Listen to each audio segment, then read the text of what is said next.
birthday hat is still on.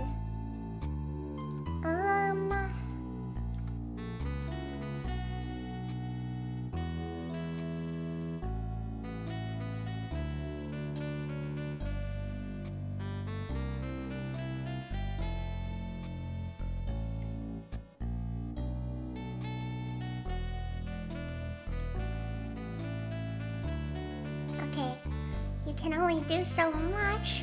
Get the frying pan.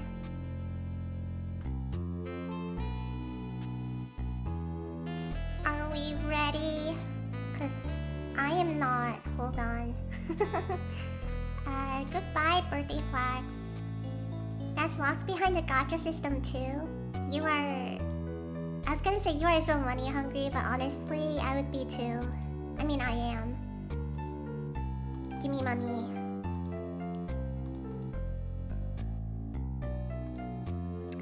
Okay. Stretching. Let me drink water. I didn't take my allergy meds, so... if you hear me nasally, don't say anything. Someone's gonna be like, you're always nasally.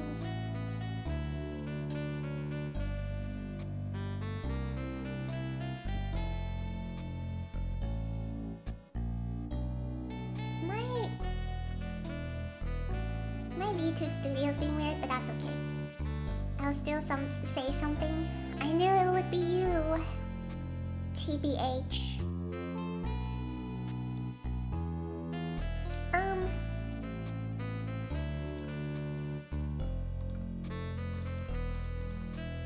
Where were we? All right.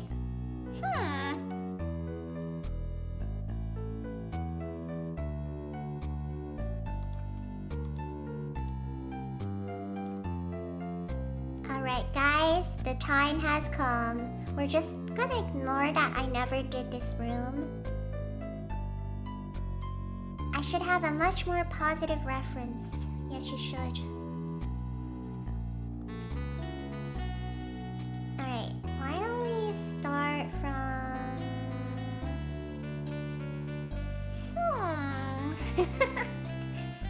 What was this room again? Captain's quarters. Should we start from there? Or do you guys wanna make it quick? We can start from here. Outside the room. What are you guys feeling? Make it quick, cause I'm a fool. What is he talking about? Okay, Captain's quarters is when we went with Clover and Ace and we saw the dead old guy and then we left the room. Oh, and we were talking to Clover and Clover's like, I'm gonna tell you about the experiment, but then Ace came in and Ace is like, hold up, I'm nosy. And then Clover's like, never mind. And then we finished the room and then we left, but Clover had like stuff in her pocket. I guess we could just start from this part, right? Do y'all remember what happens with Ace? Should I summarize?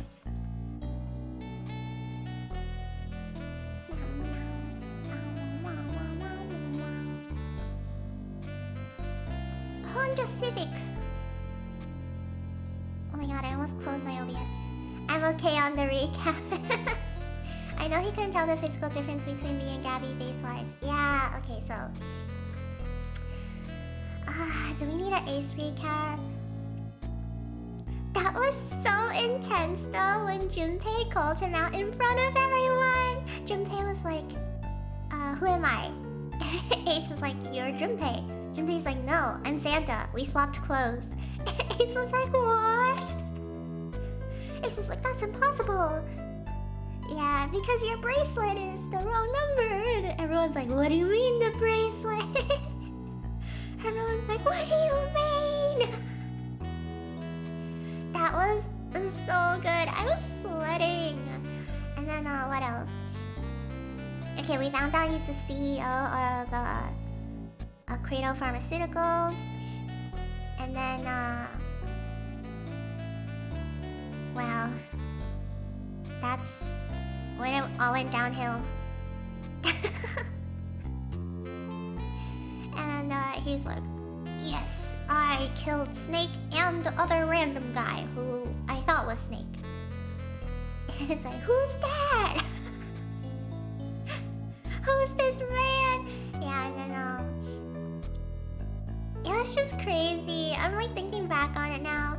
And then that whole showdown in the incinerator room where Snake was like, he had no idea Clover was dead, and Ace was like, hey, I killed her. And Ace went on like that psychotic monologue where he's like, oh, the knife felt so good. I was like, geez, okay, chill.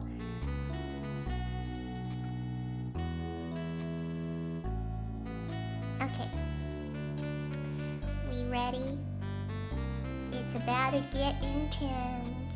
They stepped out of the captain's quarters into another hallway. Alright, let's start.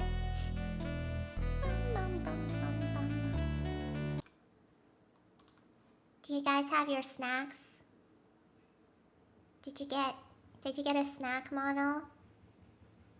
I hear my laundry machine. I don't.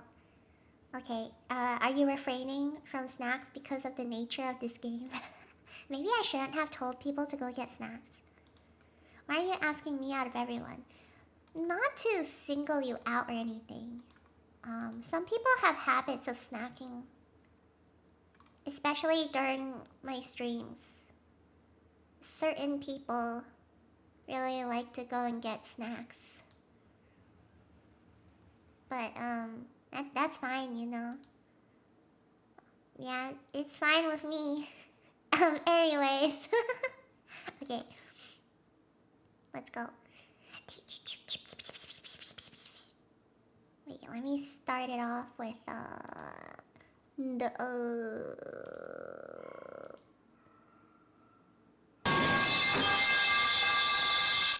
Okay, let's start, guys. I don't know the pipe. You knew it was coming. Oh my god. Okay. Oh, I hear my mom and sister came home. It's okay.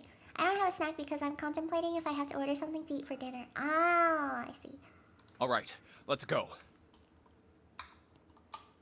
How's the audio? Junpei rounded the corner and took off down the straightaway. He ran and ran and ran. At the end of the hallway was a door. That's the next door. He made straight for it. Wait, a piece of paper. He was nearly halfway to it when he noticed a piece of paper in the middle of the floor. Junpei skidded to a halt. This is... Typo. He dropped down to his hands and knees and quickly tore the paper off of the floor. Map of the ship's interior for ADEC. What's wrong?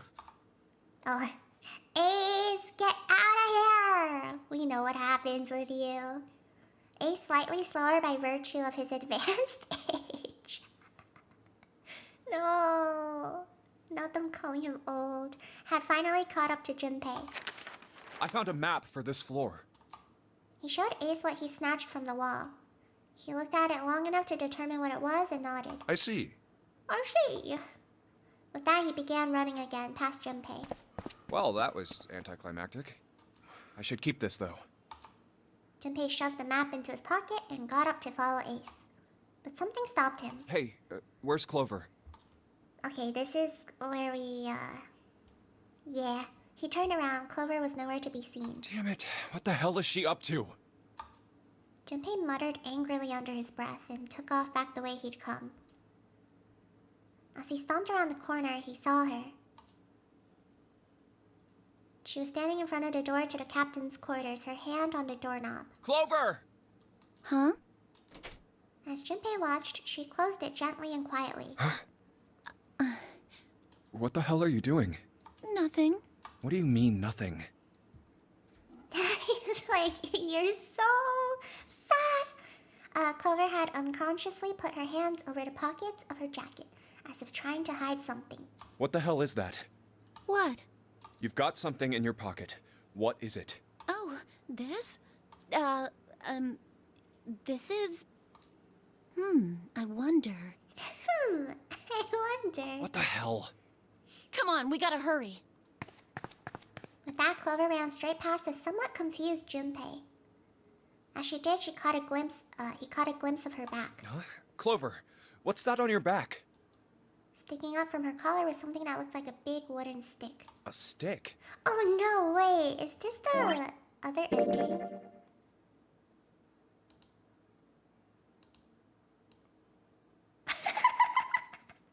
Wait, why? It's okay, we know what happens, right? I'll just jump to this one. They're going back down the axe ending. I'm guessing it's because they're like, oh, you didn't unlock it or something. Don't worry, we're fine. We're alive, look. We're all alive. But yeah, we know what happens at this point. The room fell silent. Junpei, Clover, and Seven had been left behind. What happened at this point? Oh, this is when Santa took June, right? And Lotus and Ace. Yeah, so Santa took June, Lotus, and Ace. This is the one where Santa took out the gun and he's like, everyone listen to me. Yeah. And then us, Clover and Seven were like, how do we get out of here? And then they went to the coffin. And it was like, someone's knocking. And then it zooms in on the coffin. And then it's like, to be continued. So this is where we're at now. Does everyone remember the Santa ending? Santa on the naughty list. Exactly. Remember how flabbergasted we were when it was like zooming in? And then it was like, to be continued. It's like, no! Are you serious? Santa on my suspect list. The list is updating. Clover looked down at her hand and traced with her finger the faint blue veins that crisscrossed them. Seven shoved his arms into the front of his overalls and scratched his stomach. No one spoke. Silence made the air feel thick and oppressive. Desperate for something, anything to occupy his mind, Junpei walked to the larger of the two 9 doors. I've crossed out my villain, but I need my mastermind. Fair, that's fair. He stood in front of it and looked at the red. Yeah, Ace is a villain, alright. He's insane. He stood in front of it and looked at the red. It read, engaged. He moved to the smaller door.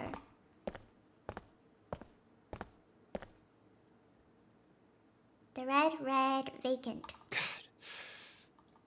The digital root of the remaining people was 7.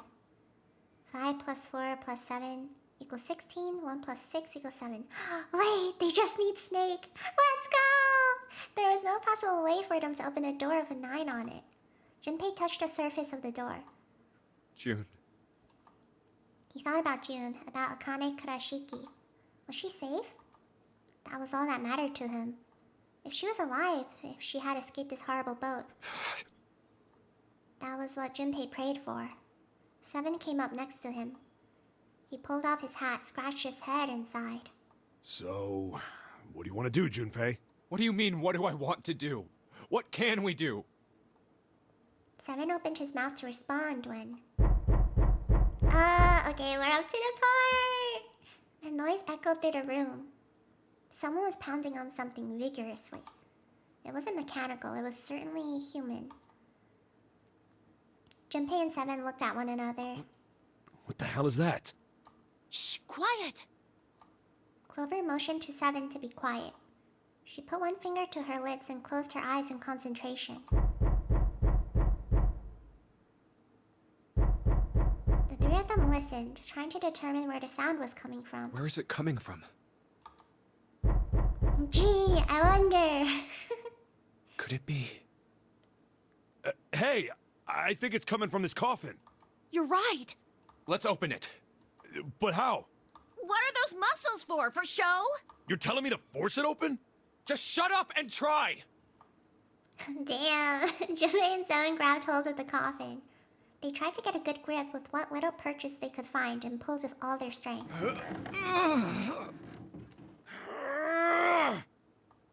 Damn it! It won't even budge. There was some sort of keypad attached to the coffin. Its purpose would not have been difficult to determine.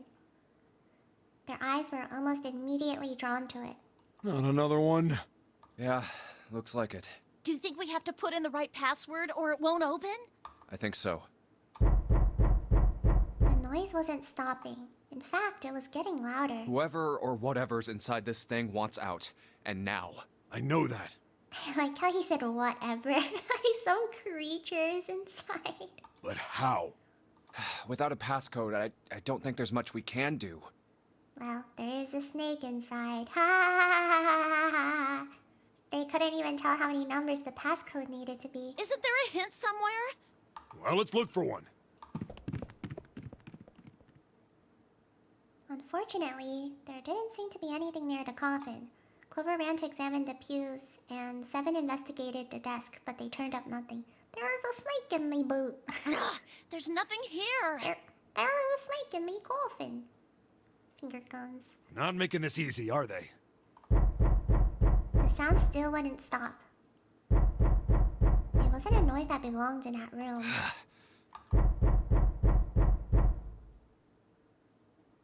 What's the passcode? What am I supposed to do? How can we figure it out? I need something. Not to zoom in! Help! The world blinked. Suddenly, there was a voice inside of Junpei's head. Truth had gone, and truth had gone. And now truth is asleep in the darkness of the sinister hand. Wait, what? What the hell was that? That voice? Junpei was utterly and completely baffled. Huh? What? What's up? Seven and Clover ran over to him, but Junpei didn't know what to tell them. Huh? Morphogenetic field! It's coming! We are officially on the grand finale. If he told them he heard a voice, they'd laugh, or worse, think he was going insane. So all he said was... Oh, nothing. He cleared his throat a little too loud and looked pointedly down at his bracelet. There were a pair of small buttons protruding from either side of it. Hello, Luciano, right? Junpei. He pressed the buttons. Oh wait, okay. It was truth is right. So it's right, left, right, left. I believe.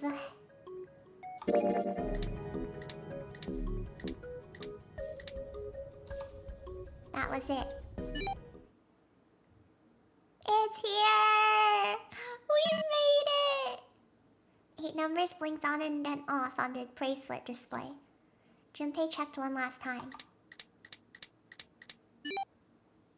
1, 4, 3, 8, 3, 4, 2, 1. 1, 4, 3, 8, It's 3, 4, coming. 2, 1. I hope you all have your snacks or whatever you need. We're about to watch a movie. Huh? Huh?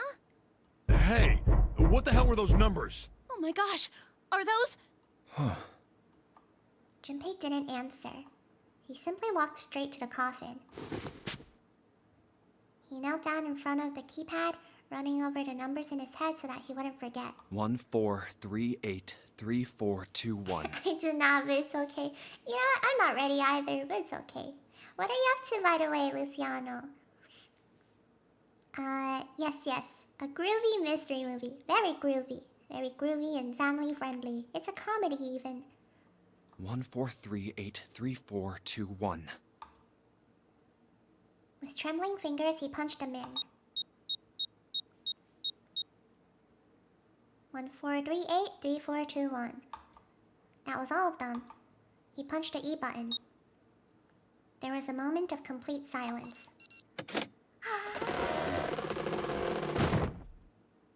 Then there was the sound of the coffin lid unlatching. Someone sat up out of it. No way! What? Why are you... Clover's gonna lose her mind. Oh, is that you, Clover? I apologize for worrying you. Why is he so Bonnie, please. he always acts like nothing has happened. Oh, Clover, hey. Snake! You? Why? Junpei? And Seven? Is that you? Is everyone else there as well? Just like Rip Von Winkle. Still, it was very much like Snake to simply cut to the heart and the matter and ask. Jeez. Seven's done. Junpei and Seven shared a wry smile. Clover's eyes were filled with tears. You're back! With a cry of joy, she leapt into Snake's arms. Aww. Gently now. This is what we've been waiting for! He's like, yeah. My body's still a little weak. Yeah, this is what we've been waiting for! This is what we went through all those routes for. They're both alive this time! Oh, you're back! Clover looked like nothing so much as a lost child who had finally found her home. Oh, she cried and cried and cried. Her eyes were red and her nose was running. She hiccuped and gasped as if she were about to begin hyperventilating. You're back! You're really here! Aww. 10 out of 10 music adds to atmosphere meaningfully, right? Like DS games back then, the music, like the soundtracks were so good. Miu and family, real. Her voice was happy, but almost desperate, as if she feared he would disappear again if she stopped talking to him. Tear after tremendous tear rolled its way down her face. Her small arms strained as she clutched Snake's body as tightly as she could. Perhaps she had to convince herself he was real. Perhaps she was worried he would be gone the moment she let go. Perhaps she simply didn't know what else to do. You're back! Come now, what's gotten into you? You're acting as though I've returned from the grave. Well, who's gonna tell him? Not as though you did. I really thought you were dead. Huh? You jerk! Idiot! Idiot! Idiot! I fear so much for what's about to happen to me too. Clover broke into sobs, so great she could no longer talk. Aww, I know how that feels.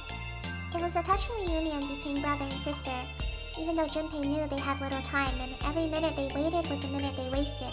It felt cruel to pull them apart. Junpei and Seven sat down on one of the pews, waiting for Clover to calm down before explaining to Snake what had transpired. Why are all the VAs in this game so good at expressing emotions? Yeah!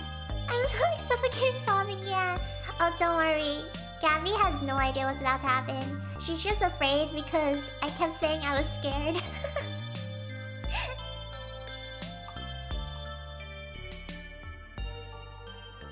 And when things get too good in I see. 999, I believe I understand things rather well now, thank you. you don't know what... you don't know what to do. In the shower room, there is a dead body wearing my clothes. Because of that, you thought that I was dead, correct? He had quickly and neatly summarized the events of several hours. Yeah. He's like, okay. Junpei nodded. You also discovered a corpse in the captain's quarters, and Santa turned on you here, in this room. Do I have it straight? Well, the dead body in the captain's quarters is a surprise. Sorry, there wasn't a good time to tell you. Don't worry about it. Seven's like, wait, there was a dead body?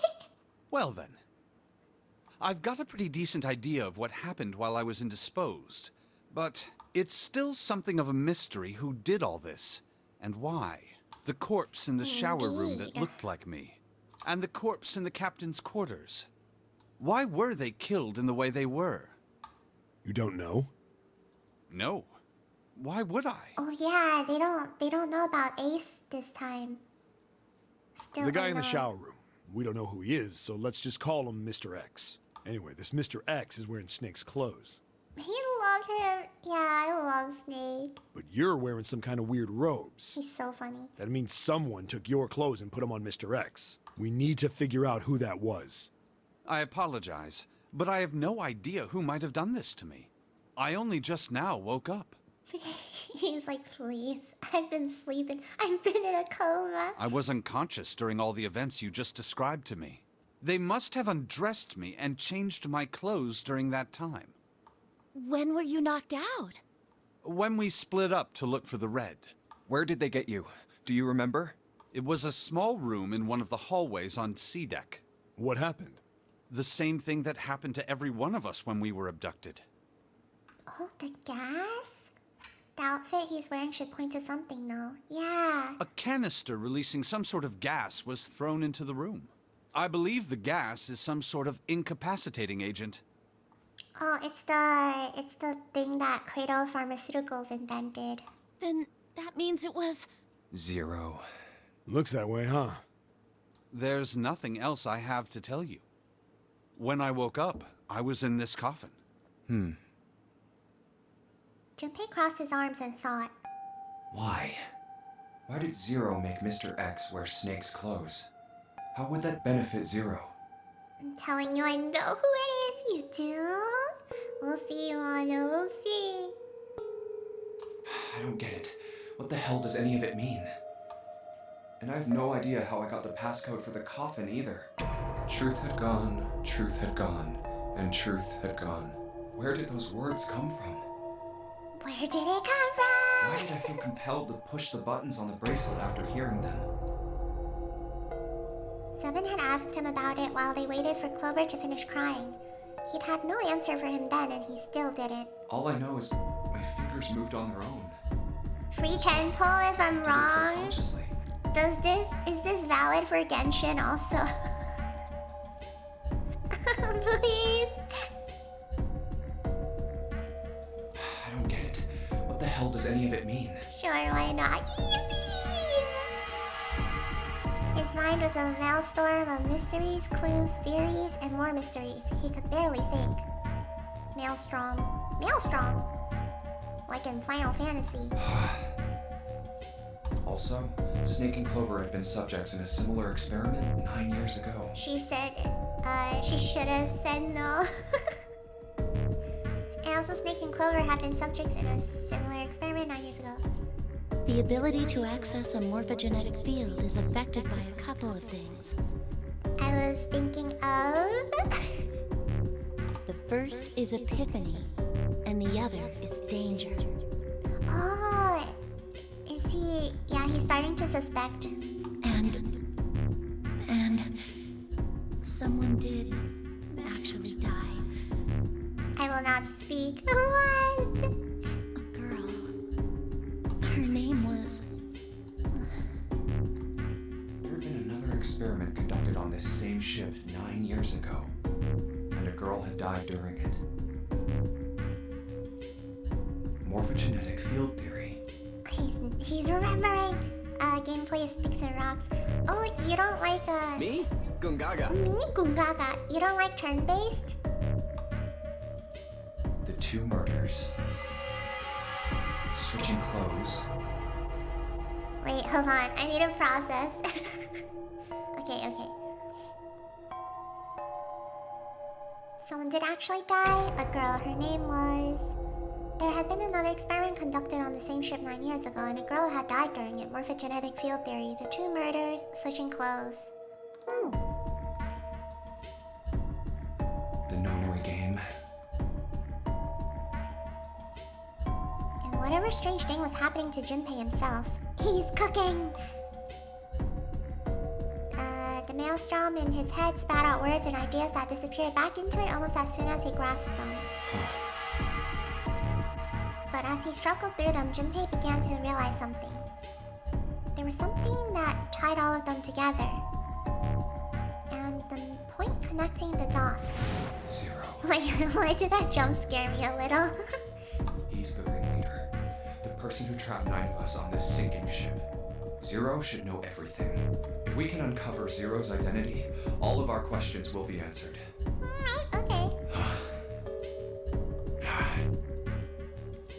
zero.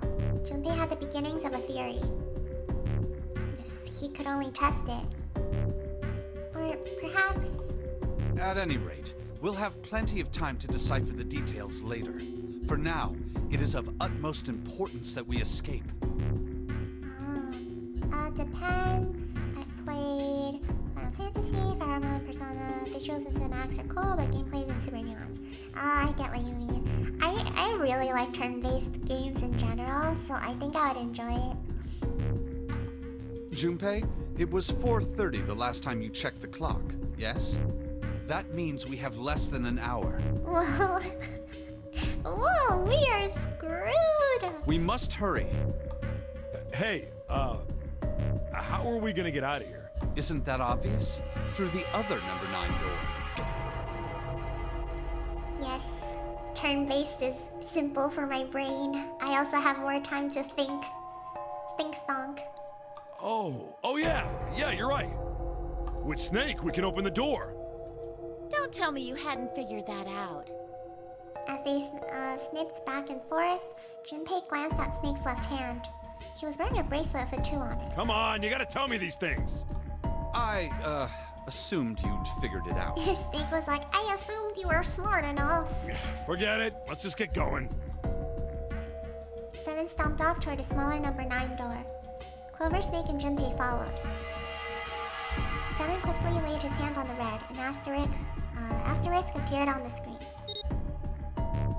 Junpei and the others followed suit and laid their hands on the scanner panel. Snake is so pale. Soon there were 4 asterisks on the screen. 7 glanced at them and then laid his hand on the lever of the red. All right, you guys ready to go? Yes. Yep. He's so pale, damn. Junpei paused for a Not moment. yet. Huh? Before we go in, I'd like to check something. Oh?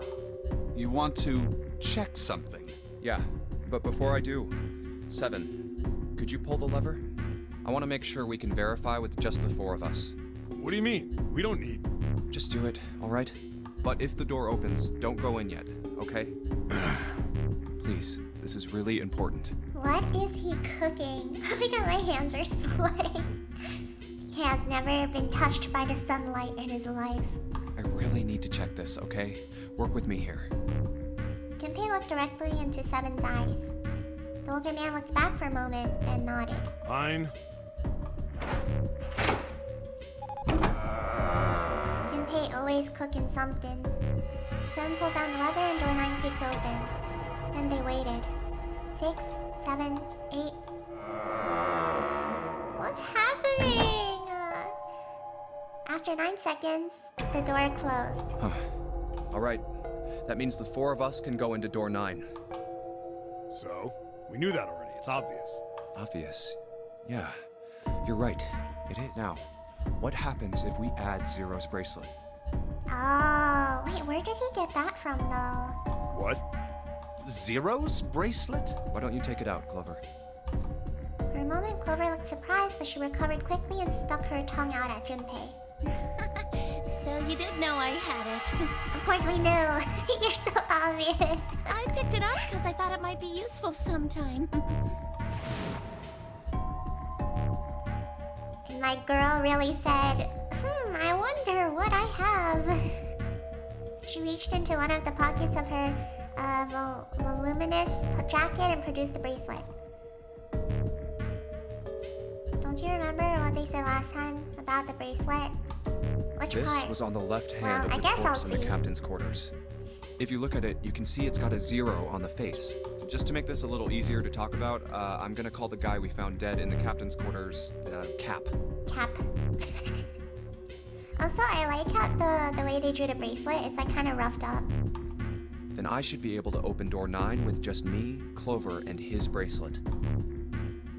5 plus 4 plus 0 equals 9. Though the big question is, if Cap is the mastermind of this game, would he really put one of these bracelets on? He is not. Anyway, let's just give it a shot. Clover, give me your hand. Okay. Now the captain's bracelet. And pull the lever. I like how they're like different skin tones. The door didn't open. The red's display read error. I knew it. Now, what does this tell us? Maybe the bracelet has to be on your wrist in order for it to work? No! No, that's impossible. Did you see how the panel showed a third asterisk when I scanned Cap's bracelet? Whether or not it's on your wrist doesn't matter. All you have to do is put the bracelet near the panel for it to register. Junpei is cooking. Seven waved his bracelet in front of the scanner panel. Sure enough, a single asterisk appeared on the red. Huh. Looks like you're right. See? So what does that mean? There's only one possibility. That bracelet isn't the number 0. Is that what you're saying? That's right. Oh snap! Then what number is it? Let's find out. Junpei, scan the bracelets of this combination. Well, I already know what number it is, so...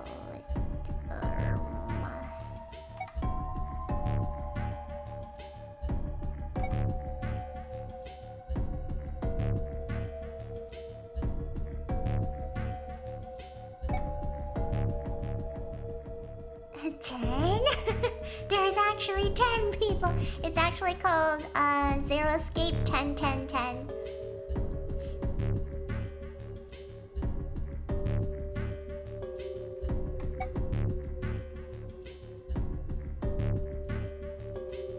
Let's try 7, me, and Cap. 7 plus Junpei equals 7 plus 5 equals 12. 1 plus 2 equals 3. If this combination opens the door, then Cap's bracelet is number 6.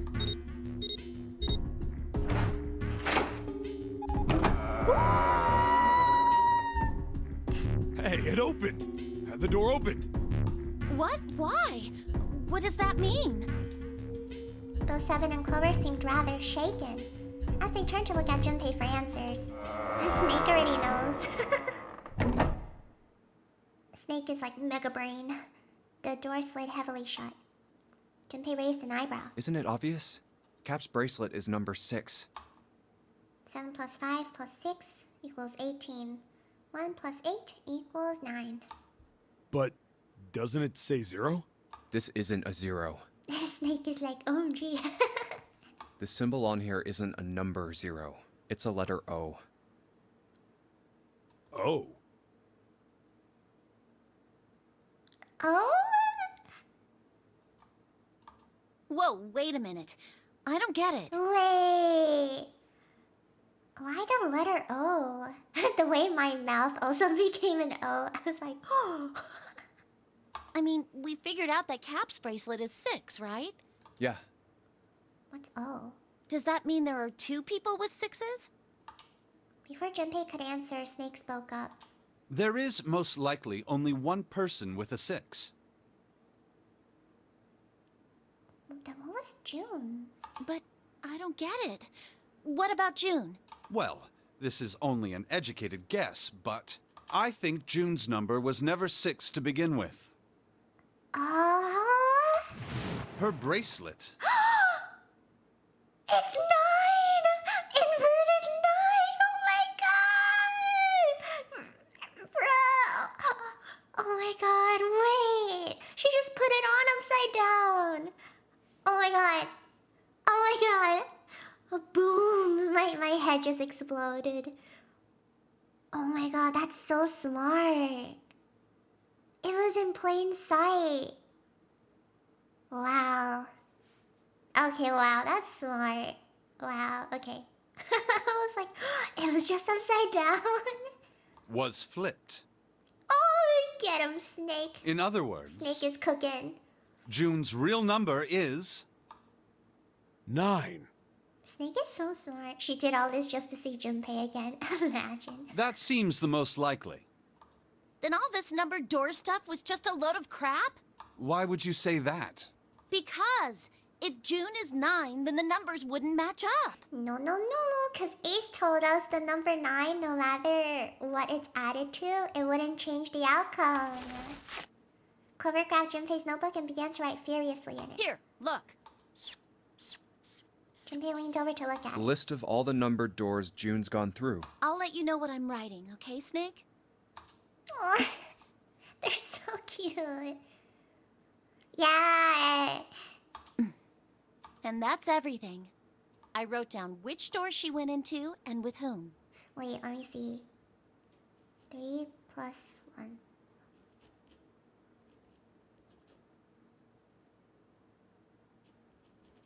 Wait. Hold on, I'm stupid. Ryujin, hi! Hello. You didn't miss much. You just, we had a very touching Snake and Clover reunion. She cried so hard, she was like hyperventilating. It was very cute though. And Snake is smart as always.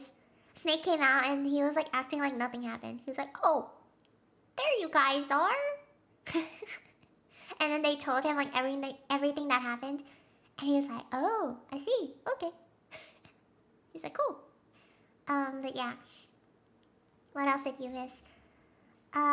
We found out that yeah, it was a much needed heart-to-heart cutscene. Mimi, hi! Oh my gosh! Mimi, congratulations on graduating! Everyone say congratulations right now!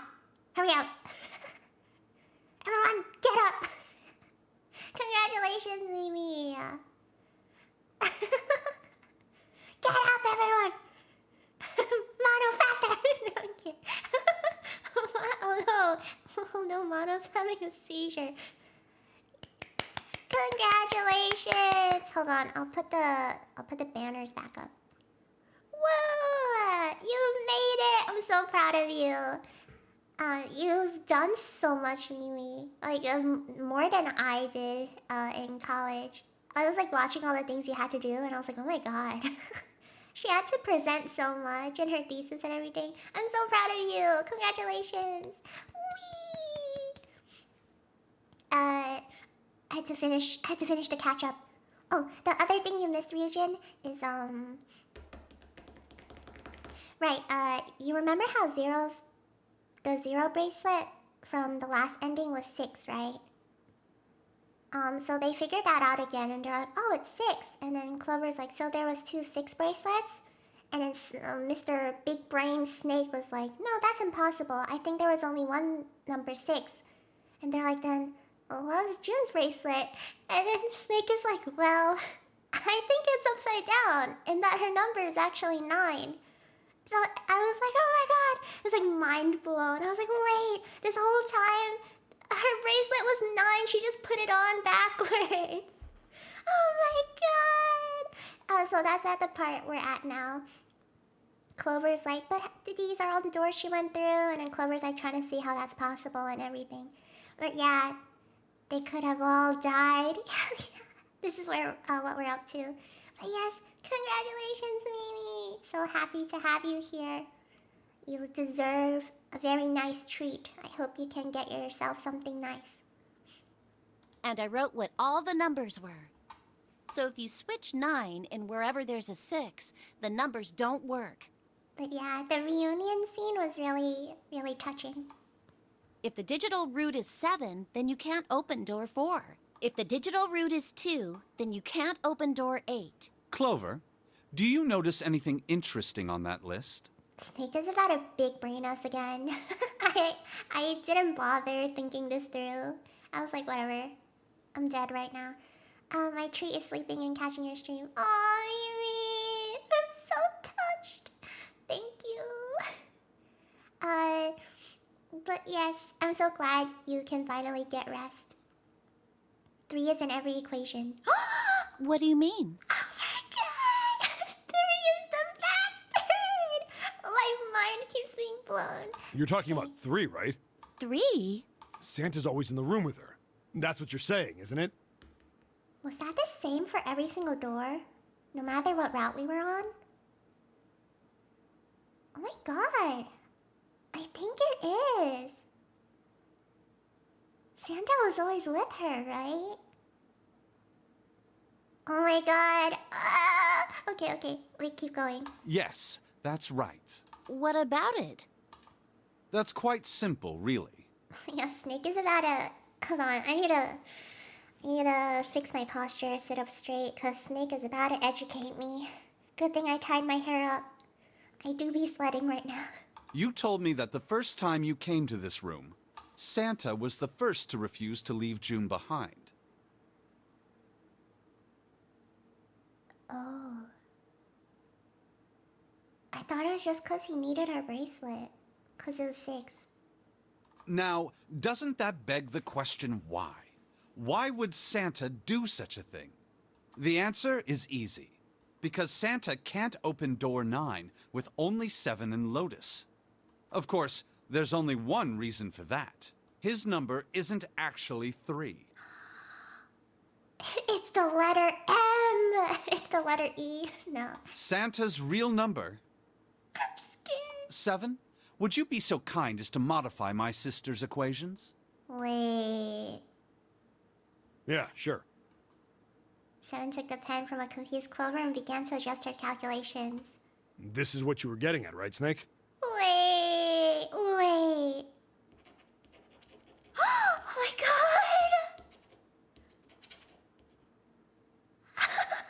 Lucy. Oh my god, I'm so... Guys, hear me out, please. Guys, hear me out, please. Oh no! He read out the changes he made. When he finished, he looked at Snake. Snake smiled. Thank you. That is exactly right, 7. Santa's true number wasn't 3. It was 0. No way. Santa is 0? Lucy, I thought that was your reaction. I was like, same. And June was 9, not 6. Conversely, Santa was 0, not 3. No, 10 balls. No! Damn it! I'll fix it for you, Gabby. Oh my god, that emote, please. That looks off. No, that's funny, please. Plus 3 and minus 3, they cancel one another out. Nothing appears out of order. Mono's going insane right now. Santa was still playing by the rules of the notary game this whole time. Precisely. So you're saying Santa planned this whole thing? Man, this is all so smart. I could never think of this. I'm not sure if he acted alone or not, but I think it is safe to conclude that he is 0, if my hypothesis is correct. Clover bit her lip. She seemed to be having some difficulty believing her brother's explanation. Well, it's all going downhill now. Junpei remained silent and thought. Snake's hypothesis. Something doesn't seem right. Some game devs are in another dimension. I know, right? That's how I felt with AI, the Somnium Files too. I was like, I could never think of all of this. The guy that makes these games is insane. June's bracelet being flipped. I'm so glad I can look at the snake tag after stream. Even if that were possible, that would mean there are 2 number 9 bracelets. Yeah, who was the other guy then? And if that's the case, All Same right, with Nirvana that's enough talking. Initiative. I'm so ready to play. Let's go. It's high time we went through that door. Oh, game devs are built different. I really want to make a game, so I'm like, I can't even think of a full plot. I'm too stupid for this game. No, me too. I can't believe I played it when I was 11 or something. How did I make it through? I'll die on this hill. Let's see. Digital Rift, it's what right even there. is that, right? They made this all up. The dead was directly in front of them as they came through the door. Quickly, they scanned their bracelets. Junpei must be going insane right now. And the detonator stopped. Oh, After pausing for a moment to catch their collective breath, Junpei and his companions headed down the long hallway in front of them. all right. Let's keep going. At the end was a set of stairs leading down into the ship. I think these stairs go to the bottom deck. They leaned out and looked over the side. Looks dry. Let's head down. After deciding it was safe, they headed down the stairs. Before long, Junpei and his companions found themselves on the bottom deck. They turned left into another hallway, at the end of which they found another door. Hey, it's a... Oh, do we have the key? And of course, there was a symbol engraved over the keyhole. It looked like the sort of harpoon one would use to hunt fish, the kind of three-prong.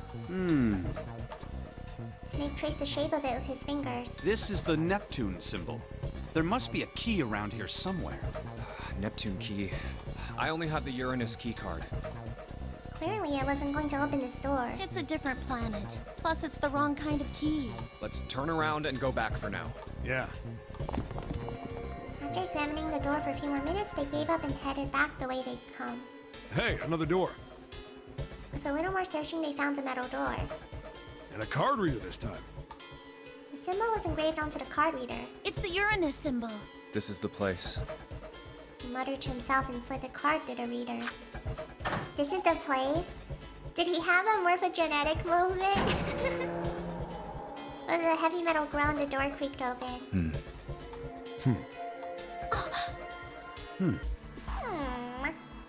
Junpei, Clover, Snake, and Seven looked at one another, nodded, and stepped through. Seems like it. Sweating. My hands are sweating. The room they found themselves in was full of books. It's the library! Wow! It's totally full of books! There's so many. I don't know where to look. It looked remarkably like a library. Oh, we're at the library.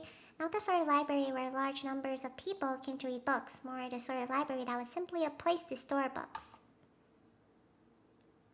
He felt a little overwhelmed by the sheer number of books, but Junpei did his best to speak with authority. All right, if we want to get through that door out there, we need the Neptune key. I say we split up and look for it. Okay. Very well. Oh no, it's a room. Sure thing. Good. Let's get started then. We don't have a lot of time. Hurry. Alice sleeps in a small chamber past the forest of knowledge. As he began his search for reasons he didn't fully understand, Junpei felt those particular words float through his mind. He's having a moment! He's having a morphogenetic moment!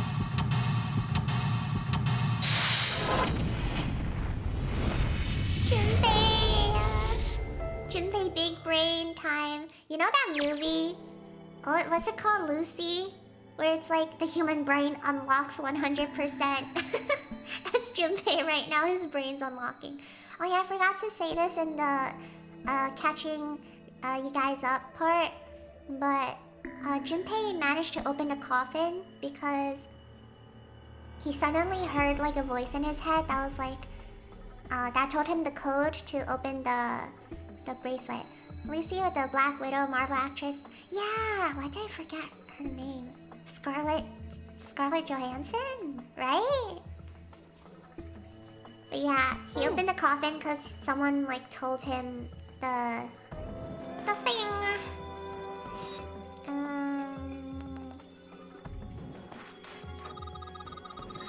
Paleontology. This one's about fossils, right?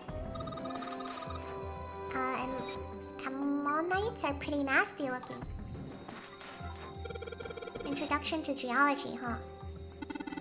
Think about the Earth, even when you're on the ocean. Kind of romantic in a way, I guess. Thinking about the Earth. Romantic. Mother Nature. Is that some sort of book about hippie chicks? Probably not. Except perhaps tangentially, it's most likely about environmental protection. What is 7 on to? I was just trying to make a joke. Oh, dude, hippie chicks? Really? Yeah, you tell him. I don't know what to tell him, but you tell him. The theory of evolution. Heck, even I know this one. Same wavelength. This is that Darwin guy, right? Well, yes and no. Charles Darwin wrote a book called On the Origin of the Species. In it, he put forth his theory of evolution. Yeah, I remember that part. He called it natural selection. Exactly. That's what's happening right now. This one says, transition of extinct species. We need to hurry it up or we're going to end up in the pages of a book like that. Blows up. I love Snake, real. Okay, these books are standing out. If anyone has the opportunity, can you screenshot this and put it in the notes channel? I feel like we might need it. But yeah. Because I remember it had something to do with the books. I don't remember what though. What am I screenshotting? Just the whole screen. Because I want to remember the layout of the golden books. I feel like that's important. Which one did we check? Le Trunk. Theories of Cambrian explosion? Is it a bomb go off near somewhere called Cambria? Wrong kind of explosion. Roughly 500 million years ago during what is known as the Cambrian period. Research suggests that the variety of living organisms increased by an order of magnitude. Why that happened is, however, still something of a mystery. There are a number of theories. This book is most likely a collection of them. Okay. Micrographia, huh? Ah yes, Robert Hooke's famous work, first published in 1665. Does Snake just know everything? He built a microscope and examined insects, inorganic substances, and other things too small to be seen in detail by human eyes. He then drew pictures of many of the things he'd examined and published them in a book. I'd hazard a guess this shelf is concerned with natural sciences. Oh, so this is just natural sciences.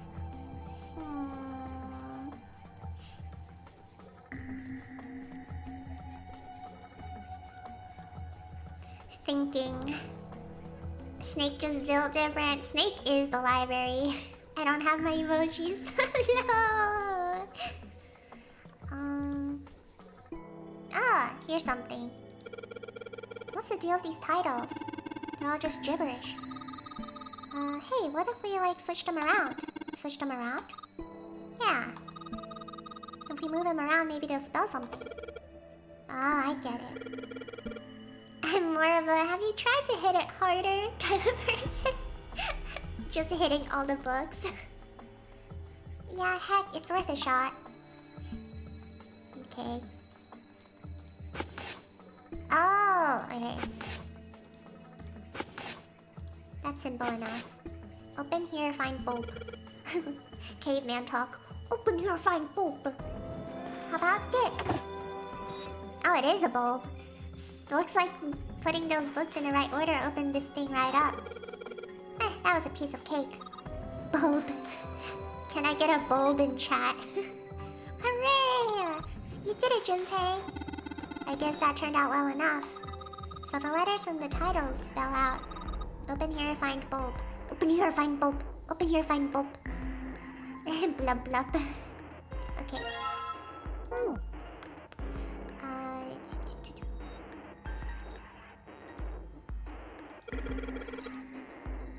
Teletemporation and telepathy. What the hell is this one about? Well, I know what telepathy is, but I've never heard of teletemporation. It refers to having the ability to travel through time. This one says the golden rabbit and the moon on it. Does that mean it's about a rabbit that lives on the moon? Rabbits are pretty cute, but what's the moon stuff about? It's talking about the Judas tree that is said to grow on the moon according to Chinese legend. I know this one. I was forced to memorize it. She was forced to memorize the rabbit on the moon. I learned a new SAT word. This book is called Mind Swap. You mean you could like change bodies with someone? AI does all your files! Spoiler! Maybe he was already thinking of the plot at this point for AI. Well, I guess I wouldn't mind switching bodies with my brother or Junpei too much, but I'd rather die than let Seven switch with me. Oh my god. What the hell? Like I'd even want to swap bodies with a little brat like... Hey, were you just imagining it? You were! Shut up! Yeah, well, he wasn't the only one.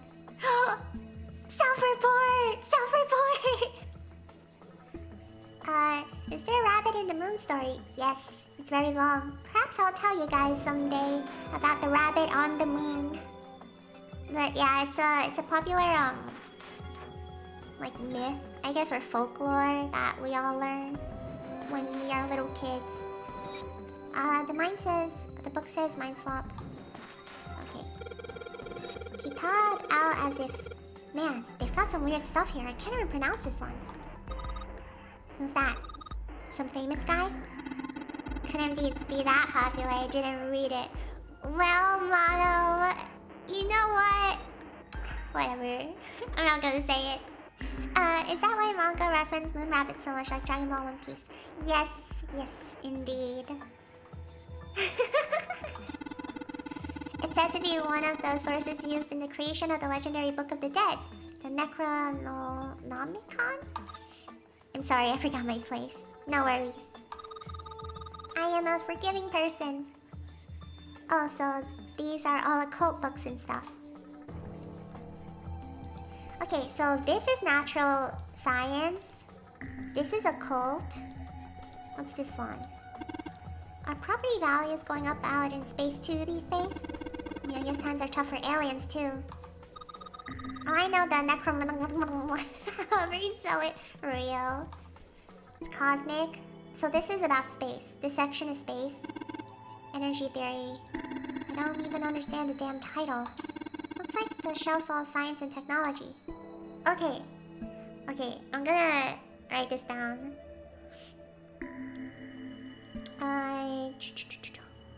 Top floor. I have my own copy. Do you? Top floor library. Scary. Bottom left. Natural sciences. Bottom right. Space. We might need this. I don't know if we do. Top left. Oh, it was occult. Top right. Energy. Oh, it was science and technology. Sorry. Science and technology. Okay. What's this? There's a note on the table. Lights to the books. Huh, what does that mean? Interesting. Well, intelligence often hides itself in darkness. Have you ever thought about the pages of a book? The library music is mellow. It's a bit creepy to me.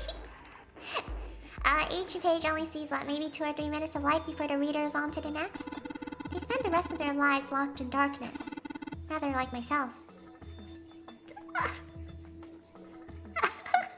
Oh,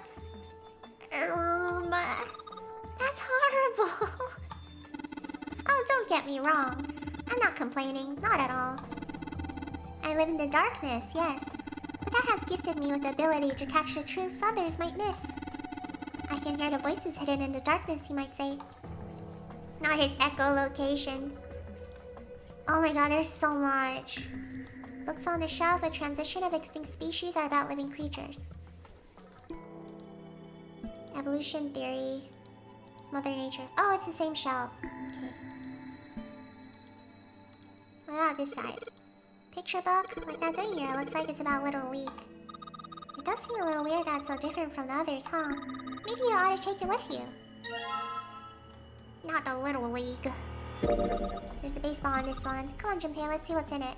I'm gonna go out on a limb here and say it's probably baseball stuff. Whoa! Oh my gosh! A pop-up book. Head. Thanks. Human equilibrium. Human anatomy. Regeneration of internal organs.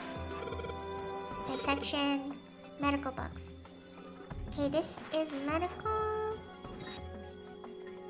Left bottom. Medical. Overview of photochemistry. I think whoever set this up wanted us to see the cover, not the spine. Let's look at it, okay? There's different melodies and they shuffle between different instruments similar to the characters discussing their thoughts and working together. Oh, that's very interesting. Looks like there's a whole lot of space behind these books. Oh, it's a bulb! Get it! Can I get a bulb in chat? Bulb. Okay. There was a light bulb there. Communication, computer science. That's a pretty generic title. To be honest, it's so vague I don't really know what it might be about. Robots. Some sort of comic book? Jeez, I guess boys really like that stuff, huh? Me, I'm boys. No, you're thinking of a different sort of robot.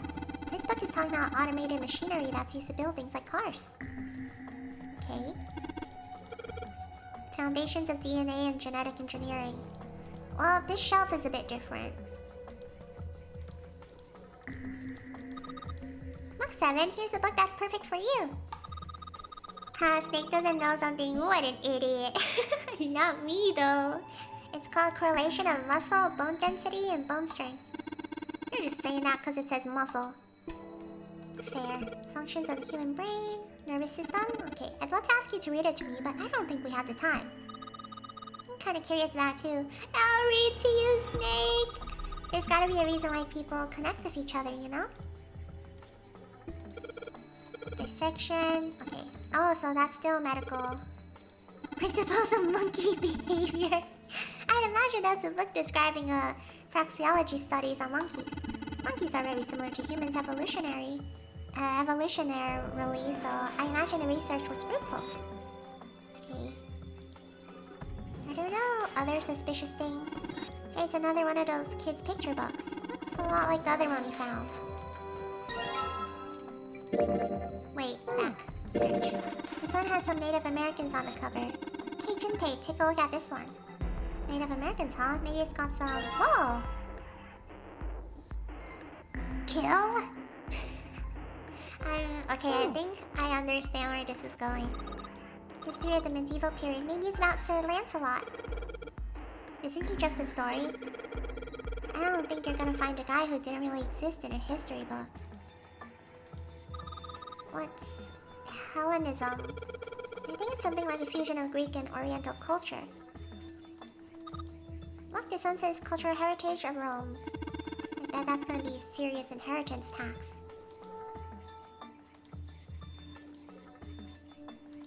Did we already do this?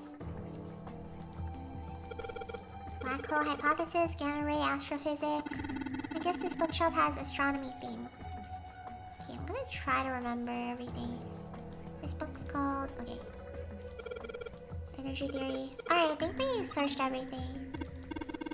Keep on talking about that stuff and you're gonna put me to sleep. So many freaking books!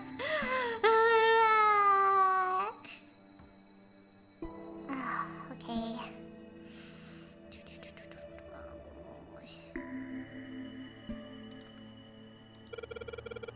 It's all the same thing. That kind. What the hell is this? Wasn't that a German mathematician? Maybe it's a compilation of his work. Lee Bernis? This book is in German. It looks like it's the complete works of something.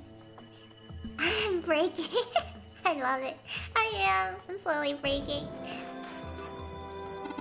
I've never heard of it. Well, Snake doesn't know what it is. I don't think we'll ever know. Bruh. Ryujin knows though, right? Sheldrake. Oh, I know this one. Sheldrake. Isn't Sheldrake? Why didn't you finish it? Owen, huh? Owen isn't something enough to go on. Perhaps it's about the English Revolutionary? Interesting. Are we supposed to do anything with this?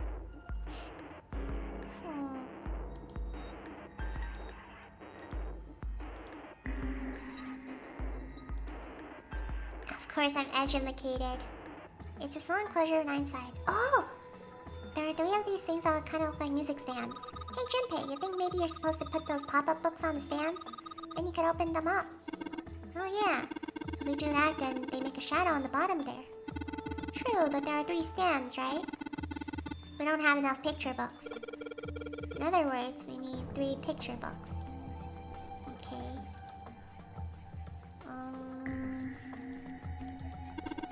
This bookshelf has a sort of glass inlay.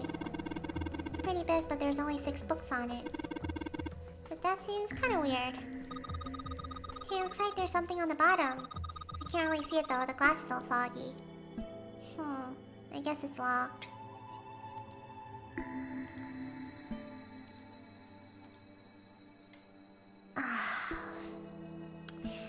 I think I know. In the middle of the glass door is a cylinder lock. You know, the kind of lock where you rotate the numbers around until you've got the right ones to open it. What the hell is this? It's like they just gave us the answer. I guess I might as well give it a shot. Oh! Kungaga. Gary! Thank you, Teresa.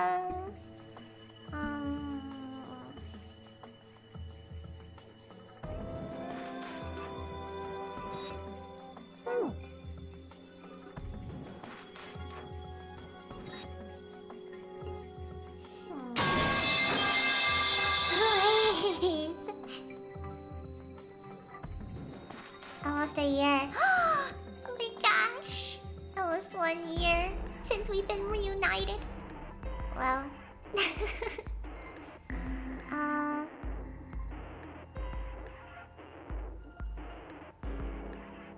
Yeah, the pipe sound.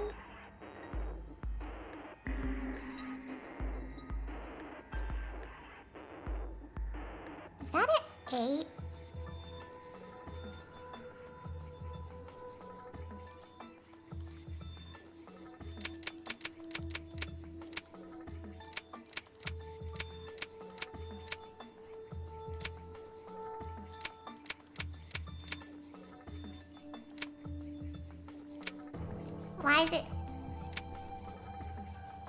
Why is it skipping the 6?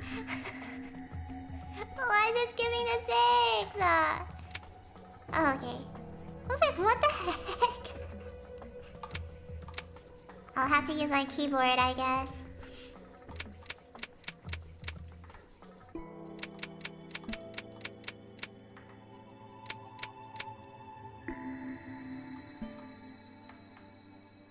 What was it?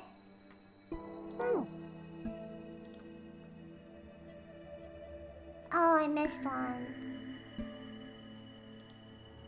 Oh.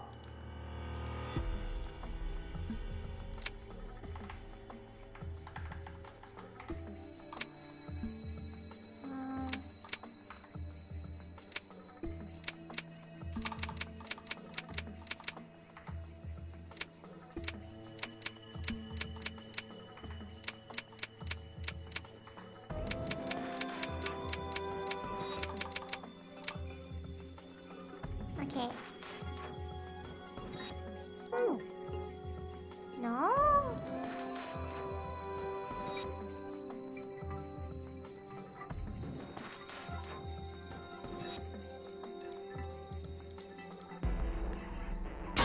Oh! Oh my god, it's a 3. Bruh, I could have just clicked on it. 632415.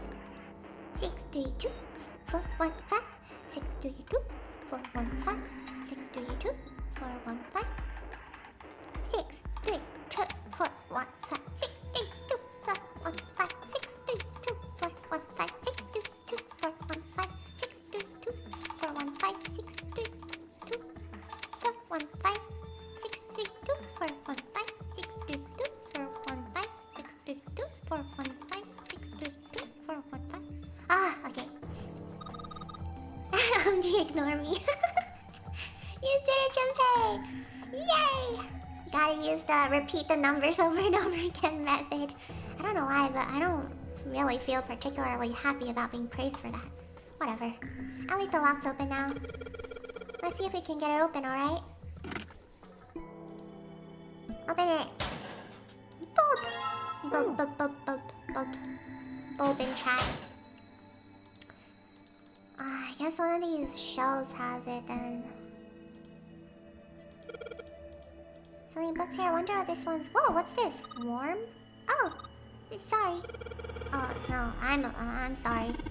What's the deal with the sappy stuff? What? What's going on? I did not get it. Modern Japanese literature, huh? Hey, there's another one of those picture books here. Oh, we got it. Something about these things feels kind of nice, you know? Brings back good memories. I guess even people like 7 were kids once. No shit, you little brat. Hey guys, cool it. Alright, I think I'm gonna take this picture book with me. It's got a magic wand on it. Okay. So what's inside? Well, aren't you going to open it? Pretty sure it's just gonna have pages inside. Smart ass. Whoa! 5. It is not cooking. Put it on. How about we try putting these picture books on a stand? 7 is the homie. He really is. Then... this is a little weird. Put in the bulbs.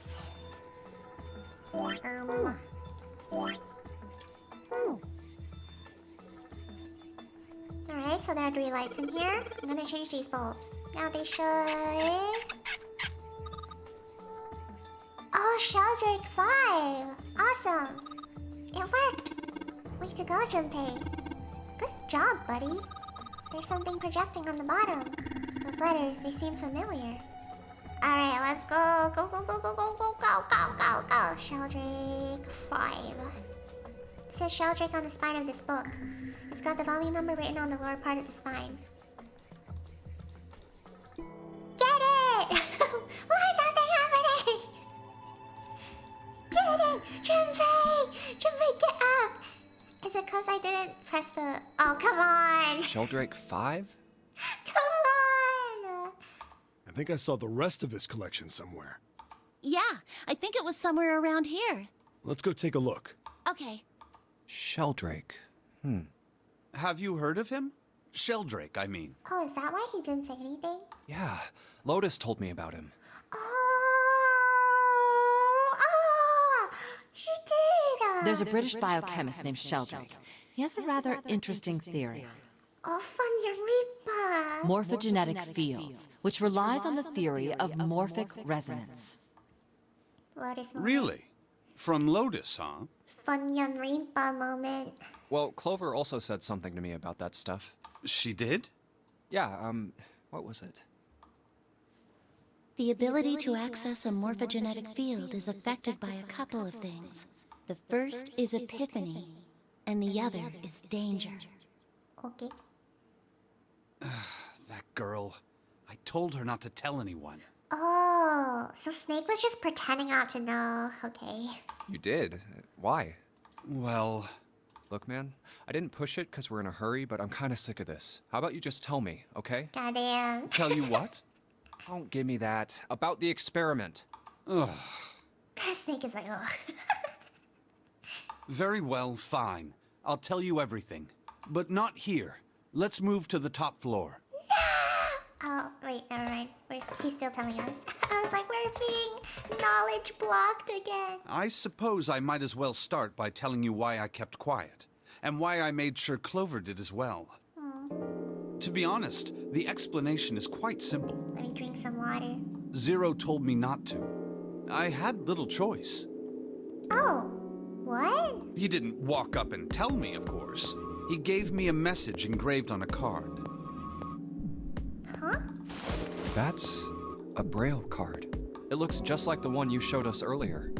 So you had 2 cards. No, only one. Oh, he left out part of Huh? it. What do you mean? I thought that card just had some rules for the nonary game on it. Yes, it did. And those were the rules I read you. However, they were not the only thing on the card. Sneaky. There was something I didn't read. Sneaky. Well, perhaps I should say there was something I couldn't read. And that was? Tell no one of the events that took place 9 years ago. Tell, and I activate your sister's Oh my detonator. god. It's a threat on our lives. Oh. Well, what about Clover? Did she get a message from Zero too? I don't believe she did. But doesn't it strike you as strange that Zero would shut my mouth, but not hers? Why? Yeah. I'm trying to think. It's not like Snake could see anything that was happening. Yeah. Clover had no idea what was going on though. She was just trying to... Oh. She would recognize voices. Zero doesn't know Clover was in the game. Oh. Oh, huh. To be on the safe side, Huh. I told her it was best not to tell anyone. Yeah, Zero with no Snake's face. Oh my god. Still, apparently she told you. That girl. What's wrong with her telling me? Aww. I figured some stuff out with the things she told me. I mean, it looks like the whole activate her detonator thing was just a bluff. She's prancing around downstairs happy as a clam now that you're back. That's very true. I've decided I can trust you. Yay! We got both the siblings. I've decided to tell you the truth. The chance that Santa is 0 is very high. Oh? I feel I can assume Santa doesn't have the time to observe us at the moment. And at any rate, even if he were, I very much doubt he would kill us. Why? Clover told me about the 4-leaf clover, about the words. If he knew about that, then he was in my group during the first experiment. I'm sure of it. Oh, cause they all share that, like, little clover thing. He wouldn't kill us, no matter what the situation was. Hey, Snake? Yes, I know. You want to know what happened during the experiment. Yeah. Spill How much do you know? the beans. Clover told me about... I see. The morphogenetic field in the experiments 9 years prior. How the experiments had taken place simultaneously at 2 locations, one being the ship and the other being a building in Nevada. Not Nevada. And the girl that died during the experiment. She told you all that, did she? At any rate, I now know how much you've learned. All that remains for us to determine... Yeah, he looks so dejected. is who did this and why, right? Yes. Can you tell me what happened? Yes. The people who organized the initial experiment were from a company called Cradle Pharmaceuticals. Okay. There were we 4 know of this. them running the show. Gentaro Hongo, Nagisa Nijisaki, Teruaki Kubota, Kagechika Musashido. Hongo was the CEO of Cradle Pharmaceuticals. Gee, I wonder who that is. Nijisaki was his right-hand man and did the lion's share of the planning. Oh, that's who the guy was. Kubota led the company's research and development division. Wait. Ah, okay. Musashido was their majority stockholder. It was these 4 people who planned the initial experiment. He's had some drip. Let me simplify it for you. Hongo designed it, and Nijisaki put it all together. Kubota developed the technology required, and Musashido provided the cash. Huh, so it's Hongo, Nijisaki, Kubota, Musashido... Of course, more than 4 people were required to conduct an experiment of this scale. Yeah, the guy in purple is the guy Ace accidentally killed. To that end, they organized a top-secret team to assist them with their research. Yeah, he didn't know because he couldn't tell faces, so he killed his own partner. All in all, they gathered 10 people or so. But he didn't seem like he cared, so... Those 10 completed their team, and they were able to begin the project. They named it the Nonori Project. The purpose of the experiment was to research the prospect of controlling a human mind through sheer will. The vessel, I suppose you could say, for this control was the morphogenetic field. Huh. Why did the glycerin suddenly begin to crystallize? Why did the crystal structure of EDT undergo a sudden change? Why did the rats improve their puzzle-solving skills with each generation? Not the rats. Experiments with humans produce the same results. The more people who knew the answer to a question, the more there were who could answer correctly without having seen the problem before. Why is that? That's so How could it happen? creepy. The answer is that the shape of the answer has been stored in a field invisible to the naked eye. And through that field, the resonant event transmits information related to that answer. Don't do this to me. That's essentially the idea behind morphogenetic fields. You know who I'm connected to in the morphogenetic field? He's in the chat right now. Has a habit of copying me. I think that's a bit, unsettling. But that's just a theory. Well, that's just a theory. A game theory. Can't bring yourself to believe it? Yeah. Let's say someone killed another person because the devil told them to do it. Are you sure? He's got, gaslighting me. Or are you copying them? I'm being gaslit. Whether the devil exists or not has no relevance to the murder. What if you're just hearing this person's information first before they can say anything? No! Sarah, hey, what's up? They believe the devil exists. Whether or not he does is immaterial. So what matters here is that Hongo believed in the morphogenetic field. That's right. But I still don't get it. You said they wanted to figure out how to control people, right? That is what you were saying. I do tell a lot of people to do murder, but that's on them. Hoyaki, hi Sarah! I'm just gonna catch up really quick. We continued off that ending where you know how it's the coffin and then someone was like banging on the coffin and then it slowly zoomed in and then it was like to be continued and then we were all like, why? Why did it end there? So we continued off from there because we have all the necessary information now. And then same thing happened, someone was banging on the coffin, frantically writing. Good. And they're like, I don't know how to open the coffin. How do we open the coffin? And then suddenly Junpei heard a voice in his head that told him the code for the coffin. And he was like, wait. And then he did the thing on his bracelet and got the code and he opened it. He was like, what's going on? Like, who's that voice? Why do I know this? So he opened the coffin, Snake came out, and everyone was like, oh my god! Snake! What the? And then, Snake was super chill about it, because you know it's Snake. So Snake was like, oh! He heard them screaming. Clover was sobbing, by the way. Clover's like, ah! And then Snake is like, oh, Clover, is that you? Oh, Junpei. Oh, hi, Seven. He's so chill about it. And then Clover and Snake reunited. Clover's crying. She cried so hard she starts hyperventilating. And then Seven and Junpei wait for her to calm down. And then they tell she didn't even know he was in the coffin. Yeah. And then Seven and Junpei tell Snake everything that happened basically. And Snake is still super chill about it. He's like, I see. Someone knocked me out and then another guy wearing my clothes exploded. And Santa ran off with June and Lotus and Ace and he has a gun. Okay, cool. So he was really chill about it. And then they tried to open the 9 door. And then they found out that the 0 bracelet is actually 6, right? That was also in another ending. So they're like, if this is 6, they did write coffin in Braille on the inside of the coffin? Wow, these evil masterminds are rude. That was so mean. Anyways, not the blind guy, but they're like, if the 0 bracelet is 6, then June is also 6. So there's 2 6 bracelets. And Snake, because he's really smart and big brain, he's like, no, he's like, just he's like, no, turn June's bracelet upside down. And everyone was like, oh my god, June's number 9. And Snake is like, yeah, she just put it on backwards. So her bracelet has been 9 this whole time.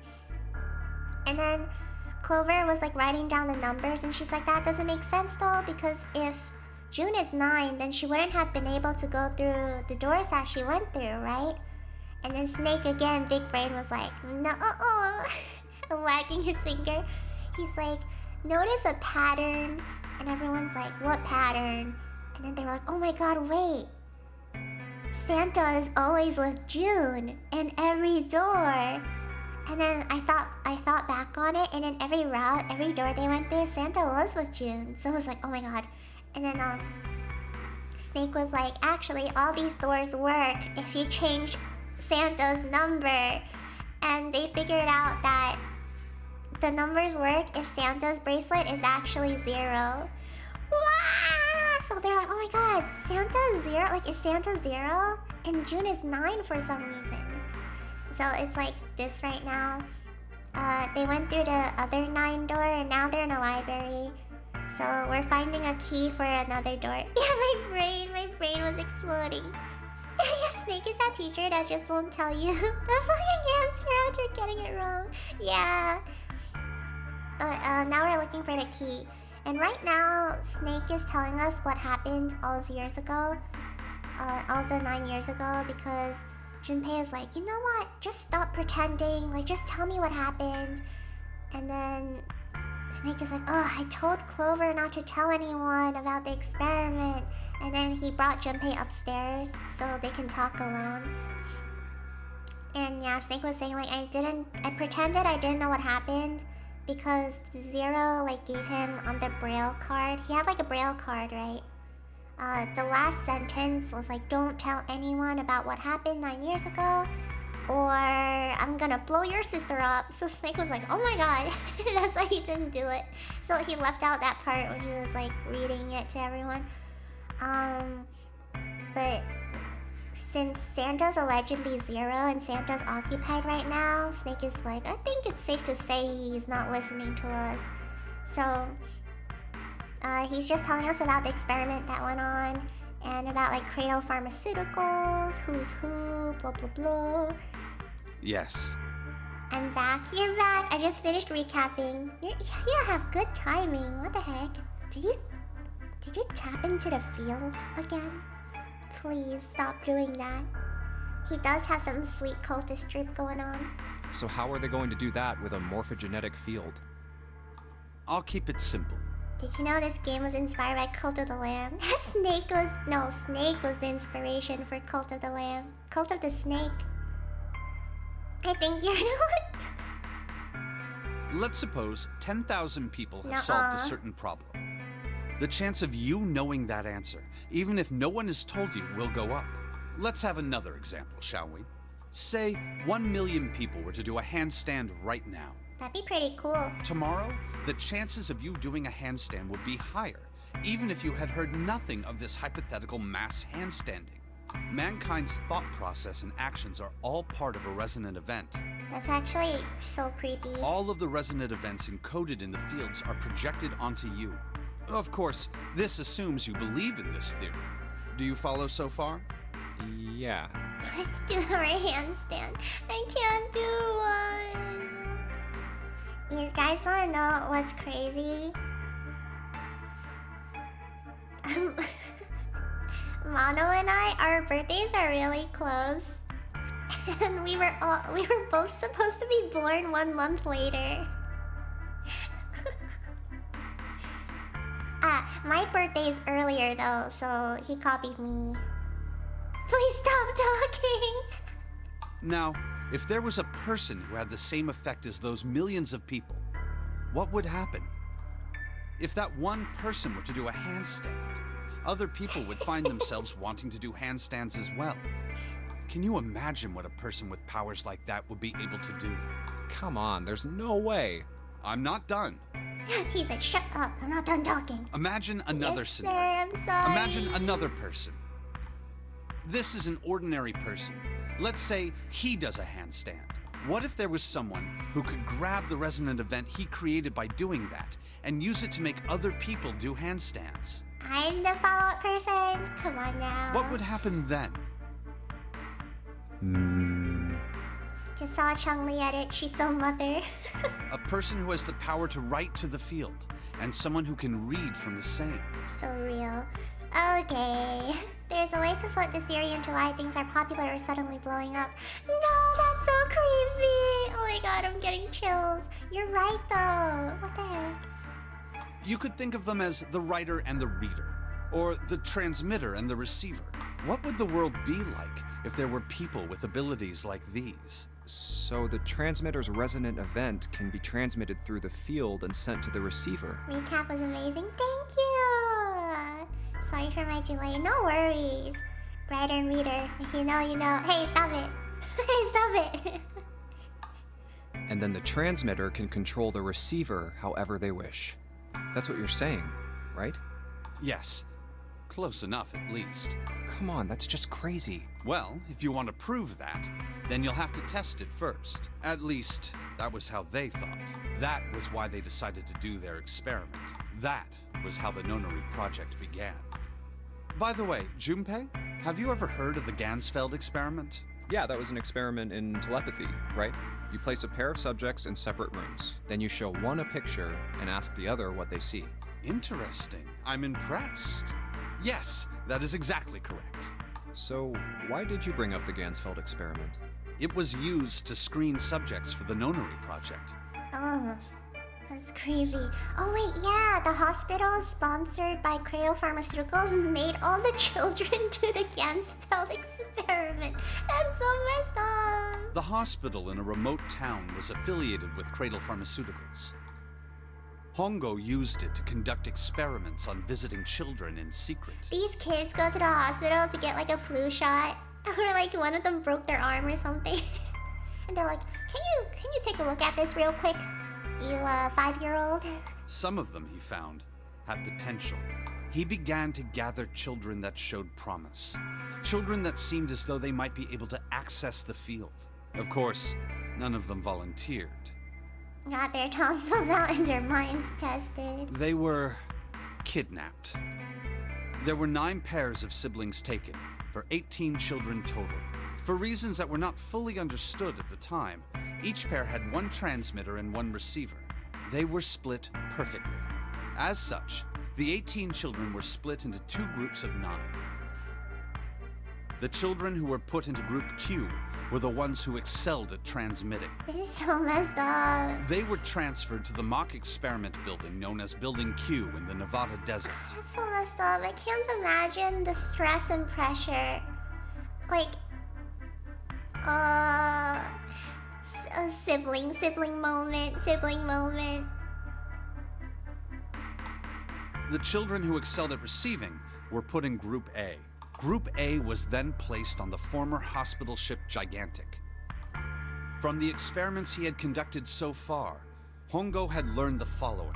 I would lose my freaking mind if I knew my sister was like far away and in danger. There are 2 things that can increase one's resonance with the fields. The first is epiphany. The other is danger. Have you ever been faced with an especially difficult problem and thought about it very long and very hard until finally an answer suddenly appeared in your mind? Oh my god, that happened to me once. It was really creepy. I tell people that story a lot, but then they're like, they think I'm like exaggerating or like making it up. And I was like, but it really happened. Anyways. It may seem obvious to say so, but that is what is meant by epiphany. I struggle breathing every day, but honestly, yeah, I do. Maybe you can try breathing better.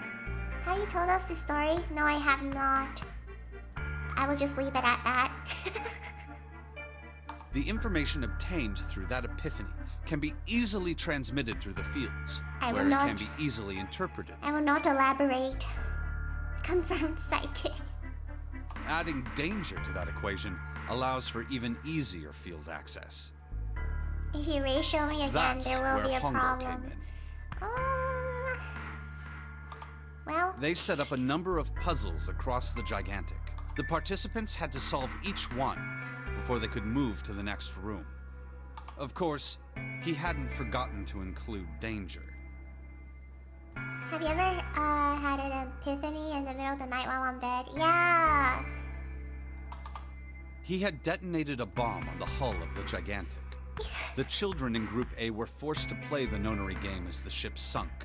What is my counterpart? Let me sleep. Exactly. Ace is so... By forcing the children into a life or death situation, Hongo hoped to increase the likelihood of their tapping into the fields. One of the most insane people. The children from Group Q, on the other hand, were confined to the mock experiment building, Building Q. Yeah, to kids too. Building Q duplicated the interior and puzzles of the Gigantic exactly. Gabby and I had a discussion actually about how Ace's prosopagnosia like fed into his psychopathy, because to him everyone's kind of like animals, like they're all like monkeys to him, so they don't really feel like humans or like individuals. Every detail was exactly the same. We're close to ending because of how much information we're getting. Hongo explained the Take situation notes. to the children in Group Q. Solve the puzzles you find throughout the rooms.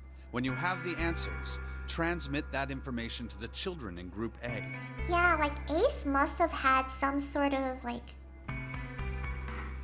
he must have already been pretty messed up, right? Or like his brain, like there was a divergence. But the prosopagnosia, Like, imagine everyone just looks the same to you. Even your loved ones. And the only way you can tell them apart is by their voice and, like, what they're wearing. That would just drive an already, like, less feeling person even more crazy. We were talking about that. Yeah, so none of them had any individuality. They're like, it's like, oh, like, everyone's just a person. But not even a person to him, probably. Because he's lived for so long. Because he's so old, like they keep saying. I wonder if he developed it or... Yeah, I think I have face blindness. Oh no! Don't become a CEO of a pharmaceutical company! If you succeed, they will be able to solve the puzzles and escape.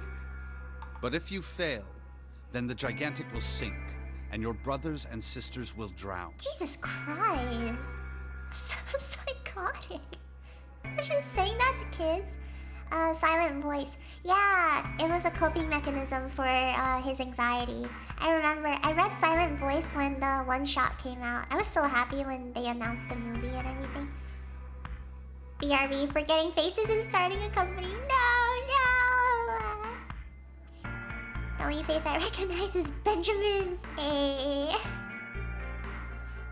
Good lord, if you fail, the ship will sink and your siblings will die. Those were his orders.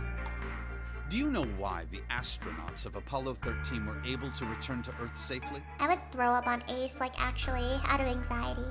Oh no, we're gonna talk about Apollo 13. It was because NASA had access to a replica of the Apollo 13 capsule. All of the equipment, the instruments, everything was just like the real Apollo 13. NASA was able to replicate the situation the astronauts found themselves in. Did someone say Apollo? Apollo justice? Dun, dun, dun, dun, dun, dun, dun, dun, dun, dun, dun, dun,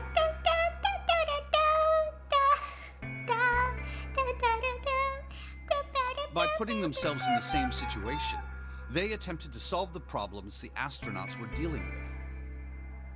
Once they found solutions, they reported their findings to the men aboard the actual capsule. Got a reaction I wanted from the wrong person. Mono didn't expect a reaction from the person obsessed with Apollo justice. That was how they were able to return safely. It was the same with the Gigantic and Building Q. The children from Group Q had to use the power of Epiphany to solve the puzzles they found and transmit what they learned through the fields. Imagine the replica was missing stuff. It's like, oh no. Stay focused, you're supposed to be taking notes. You're right, I'm sorry. The children in Group A, however, they had to access the fields to learn how they might advance to the next stage. That is the simplest explanation I can manage. Okay. Huh. Hey, Junpei, Snake! How much longer are you two gonna sit around on those bony asses? Get down here already! No! We got called pancake butts. He's right. Let's go, shall we? We don't have much time. We need to get out of here and soon. Junpei didn't... Junpei didn't beat the pancake butt allegation. You don't understand, Seven. I have a dump truck. Hold it. Hey, Seven. I don't appreciate the comment. Yeah, this is body shaming. There's one more thing I want to ask you. No way. Snake has pancake. I'm putting money on... Are you sure that there were 18 kids? Wait, why is he asking this? There's one more thing I want to ask you. Are you sure that there were 18 kids? Ooh, it's getting creepy again. Why? Why? Well, I thought it was only 16. 16? There would be 9 people, though. Oh, yes. That was what they said on the news, wasn't it? Oh. Oh, right, the news covered it up. It's not accounting Santa and his sister. Yeah, because Santa told that whole story. He must have been with his sister. And his sister must have been the one that died. Oh my god. That's a motive. Yeah, that's a motive. Like, they didn't even mention Santa or his sister. So nobody would ever know. Oh my god. Yeah, because they covered it up. Oh my god. Oh.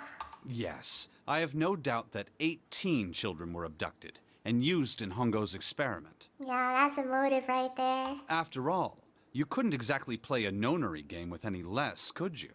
Well, yeah, but are you saying that the news got it wrong? Yes, I am. There were 2 more children. Yeah, in the route where we were with Seven and he recovered his memories, he told us that the news was like paid off by people. And then they wiped like any information about what happened. However, they had no relatives that I'm aware of. I imagine no one filed a police report when they went missing. And they had no relatives. Right, Santa said they didn't have parents. So it was just him and his... No! Oh, God. They were brother and sister, like Clover and I.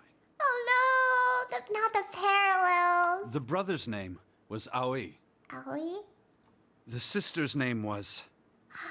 Aoi? That's such a pretty name. I actually really like that name. Her name was... Her name was Akane.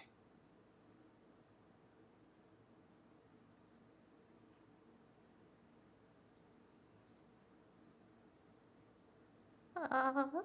That was the girl who died. My heart just sank. Oh my god. My heart just dropped. Akane Kurashiki died 9 years ago?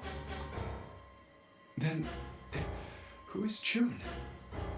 Oh my god, that's so creepy. No. It's impossible. It can't be true. Oh, I need water. Hold on. I'm shaking. I didn't know her name this whole time. You didn't?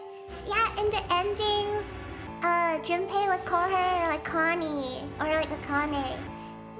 I think you just forgot because he said that in the beginning. In the beginning, he said her name was Akane. Akane isn't that uncommon of a name. If Snake had known her last name, that's a different matter entirely. Maybe it's a different person, guys. Don't worry. So they share a name. A lot of other people do too. It doesn't mean anything. It was someone else. Of course it was. It has to be. Yeah, when she died in the submarine ending, he was like, Akane, also. Is something wrong, Junpei? Your breathing sounds strange. Oh my god, Junpei's probably panicking. Oh, no, it's nothing. I'm fine. Let's get back down there, all right? Gabby, what is your brain cooking? I couldn't do it. Why didn't I ask? He can't bring himself to ask what her last name was, because he's scared of the truth. What's her last name? I just couldn't get the words to come out. It's a zombie. Yeah, the fact that, like, because Snake's hearing is so sensitive, he can pick up on, like, what people are... like his breathing and everything. I'm trying to remember when they first met. It was just like, oh, Kane. Yeah, he was like, I haven't seen you for a while and stuff. They were, like, in the same school, but then she moved.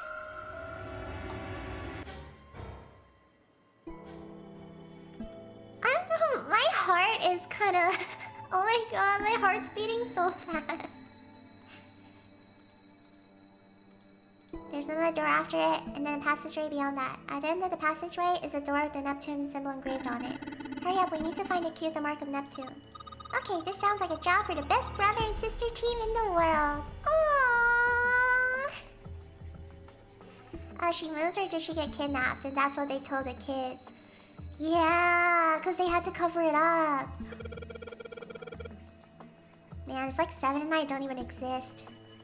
Okay. I forgot we didn't get the Sheldrake book. Sheldrake, this is it. This is what the shadow picture is pointing to. But didn't it say 5 at the end of the shadow picture? Yes, I think we need to find the 5th volume. Well, would you look at that? There's a big red button behind this book. Guess we should press this button. Beep.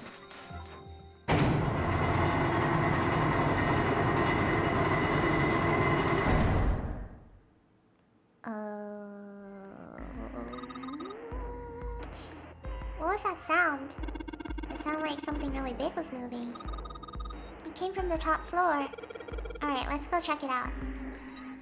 My, my heart is still, Which one is it? Come on, door open.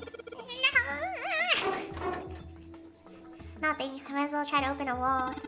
I know you're feeling kind of rushed, but you do realize that's pointless, don't you? It's not going to get you anywhere. There's only one thing we can do. Let's go. This? Oh no, not a puzzle. This looks like an output monitor. Okay, this is 13, right? 13, 14... Wait, no, what's X? Oh wait, what's X? X is 10, right? I was like, wait. What do you mean you're good at puzzles? Am I? X equals 10. Okay. I was like, wait. 13, 14, 10, 13. Looks like an output monitor. I bet the letters you type in on the keyboard will show up here. Good enough. Gee. Thank you very much. Well, I bet you've got to type something on the keyboard. Yeah, but you can only enter letters. Looks like you can only enter 4 letters. Let's see how it works. Letters? I guess you need to hit enter once you type in the letters. You can erase what you typed to this. Okay. Clear. I get the basic operations. Let's give it a shot. Is it the freaking base thingy? Ugh, okay, what was 10?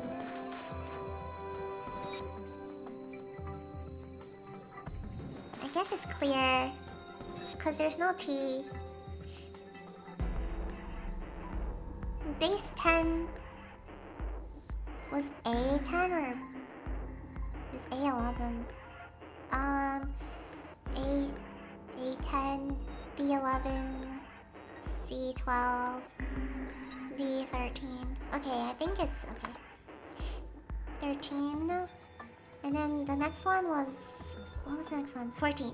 14. E. First one was 10.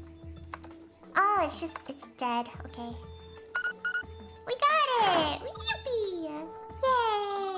You did it, Junpei! It's unlocked now. Good job, Junpei. Whoa there, don't get too excited. I'm dead. Yay! The password was dead, remember? Just makes me think whatever's waiting for us isn't good. So what? Jeez, you're such an old lady. You can't be worrying about stuff like that. I mean, come on, we got it to unlock, didn't we? Clover is so happy. Because Snake is here. Let's go, hurry up. My brain goes in the opposite direction. It's a thick metal door. There's a handle in the middle of it, though.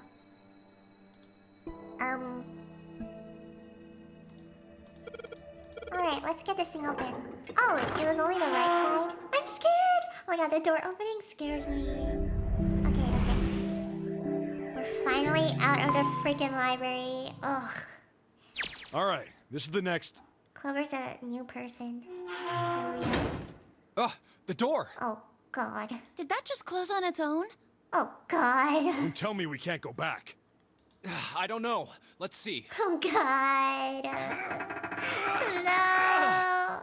We have less than an hour, too. Damn it. I already spent more than an hour. It looks like it locks automatically. Is there any other way out? Well, there's another door over on the right. There's a card reader next to it. It's got a red light on it, though, so I'm pretty sure it's locked, too. Gungaga. Me? Gungaga. But there is a card reader, right? Yeah. Then perhaps if we find a key card, we could open the door and leave? Well, yeah, that might work, but... Hey! Wait a minute. Are you saying we're gonna have to search through this room for one little card? Oh, man. Oh, my God. I'm losing my mind. Looks that way. No way! For real? Oh, great, there's a head. Well, we can sit down and wait to die, if that's what you prefer. A drawing board. I rather doubt that, however, so it would be wise to start looking. We haven't much time. Let's find that key card. Oh, and the Neptune key as well. We won't be able to get through the hallway without it. I think we're in for a long night, guys. All right then, let's begin.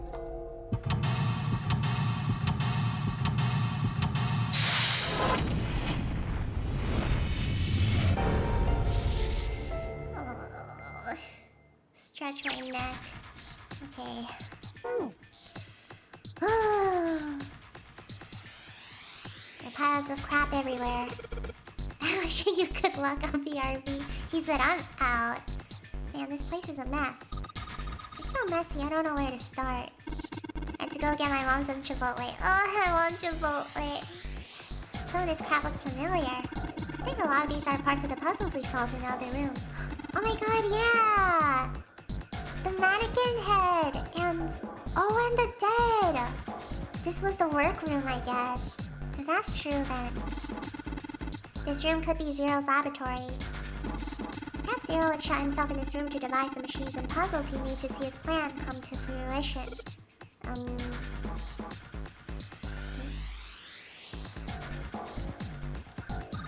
Junpei, isn't this a nautical table? Oh, this is the one we did in the room. Damn, Mexican's right, but I doubt it's authentic.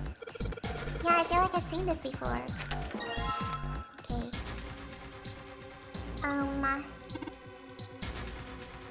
Okay. Keyboard, let's just have a few keys. Okay, no dice. There are 3 monitors here, the power's on, nothing's working. 4 indentations on the desk. I have an idea of where this is going. I wonder if I'm supposed to put something in them. The mouse, nothing happens when I mess with it though. So small, I wonder what it is. Got no idea. Okay, what else? This screen is huge, wonder why it's blue. Maybe if I touch it. Oh, great. There's something on the screen now. What's this? There are 15 cells here with numbers and letters in them. Let me see that. Ah, I see. So whenever you touch a cell, the ones next to it turn on or off. You just gotta use it to make the all cells on the right and the bottom green. Oh. Hey Junpei, I found this piece of paper under the thing. Wanna take a look at it? Do you think this might have something to do with the puzzle? It's a piece of paper Clover gave me. There are a bunch of numbers and letters connected by equal signs on it. Just like she said, this is probably related to the puzzle on the screen somehow. Thanks, Clover. This really helps. Alright, let's go back and try again. Anyway, it looks like I just need to make all the cells all green. Okay. Let's see. Is it the base numbers? So D would be 13. You guys can't see, but I'm like pulling my eyes. Just get a marker and color them green. Exactly. 13 plus 6, 19. What are they trying to... 13, 14, 23? What's this? 6 for 15? No, it's 13. 6, 19, 6 is 19, and 4, 23. Oh, it's all 23! Okay.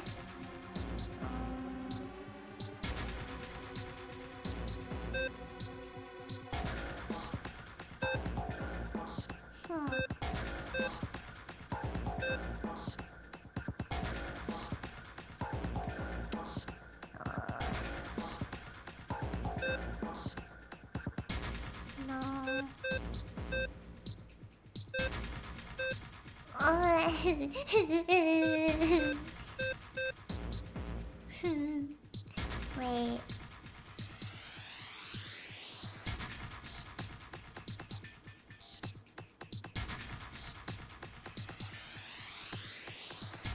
C10, A,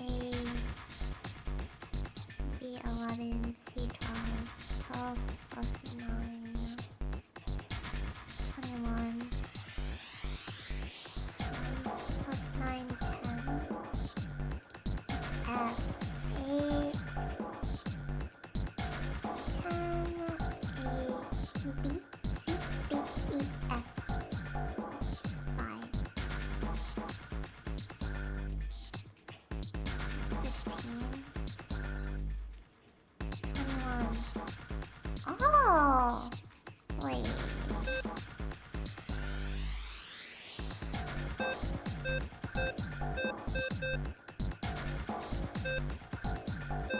Come on. Okay.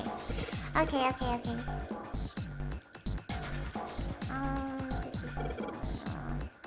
Okay, I think I got it. Okay, I think this row is supposed to be 21s, and then this row is supposed to be 10s. I'll see though.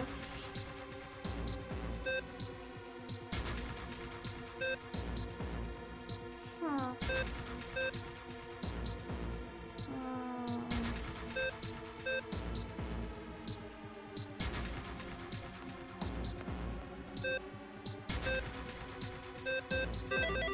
Wait, what just happened?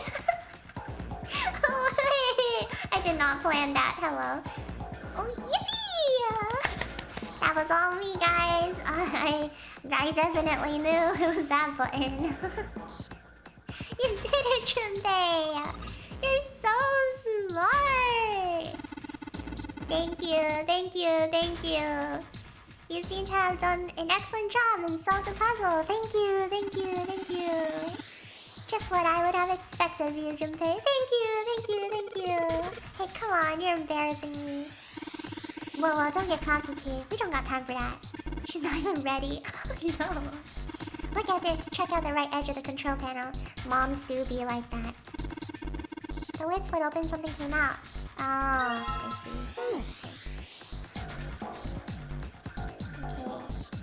Okay. Barely even 1%. I was gonna say, give me a harder one, but please don't. God, please do not. What's this? Oh great, it's another one. It's okay. I got this, guys. I totally knew what I was doing. Well, now we've got something on the screen at least. Huh? What is this? A harder puzzle, say less. Oh, wait a minute. I saw something like this when I figured out that Morse code puzzle back in the communications office. Oh, it's Morse code. Okay. Morse code. Yeah. The dots on here look like bits for Morse code. There's 2 dots on the first line, 4 on the second, and 1 on the last. I'm afraid I don't understand. Well, perhaps you should give it a shot anyway? Yes, our favorite tech support guy. Alright, I'll try. Before I do that though, maybe I ought to run through the instructions. If I tap the button, it'll enter a digit. If I hold the button down, once we enter our answer, it'll automatically determine if it was the correct answer or not. Alright, let's do this. Okay. What was it? Wait.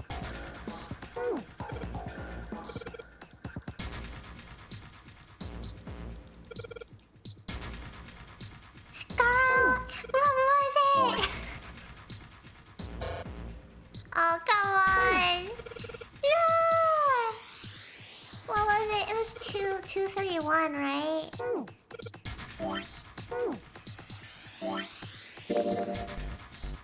No, it was 241. Oh, thank you. Good thing you didn't go to get Chipotle yet, huh?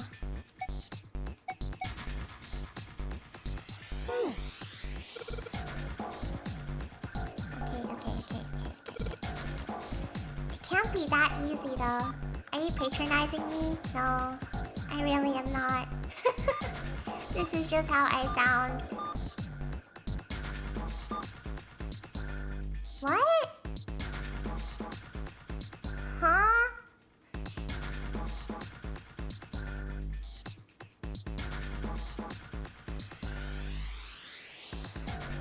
What? I'm so lost. The original Morse on the screen is 241. Yeah. Maybe you have to respond? Oh! Hold on, I need to search up Morse code.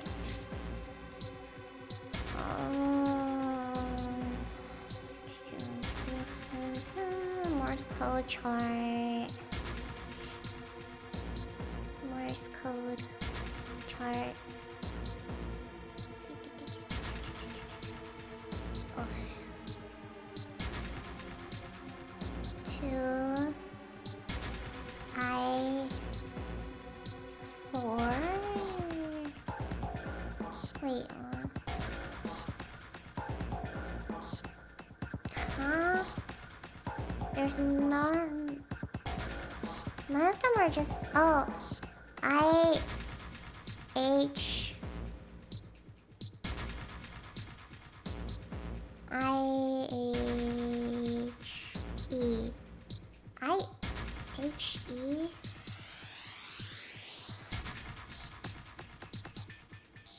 What the heck? I-H-E. Huh. Bro. Infrared heart emergency. I don't understand.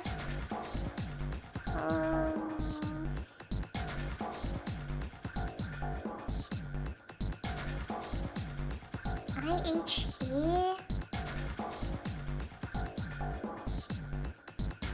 Get a hint again? How do I get a hint again? Help! Oh my god. I-H-E.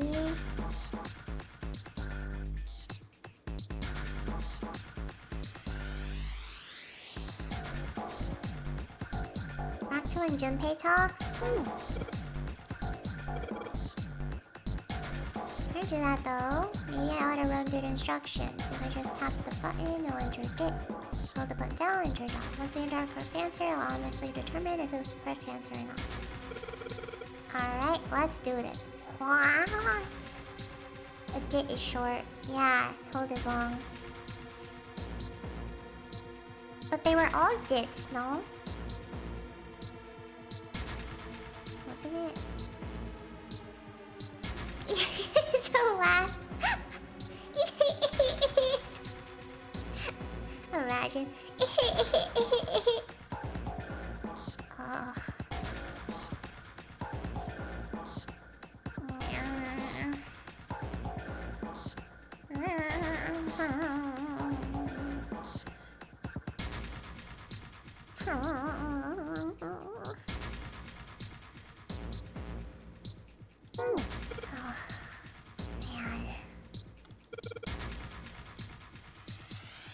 Is there a hint around here? Please, this is gonna take me all night.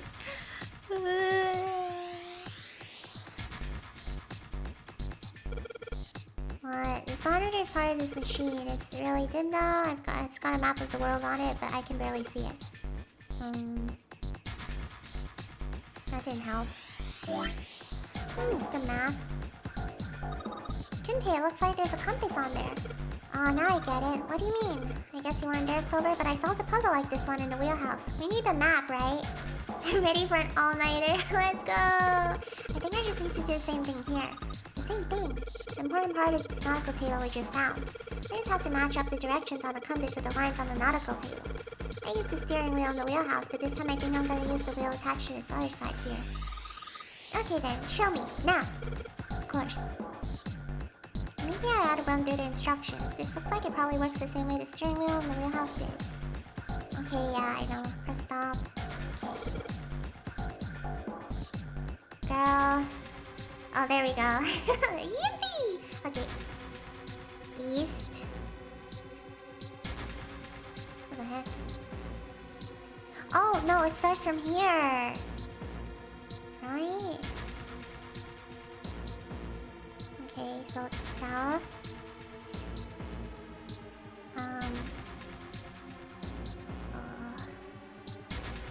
South and west. Should I write this down? I'm gonna forget it. No, it's okay. I got it. Okay, south, west, southeast, northeast. Yeah, I'm gonna write this down.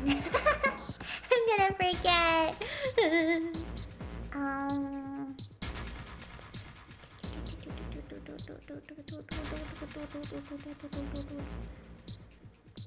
What's this? A scientist will see Kuroko's backpack and say, put that beast in a situation.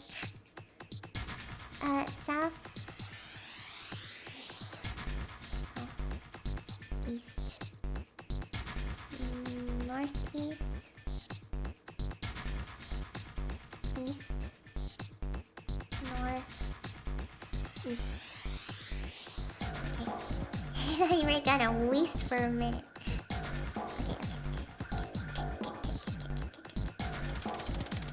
We got this. We got this. This is freaking me out. Okay, west. Okay. Southeast.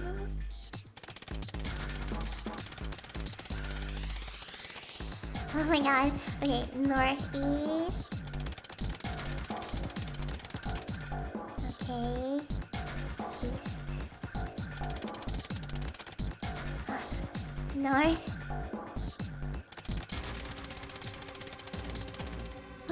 East. No! Why didn't it stop? Okay, south, west. Yeah, it's southeast, northeast, east, north, east. It is! I'm not wrong. What the heck? Okay. It's okay. Maybe something just happened. South. Should I use the keyboard instead? I'm concerned. Okay. South.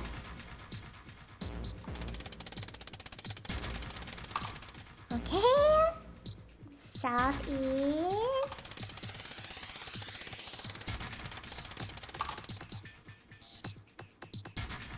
Northeast.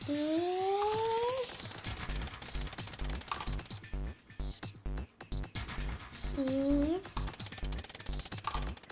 Why didn't it stop?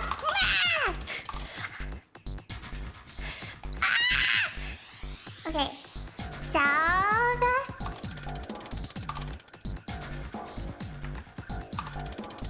West.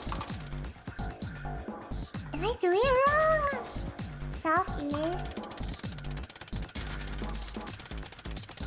They're gonna be like the map is upside down actually. Northeast. Okay. East. Okay. North. Okay. East. Oh my god! I'm sweating! Okay. Good boy, who's a good boy? Knock it off. Hey, we don't have time for screwing around right now. Check out the right side of the monitor. Just kind of slid open, something came out. Oh yeah, I heard a noise too. You know that big box in the hall by the exit? I think it made a noise. Like something unlocking, you know? A noise, huh? Big box. By the exit.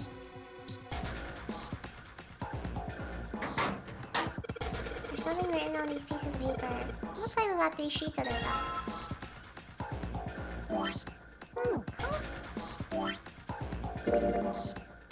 Oh. That's a Morse code key for the letters A to I. Okay. I guess we can use that.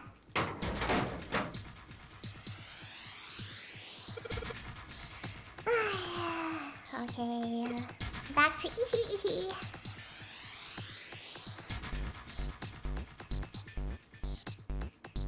It's still Eehee.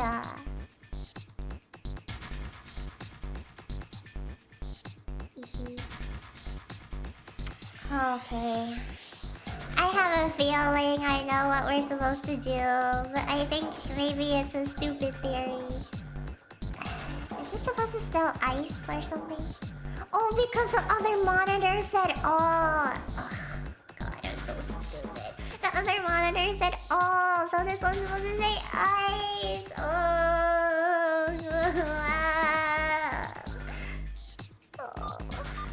Okay, please.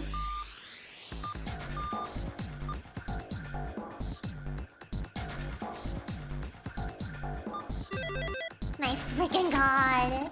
I see, it seems like you have solved the puzzle, Junpei. Yippee! Excellent work. The answer was ice. How did you know? All I had to do was listen to the sounds the machine made.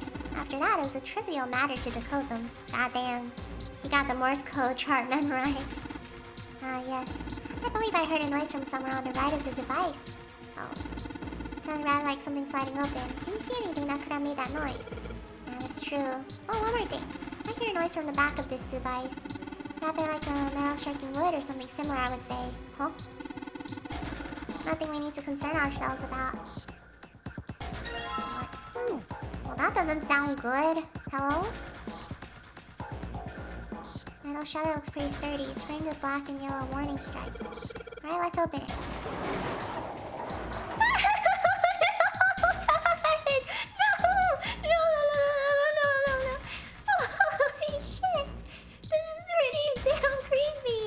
There's a coffin in there. A coffin. Oh man, the Seven think. Yeah, he's all pale. Seven's freaking out. Get in the box, Snake. Get coffee. Oh, I kind of wanted coffee too. He's thinking the same thing I am. No way, could this be? I'm sorry, but what's going on? It's a coffin. I wonder if there's a vampire in it. Right, I guess Clover and Snake don't know the story. Man, I can't bring myself to tell them. Well, at any rate, let's have a look around. Alright, fine, I'll open it. Okay, Junpei, you can do this. It's just a box. It's just a box. Oh, holy shit, this is a coffin. There's gotta be something horrible in there, I just know it. Okay, deep breaths. Here we go. My heart, stop. It's empty. Oh my god, it's empty. No! It's Seven, right? No, Seven's freaking out. Seven's freaking theory. Oh no. Seven's like the mummy's walking around. I guess he's right. Oh god.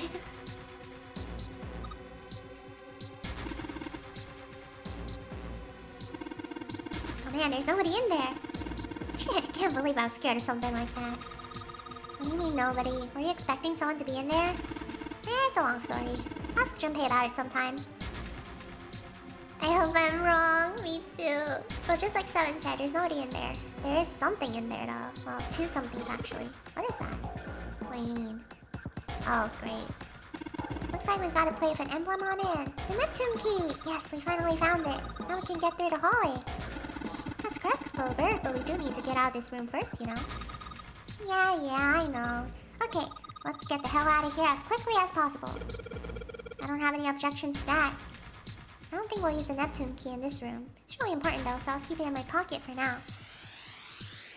Yep, take the emblem. Alright, now we're going to the front. Yeah, that spooked me. Clover's the heart of the team. She really is. Okay. Monitor time. Nothing's happening. Wait, what's Snake doing? I feel symbols engraved just above each indentation. On the upper left is the steering wheel symbol. Oh, upper right, the cross symbol. Bottom left, the mysterious circle symbol. And lastly, the waffle pattern. Waffle pattern is engraved near the bottom right indentation. Additionally, each symbol seems to have been given a number. Steering wheel. Oh, 1, 2, cross, 3, mysterious circle, 4, waffle pattern. Oh, wait, I already forgot. Steering wheel. Whoa! We have to solve 4 puzzles! Oh, what's that? Looks like some kind of puzzle. I wonder if these are the rules. Here, I'll read them to you. When you touch a numbered area, the area will be selected and will turn blue to indicate this. Touch a numbered ball above selected area, will cause the balls to be moved back to that area. You cannot move the red balls.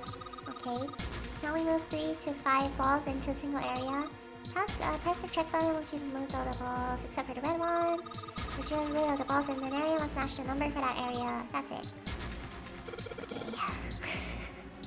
I still don't get it. Whatever. Like they say, practice makes prefects. Let's give it a shot. Don't you mean practice makes perfect? Hey, let's see you solve the next one. Then you can make fun of me.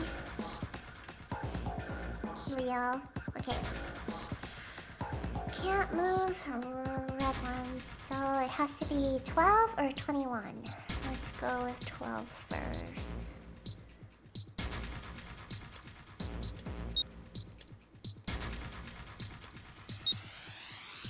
Okay, 15.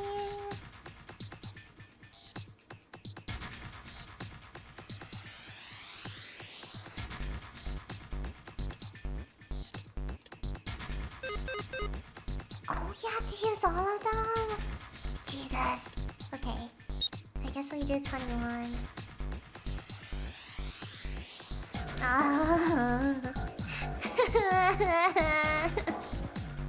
Okay. It's okay. Everything's gonna be fine. 21.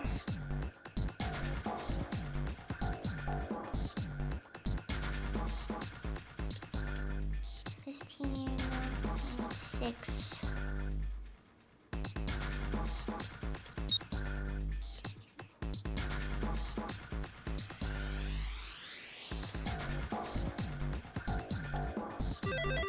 Okay, that wasn't that bad.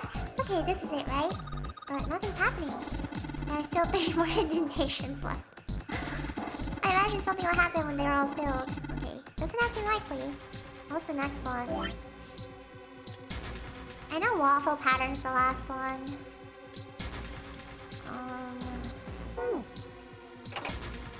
Guess nothing happened. Wrong one. Okay, okay. 2 across. Okay, mysterious circle. Okay. Alright, let's go, let's go. Puzzle sure looks like the last one. Your red balls, you can't move. Okay. I get it, I get it, I get it, I get it, I get it. I get it, I get it! Anyway, like they say, a picture's worth 1,000 words. Let's give it a shot. Isn't that a picture is worth 1,000 words? Hey, shut it. At least I'm trying, alright? Okay. 10, right? Yeah, okay. We gotta get 10.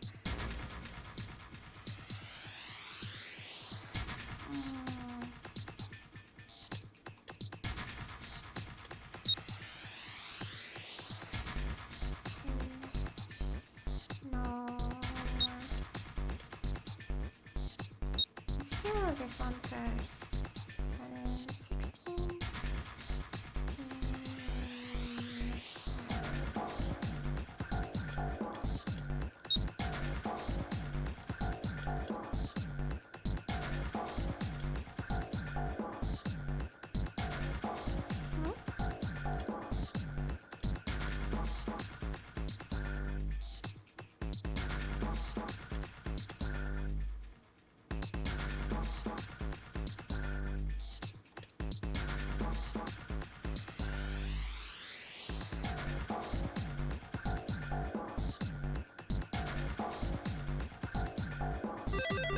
Okay. That's awesome, Junpei. There's only 2 left now. Oh, God. Don't worry, guys. We'll get to the ending. Okay. You can't think of anything clever. Please don't strain yourself. You might hurt something. Oh, my God. Or shut it. Just give me a break, alright? I'll think of something. They're so funny. Okay, 7 and 7. I'm gonna make 16 for both.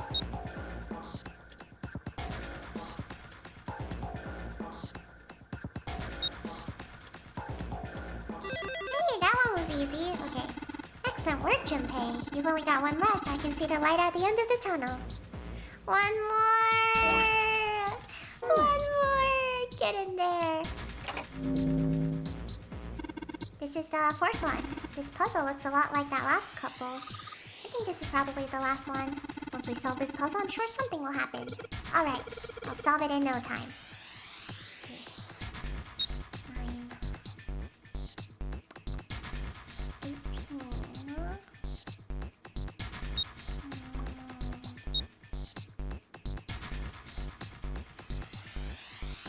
Wait, you can't do it though.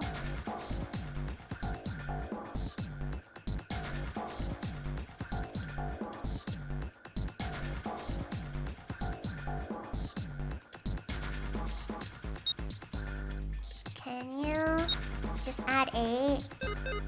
Oh, something's wrong. Okay.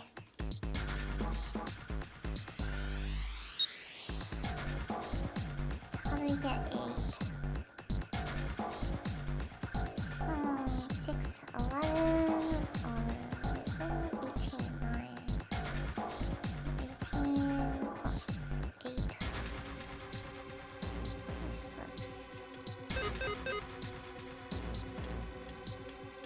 That's 8 though. How do you get 9?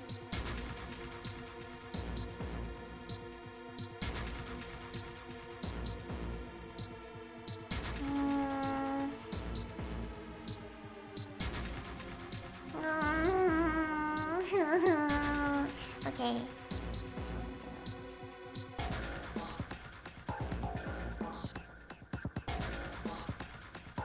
Mono, please.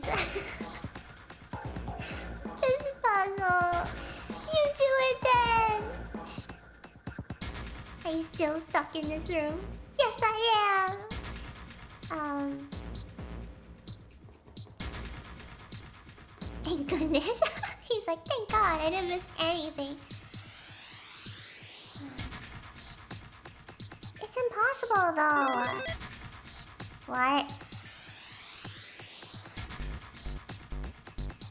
Was I not supposed to make 9?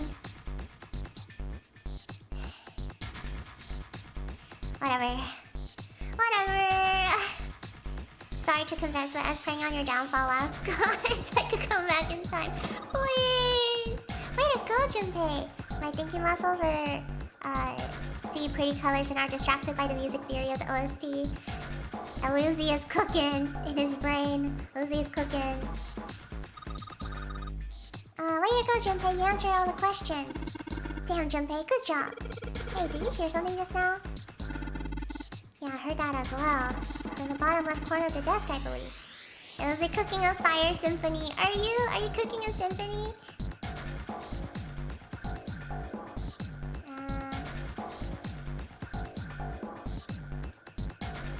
Do we leave now? Let me out. Let me out. Let me out. Let me out. Let me out. Machine.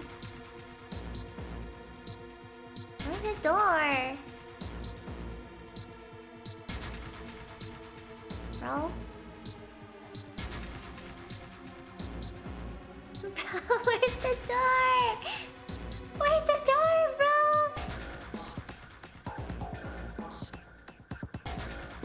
My mom is satisfied at the moment.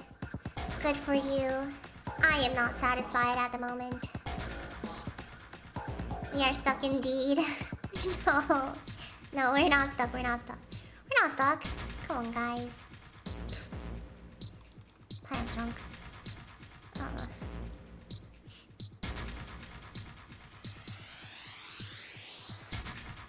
Oh. A picture. Oh. Oh. What the?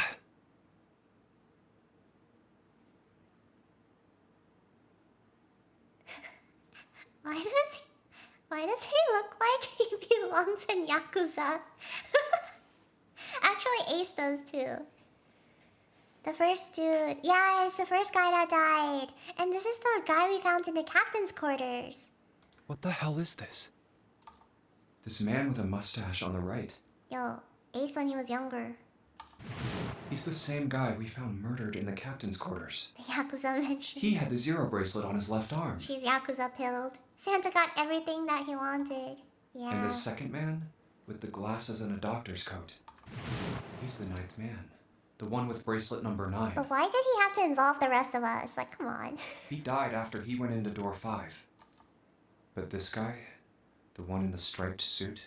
Oh, that dude, yeah. Oh man, that's Ace. Oh, right, they don't know yet. Oof. Yeah, I guess it is.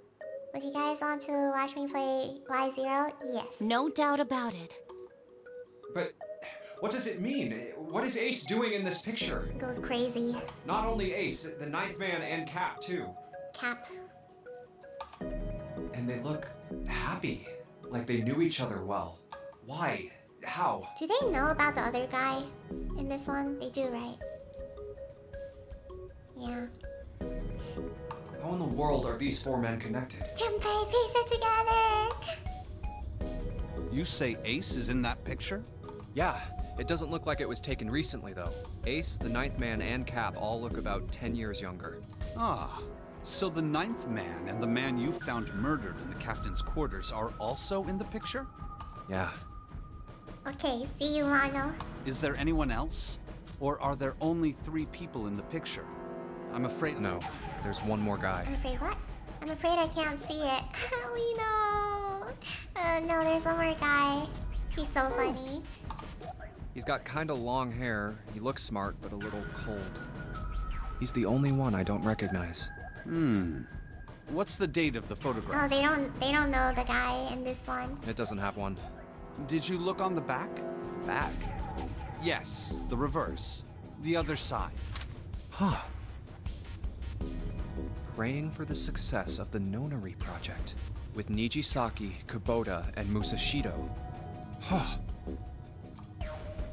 Then the 4 men in this picture were the organizers of the Nonary game 9 years ago. They're like, let's drink to the torture of children. Glasses clink. Kanpai. That means Ace, the 9th man, and Cap were all responsible for making it happen. But I feel like I should be more shocked about this. It's almost as if that's just how things were always supposed to be. Why? Why am I not surprised? Ace was the one in charge of the Nonary project. I'll drink to that. I also will. I'll drink my water. Cheers. Why? Why am I so calm? It's like I already knew. The Akiyama drip. Wait, Ah, what did he of say? course. I understand now. Wait, what did he say? Their true identities did not come as a surprise, was what Junpei found most surprising. Why am I not surprised? Ace was the one in charge of the Nonary project, but then why am I so calm? It's like I already knew. Oh. Also, maybe I should switch to the novel screen. Junpei looked over at Snake in his own confusion. He had missed the dark look on the other man's face. Ace was the CEO of Cradle Pharmaceuticals. He was the one who invented the game 9 years ago. He was Gentaro Hongo. Thank you for the drink. Ace is... Cheers. Hongo? Oh, and stretch, thank you.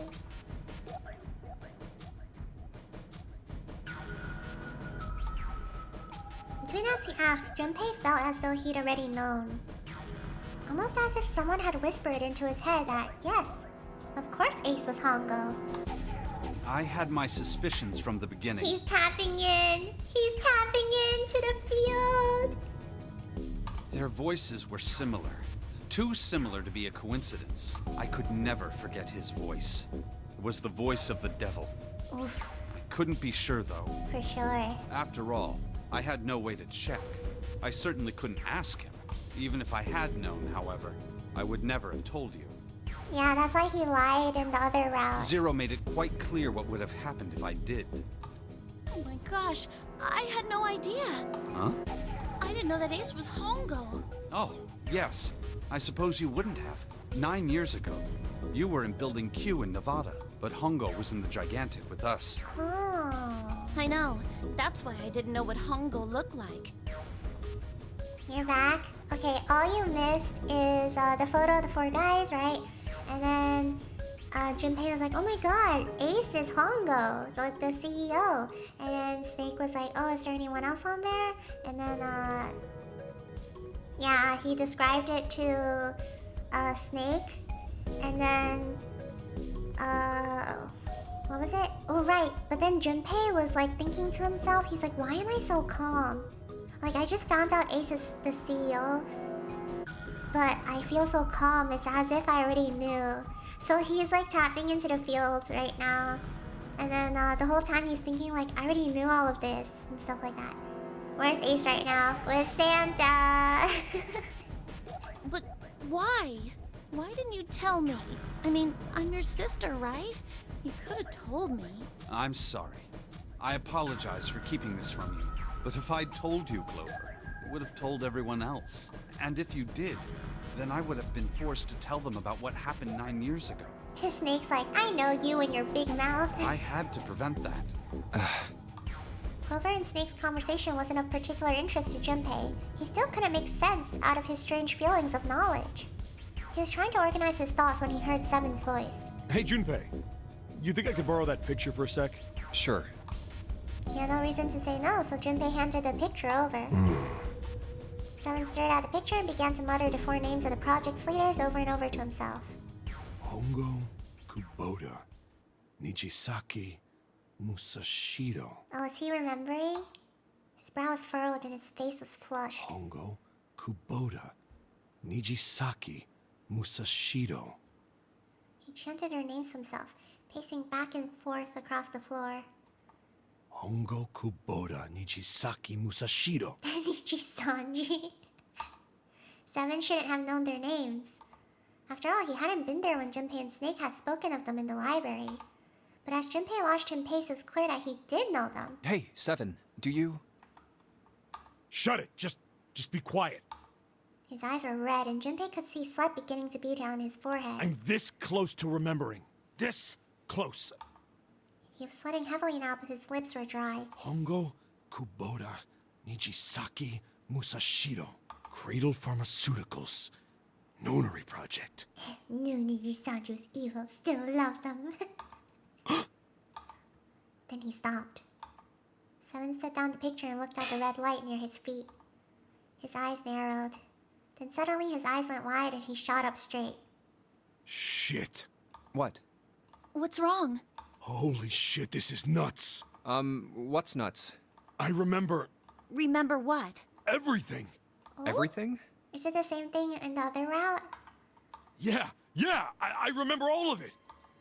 My memory's back. I remember what happened before I got snatched. Seven's voice was filled with excitement. What? Oh, before he got snatched. Shock and excitement had frozen Junpei in place along Snake and Clover. Let me tell you what happened. Seven hastily drew shaking hands across his mouth and began to speak. Like Snake said, Ace is Hongo from the right. The other three are Musashido, Nijisaki, and Kubota. Musashido was the man with the cash. Nijisaki was Hongo's right-hand man. And Kubota developed the actual technical details of the experiments. Realization began to dawn on Junpei, a long suppressing question. How do you know all this? Come on, man, I told you, I finally got my memory back. No, that's not what I mean. I'm trying to ask you why you knew all this stuff in the first place, before you forgot it. Seven rubbed the scar on his chin. You really want to know? Of course. Me too. Snake was the only one who didn't voice any sort of agreement. It looked to Junpei as if he was simply waiting to see where Seven's sudden recovery might take them. This is gonna take a while. Hell, it'll probably take me a good 3 days to tell you everything. Well, we don't have 3 days. Just give us the short version, all right? Short version, huh? The big man pulled off his hat and scratched his head. He made a face and put his hat back on. Alright, fine. I'll give it a shot. No promises, though. I'm just now realizing that when the ninth man was saying that he was told he would be able to live, he was talking about Santa. Oh, no. He was talking about, Ace. They said in the other route. Because Ace is the one that lied to him and told him that he could just go through the door. Because the thing was changed. He's the one that kidnapped the kids. No, not Seven. Junpei and Clover nodded earnestly. I'm a detective. It's a little awkward to say this about myself, but you could probably consider me a lone wolf type.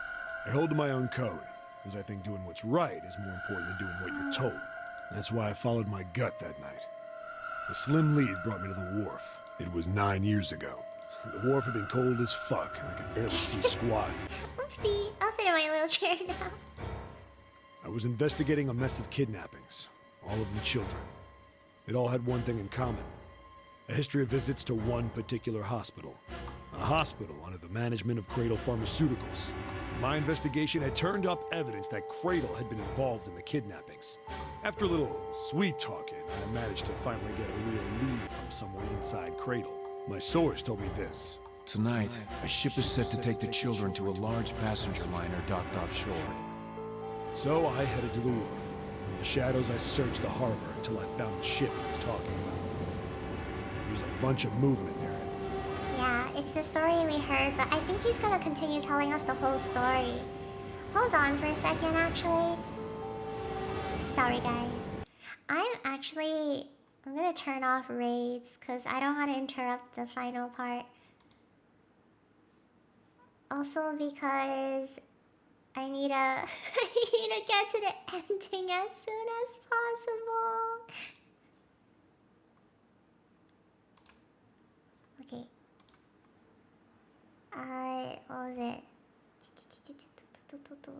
She's prepping herself. I am.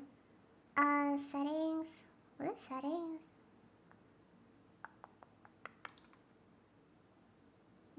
Channel? No. Stream. Okay. Save changes. Alright. No race tonight. We're getting through this. Men in black suits, many of them carrying large bags. Bags. There was something about the way they moved as they were carried, no doubt about it. There were human beings in those bags. I moved before I realized it. I came out of hiding, my gun already in my hand. Don't move. I felt metal touch the back of my head. Drop the gun. I could kill you right now. It'd be easy to get away with it, too. Seven's voice acting. Just tie an anchor to your feet, and no one would find you for a week. That what you want? The fish here would love a meal. Yummy. He kept digging the cold metal thing into my skull. There was nothing I could do. I did what he said and laid my gun on the ground. It was Ace. Then suddenly, there was a sharp pain in my neck. A needle. A drug? That was my last thought. Oh, Seven. Yeah, detective. My face hit cold concrete. I was out like a light after that. Okay, we're getting to the part he forgot. I woke up on a hard floor. Damn it. Shit, my head hurts. There's something about them that screamed human. Maybe it was the shape or the label that said kid inside, but nobody knew for sure. I did a quick once-over of the room. Where am I? A small, shabby bed, a dirty sink, a toilet with no privacy. I'd seen it countless times as a cop. I'm in a cell, huh? Facing the toilet was a door set into the wall. I was still pretty woozy, but I made my way over to it. Simon. I pushed and pulled on it, but... it won't open. Not like I expected much else. Would be dumb enough to put me in a cell and leave it unlocked. Threw myself against the door a few times, but it wouldn't budge. I knew it. I gave up and made my way back to the bed, and sat down. I sat there for a very, very long time. Who knows how long. Then, I heard a faint voice. It's happening. The voice was far away. I couldn't understand what it was I saying. think it's the full story, guys. But I could hear one. It was pretty high. Probably a little kid. Huh? No, it was several. It's here. I think it's I here. hear 5 or 6, maybe more. Where? Where are they coming from? I pressed my ear to the wall and tried to listen through it. No, that's not it. Left. It's coming from under the bed? I hauled on the metal frame and flipped the thing over.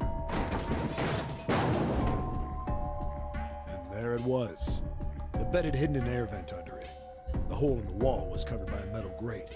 Yeah, they were looking for the I dead. dropped flat on the floor and peered through the grate. I couldn't see shit, but I knew it in my gut.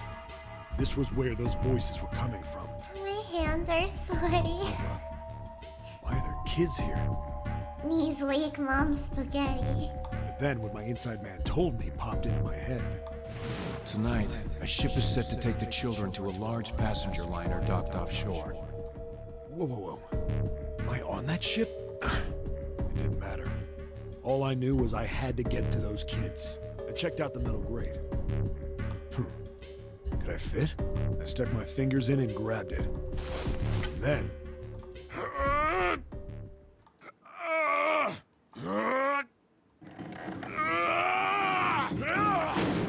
Dang. Yeah! How do you like that, you son of a bitch? I finally got the damn thing off. It's a smug face. Sweat was dripping down my face, so I wiped it off and crawled inside. Yep, definitely lifted me up. The first bit or so was tight. I had a wriggle on my belly. Wind up eventually, and there was space for me to crawl along on my hands and knees. I went from crawling like a worm in dirt to skittering like a bug. Couldn't say it was much better, but I'd take what I could get. All the characters in this game are so real. And when I'd been in the thing long enough to start wondering where it'd take me... Except for the 4 people. Like a seal! A massive sound nearly scared the piss out of me. It was like a heavy metal door had just been slammed shut. Then, there was a voice. Oh, great. Oh!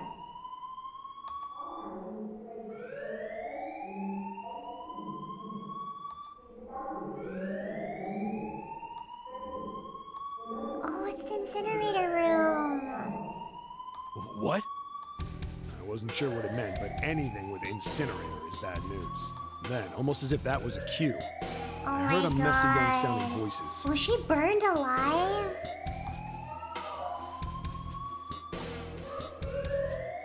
A bunch of them were straight up screaming in terror. And all the sounds together made a howl that made the hair on my neck stand straight up. That is insane. Ace was ready to cook all these kids for an experiment. Damn it! What the hell is going on here? I scrambled through the duct as fast as I could. I made a giant racket, but I didn't care at that point. I soon found a metal door on the left side of the duct. The kids were screaming on the other side. Mona. I found it. I yanked the handle and threw the door open. I almost ripped the metal off its hinges. Amazing CEO. What the hell is this place? I couldn't believe what I saw. The room had a dome up top.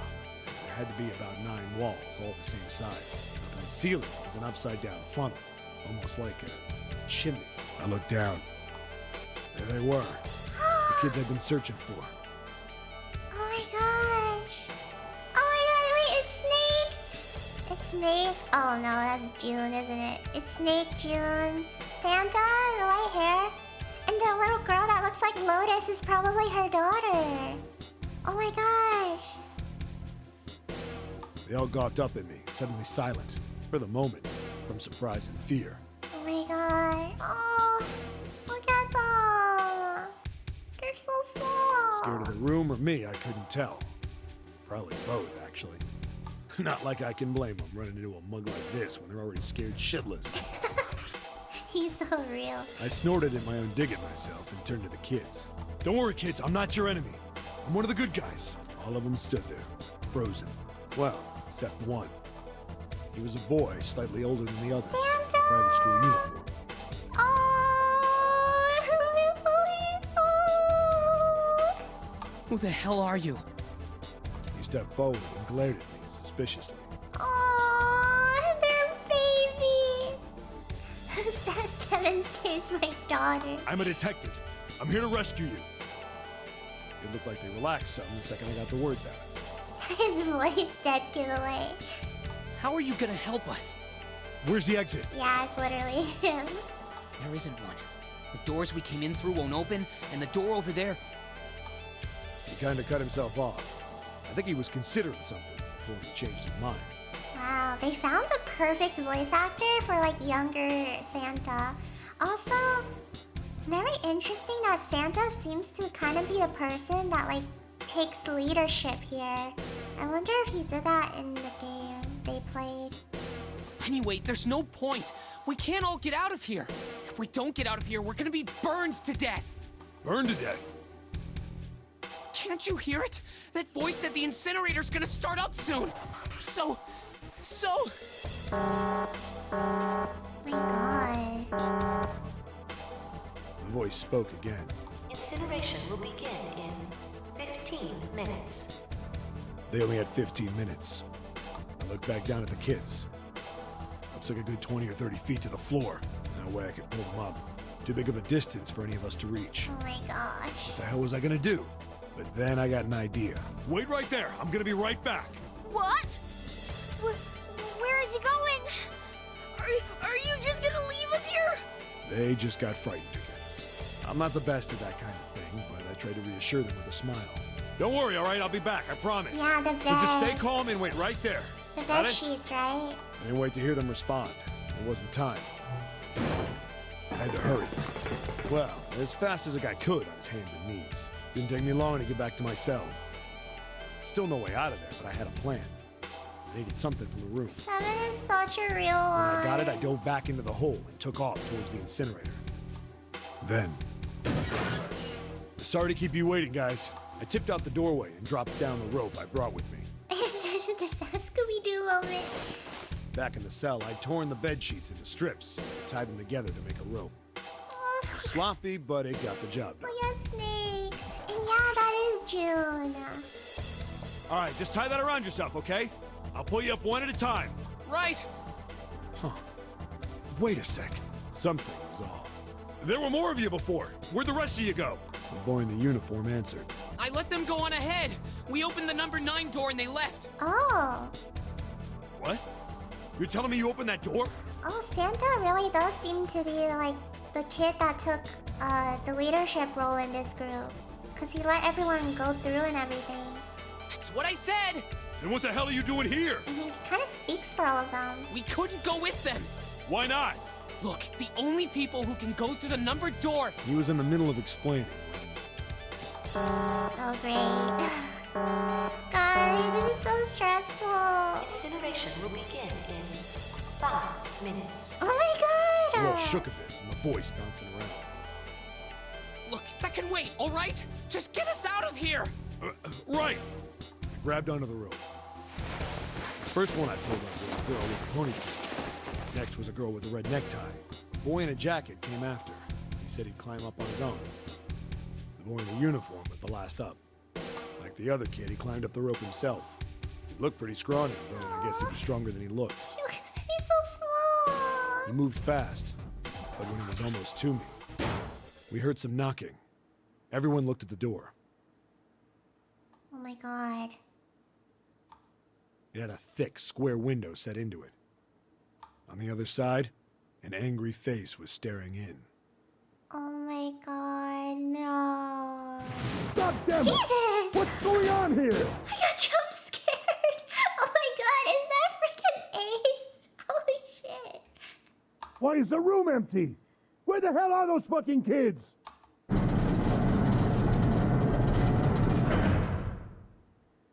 The door opened, and a man stepped in looking half mad with fury. I recognized his face. I saw him many times in photos during my investigation. Oh my god, I'm so stressed. The man's name was Gintaro Hongo, the CEO of Cradle Pharmaceuticals. Hongo saw the boy hanging from the rope. Yeah, he wanted those kids cooked. Yeah! It was like he was an animal. He lunged for the rope. Hurry! I know! The boy in the uniform booked it up the rope. You son of a bitch! Get back here, you little shit! 15 feet. 10. The second I could reach the kid, I grabbed him. I hauled him up and tossed him into the duct behind me. Oh no. No! That's too heavy. Hongo had lost it. His face didn't even look human. It was like the bastard pulled off his fake face, and he was really a terrified He devil. really wanted to Damn kill monster. these kids. I quickly reeled in the rope, leaving a furious Hongo yelling at me. Oh my god, I think I know what's going on. You fucking bastard! You won't get away with this! How dare you compromise this experiment! Experiment? What experiment? Yeah, this is his little treat. Incineration will begin in 1 minute. Oh jeez. Hey, old man! What the hell are you doing? Hurry up! The boy in the uniform was trying to get my attention.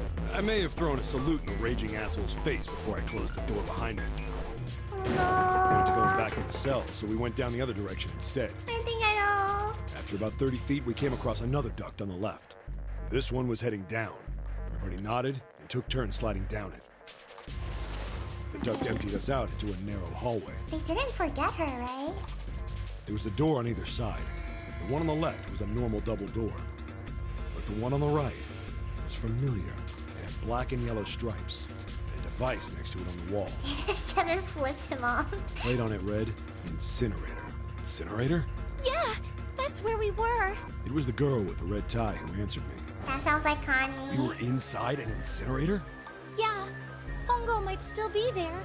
It looks like it's been shut off, though. Wait, what?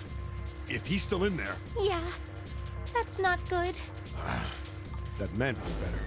We gotta get out of here. Go to the other door, hurry! The kids started running, and I was close on their heels. My are sweating so much. On the other side of the door was a large spiral staircase. Run! Didn't need to tell them twice. We went up and up and up. Feet pounding the steps. Our arms pumping fast. Round and round and round. The devil was on our tail. The stairway kept going. We passed a couple of landings when the boy in the uniform suddenly spoke. Oh, look at Santa and Snake! Oh, baby! Something's up. Akane's not catching up to us. Oh no. Akane? My kid sister. The girl with the red necktie. Akane. That's strange. Wait, weren't the siblings separated? Then why are they together? June's his sister. Oh, what the heck? I didn't remember seeing that name on the list of missing kids. I didn't remember seeing that name on the list of missing kids. What? Hey! Akane! He kept his hands around his mouth and yelled. Nobody answered me. Maybe we outran her. The boy in the uniform skidded to a stop. I stopped too, and so did the other two kids. When did we do that? Well, we passed a couple big rooms on the way here. Maybe she took a rest in one of them? No, that's impossible. Sorry, Grandpa. You keep going. I gotta go look for her downstairs. Oh, He turned to go. Santa! The kid, wait! God damn it, I said wait! I don't think the kid even heard me. Fuck! I spun around to the boy in the jacket and the girl with the ponytail. I'm going after him. You two keep going, all right? Got it? The girl nodded and ran up the stairs. The boy. I'm going with you. Oh, Snake! Oh. Yeah, Summon is in battle. I didn't have time to argue. I just nodded and took off down the stairs. I could hear him following me. He ran all the way to the bottom floor, calling for her.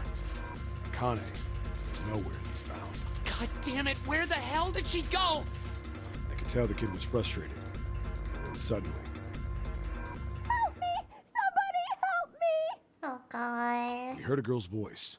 Akane! The boy in the uniform threw open the door and leapt into the hallway by the incinerator. We rushed in after him. I couldn't for the life of me believe what we were seeing.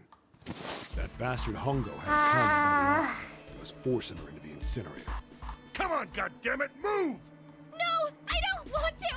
Let me go, please! Let go of me! Oh my God, her bracelet number is 5. Like Junpei. She planted her feet squarely on the floor and was struggling to get away. But Hongo was big and Yeah, strong. we both noticed. She wasn't. Akane! My brother roared with anger and charged toward Hongo. Help me! Ah!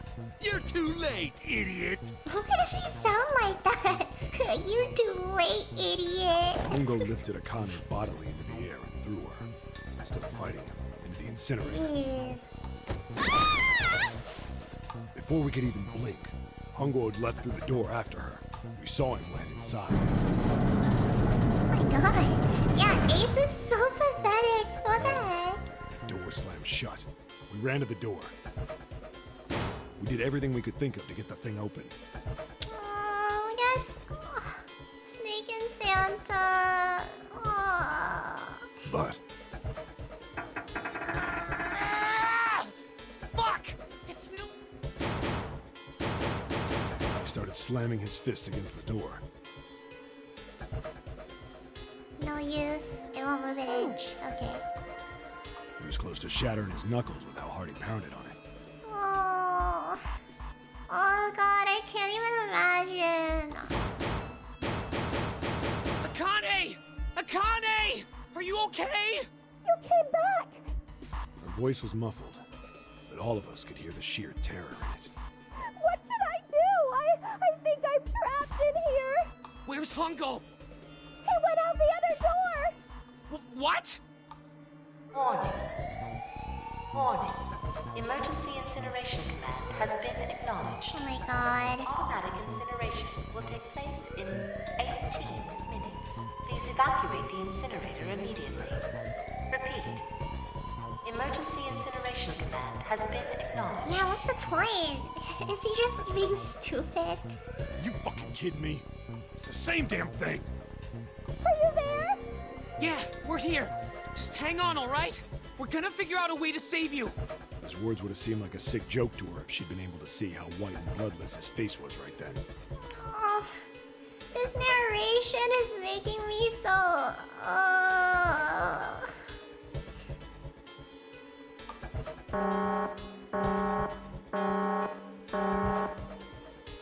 Incineration will begin in 17 minutes.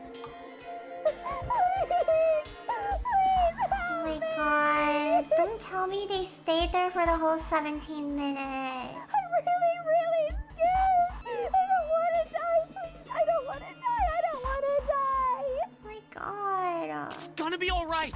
I'll figure something out. I promise. I promise, okay? You hear me? I promise. It was torture listening to her sobbing on the other side of the door. Her brother was nearly crying himself. He could only stand there, fists clenched so tight his knuckles were white. Damn.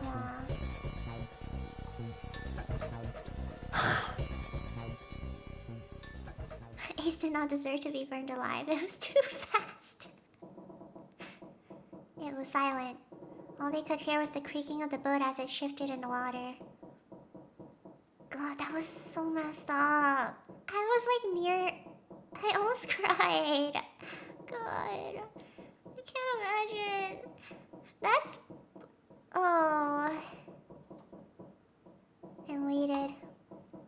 But 7 didn't continue. What happened then?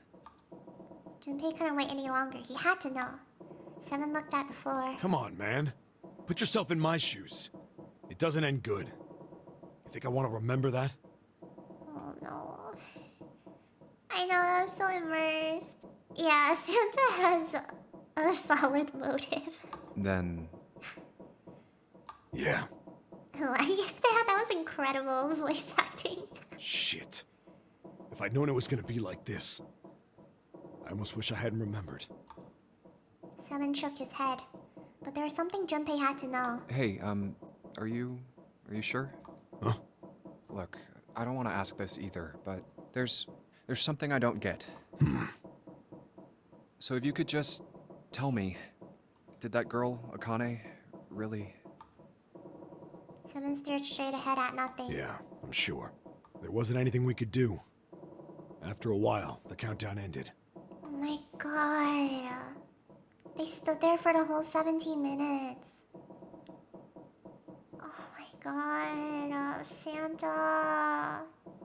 God. Oh, I can't imagine. Oh, I can't think about it too much. I'm gonna go crazy. They probably listened to her, like, for the whole 17 minutes and just couldn't do anything. Oh, Santa. Yeah, and he doesn't have any other family. Like, that's his only family. My god. This is so fucked. And we heard something... burning.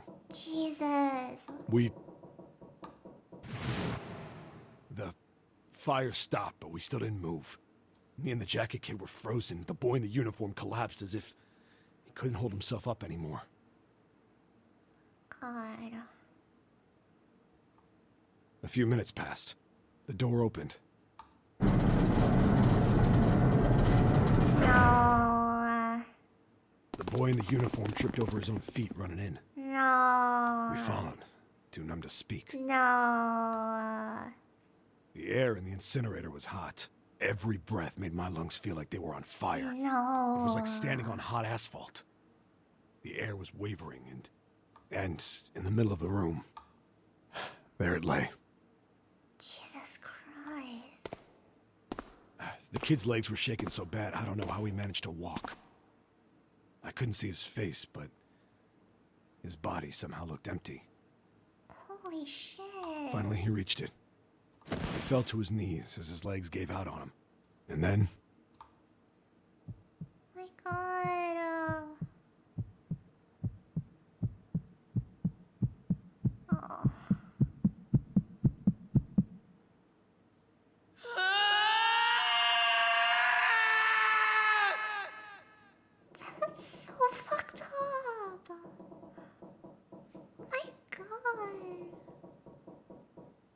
I felt a cold lump form in the pit of his stomach.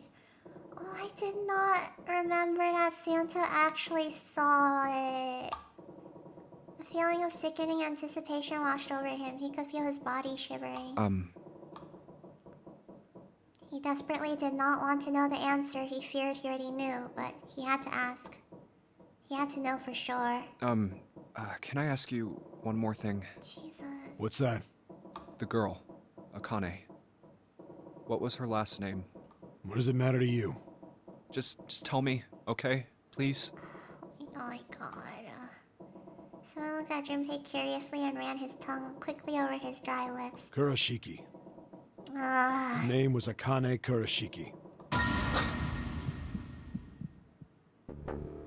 Something inside of Junpei stopped. He had no more words left.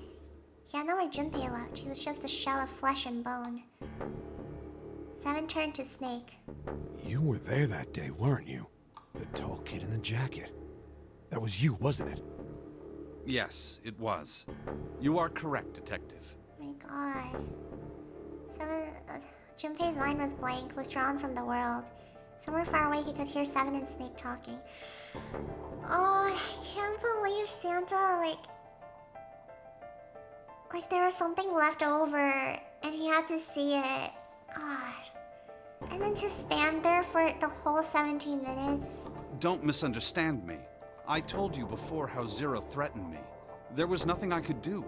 I couldn't say anything about what happened 9 years ago. So you're saying you're not working for Zero, right? My chest hurts. Of course not. Clover, what about you? Hey, come on!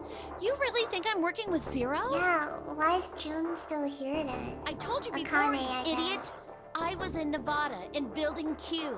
I did hear that a detective rescued the kids on the boat, but I didn't know it was you. Her surprise seemed to be genuine. Have some theories? Have a theory? Okay. Keep it cooking. Seven regarded Clover for a moment and rubbed his chin thoughtfully.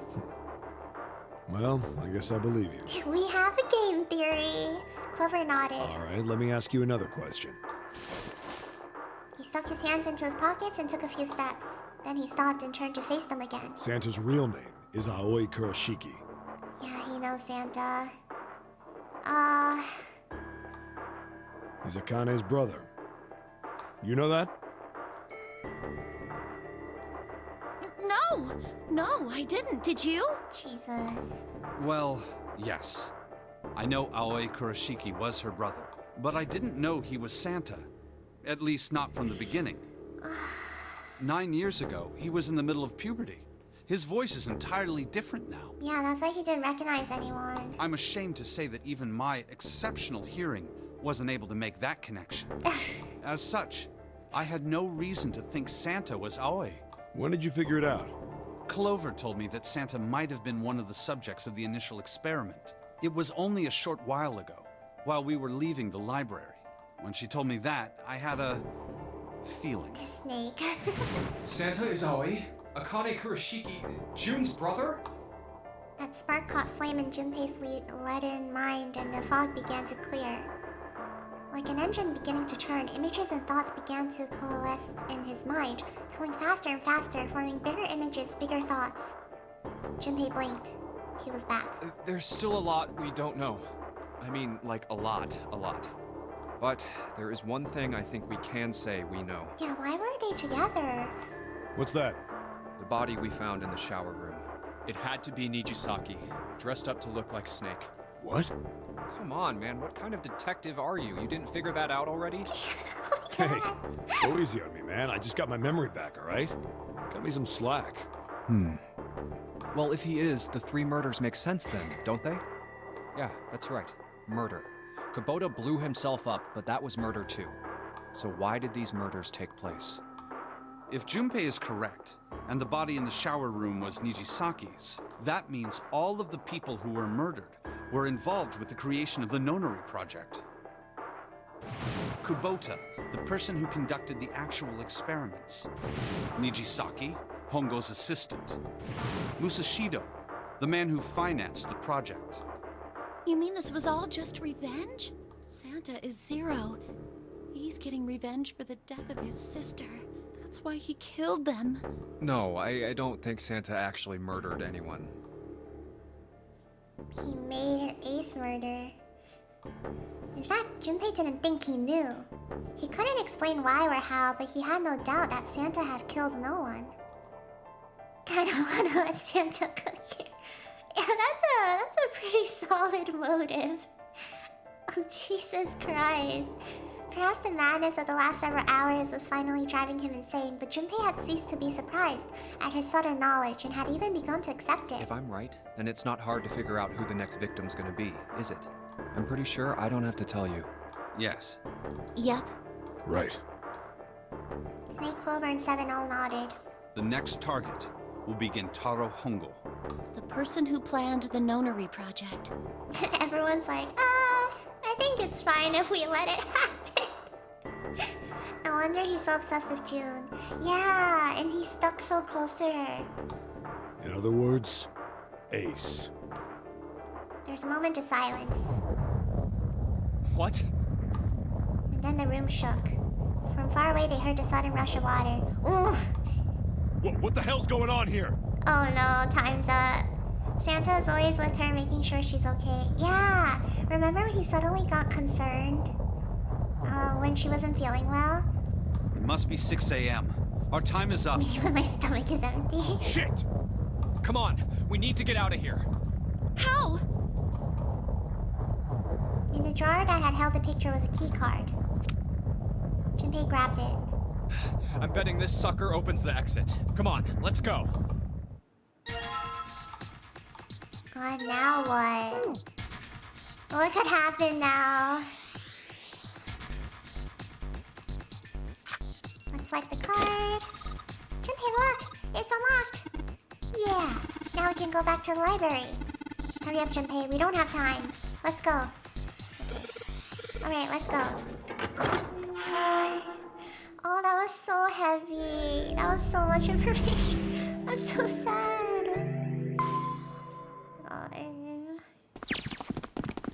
The door opened and they stumbled into the library. Huh. I think the shaking stopped. It would seem so, but we are yet to be out of danger. You're right. Let's hurry.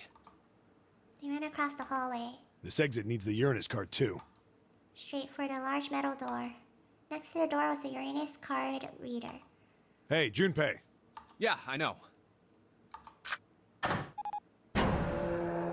They slid the keycard through and the door rumbled open. All right, it's open. Let's go.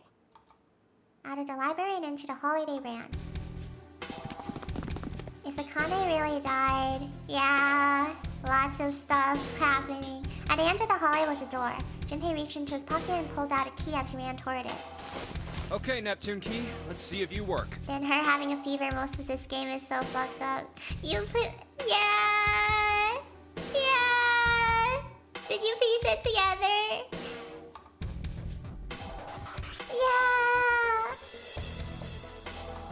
Yes! Huh, I think it unlocked. He turned it. The lock clicked. As one, they shoved the door open and poured through it. In front of them was another great metal door. Above it was a metal plate. It says incinerator. Here we go. So this is the incinerator. This is the first time I've seen it from this side, but yeah, I think so. Then there ought to be a lever near the door. Yeah, right here. Nah. Pull that and the door should open. Got it. As he spoke, he pulled the lever. You know I have a disease called obliviousness. The motor in the door groaned as it slowly ground open. There was no time to wait. Let's go. As soon as the door had opened far enough to admit them, all four dashed through. Then suddenly, there before them were the four who they'd parted from earlier. Ace and Lotus stood in front of the number 9 door. Aww. Whenever I see Santa, I'm just like, can I please give you a hug? God. Santa was curled into a ball against the wall of the incinerator, holding his stomach. And then there was June. She sat slumped against the wall, exhausted. What the hell is going on? Junpei ran toward June. He skidded to a stop in front of her and knelt down. What's wrong? Are you okay? Her face was pale and her lips dry. When she spoke, he could barely hear her. Junpei, you came to get me. Of course I did. I made a promise. I'm so glad you're here. So glad. She mumbled the same words over and over weakly. Junpei could feel his heart breaking. Hey, what happened to you? I'm fine. I just fainted. I wasn't feeling very good. I'm feeling a lot better now, though. Are you sure? Yes. I just need to rest a little longer. I'm sure I'll be fine. You shouldn't worry about me. Yeah, imagine Junpei was there. She was looking towards Santa. Junpei turned to look as well. Santa. Santa grimaced, his face contorted in pain. Seven grabbed him by the collar and roared at him. Hey, where is it? Where's the gun? You hide it somewhere? Despite himself, a grunt of pain escaped Santa's lips as Seven shook him. And be careful! I don't have it. The man's is dead enough, please. I got sucker punched and they took the gun. What? Who took it? What? Isn't that obvious? I took the gun. Oh my god. Ace. I hate this dude. Boo! Me and my homies hate Ace. Here we go again. He did indeed have the revolver in his hand. It was pressed against Lotus's temple. Ace had her pinned to him with the other arm, and she was shaking visibly. Her fiery attitude was gone, replaced by fear. She didn't dare speak. There was sweat on her forehead, and when her eyes weren't flicking up to the gun pressed against her, they seemed to desperately want to say something. Just what the hell do you think you're doing, Ace?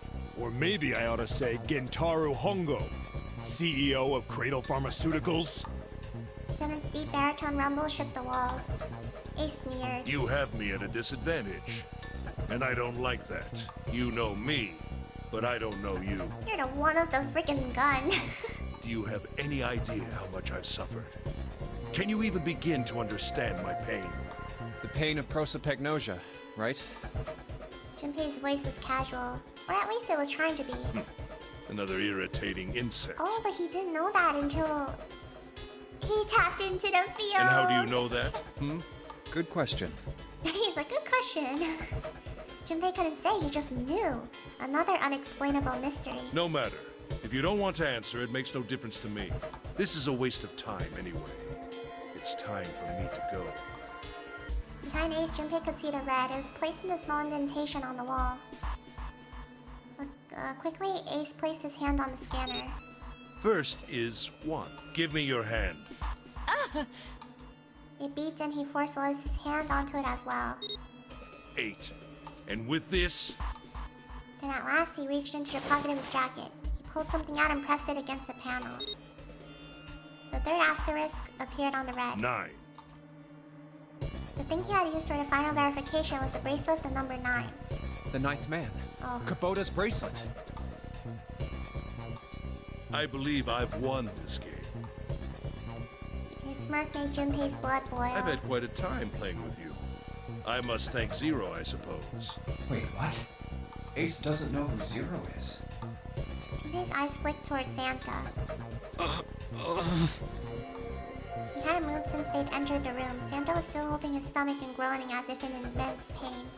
Junpei wasn't sure if it was real pain, but he wasn't sure it wasn't either. What the hell are you planning, Santa? At any rate, this game ends now. I will escape, and the rest of you will have a slightly less pleasant ending. I suggest you enjoy your final moments. Goodbye. Wait! Ace, of course, paid no heed to Seven's request and laid hold of the lever on the red. With a sickening sense of finality, he pulled it.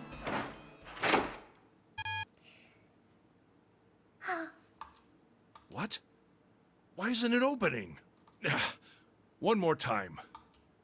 Lotus tried to take advantage of Ace's confusion and managed to twist herself out of his grasp, but...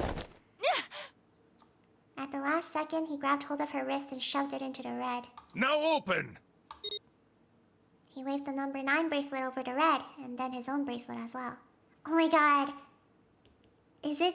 Does he have the 6 bracelet? Maybe it's upside down.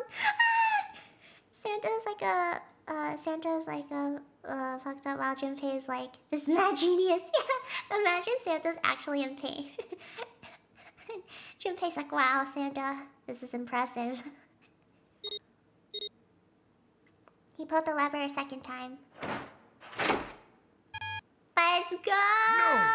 What is this? Why? That digital route should be 9! It has to be 9! Then why? Why isn't it opening? We're all burning together. Elbozo! Ratio! Ace's fury and confusion had overridden all other thoughts. He had set down the revolver. It was just below the red. Now! 7 chose that moment to act. He moved far faster than a man of his bulk should have been able to, and he launched that bulk straight at Ace. Let's go! It was over before they knew it. No! In the blink of an eye, Ace was on the floor. He rolled onto his side, groaning in pain. Let's go!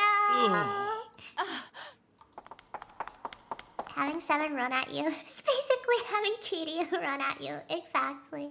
Lotus ran straight for Junpei. She darted around behind him and stuck her head out, making sure to keep Junpei between herself and Ace. She chose Junpei as the human shield. Oh, that was close. Too close. Thank you, 7. Everyone gather around and start kicking him. Please. Don't mention it. 7 stood over Ace, his breathing slow and heavy. Just one punch ain't enough for this piece of shit. Yeah! After what he did 9 years ago, I ought to rip him to pieces. Yeah! But if a suspect can't talk, they ain't much good. Like the JoJo moment. Yes! Once he's locked up in a cell, we're gonna have a little chat. Let's go! 9 years ago? Then you must be... Yeah, you finally figured it out, dumbass. Ace planted his hands on the floor and shook his head. Junpei walked toward him. He stopped and looked down at Ace with pity on his face. Ace, you killed Kubota, Nijisaki, and Musashido, didn't you? 7 wants to be in that cell. Everyone wants to. They're like, let's make a little visit. Wait, Nijisaki? Did anyone grab the gun yet? I know, right? Oh, he didn't know he killed him. Oh, right. You don't know yet. All right. We'll just go through them in order then. Let's start off with Kubota. You talked to Kubota and managed to convince him to go into door 5 alone. Ace killed his boyfriend. Imagine. You killed him without making it look like you killed him. The way I figure it, you had 4 motives. 1. In the nonary game, the number 9 is dangerous. Whoever had the 9 bracelet could join whatever team they wanted. Adding 9 to any number doesn't change the digital route. 1 + 9, yeah. There's a Korean movie where the ending after the serial killer's caught, a gangster gets sent to the same jail as him to finish the job. Which means that number 9 could do whatever they wanted. You wanted to remove that threat as soon as possible. 2. You wanted the number 9 bracelet for yourself. Yeah, Junpei's tapping into the field. So that you could make use of its power. In fact, you did use it in the murder of Nijisaki. 3. Even if his number hadn't been 9, Kubota was a problem. He knew your past. He knew what had happened 9 years before. You needed to silence him before he told anyone. 4. But last, and perhaps the most disturbing, you used Kubota as a test. You wanted to know how serious this nonary game was. Was it truly life or death, or simply a harmless prank? He's evolving. You convinced him to break the rules so you could see what would happen. Junpei is a goat. He's one of my favorite pro tags. That was why you killed Kubota. But he was only the first. Next was Nijisaki. While everyone was off looking for the missing parts for the Reds, you ran into Nijisaki near the big hospital room. However, because of your prosopagnosia, you didn't realize he was Nijisaki, chiefly because, when you met him, he was dressed like Snake. That was why you thought Nijisaki was Snake. No, that's not... That was Nijisaki? Why? How did... I'll get to that. Anyway, you thought he was Snake. Snake was one of the kids in your experiment 9 years ago. What he did to Kuboto is the lightest of his crimes. Yeah, imagine. You remembered him because he was the blind kid. But his presence made you think. Snake was one of my subjects 9 years ago. He probably hates me. But if that's true, why isn't he saying anything? Is he keeping quiet because he can't see? Or perhaps he's working with Zero to get revenge on me. Whatever the reason, anyone who knows my past is a threat. Before he tries anything, I need to get rid of him. What a goat. That was when you decided you had to kill him. The murder weapon was Kubota's bracelet. Junpei's so badass. You just waved it over the red. Verified your own number and then grabbed Nijisaki's arm and forced it over the scanner panel. Then, when the door opened, you kicked him in. 9 seconds later, the door closed. And then 81 seconds passed. And poor Nijisaki was dead. And you mean to say Snake is still alive? Snake in the background. Surprise, bitch! Sorry to disappoint you, but I'm as good as new. Thank you for killing the wrong man. But I can't say I like knowing that you wanted me dead. Please! Snake is so funny. Although, to be honest, even if you hadn't tried to kill me, I would still hate you very much. Let's go! Well, I wouldn't blame you. Ace's self-derision was frustrating. But Junpei kept his emotions in check and continued. Last but not least, let's talk about Musashido's death. Truly. When Clover and I were investigating the chart room, you came over to talk to me. Do you remember what you said? Oh, a pocket watch. Might I take a look at it? I handed it to you, and you left the room. You had been in charge of the Nonary project. Of course you would have known the solution to every puzzle. Which would mean that you also knew how to get out of the wheelhouse. All you had to do was place the watch in the indentation on the door to unlock it. With the door open, you could enter the captain's quarters.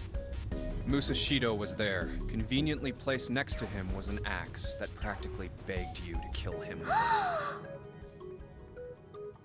Wait! Oh my god! When he took the compass from Junpei, that's when he killed him? And then he came back out and then closed the door again. Oh my god! You picked up that axe and buried the blade deep in the other man's chest. Oh my god. One blow was all it took.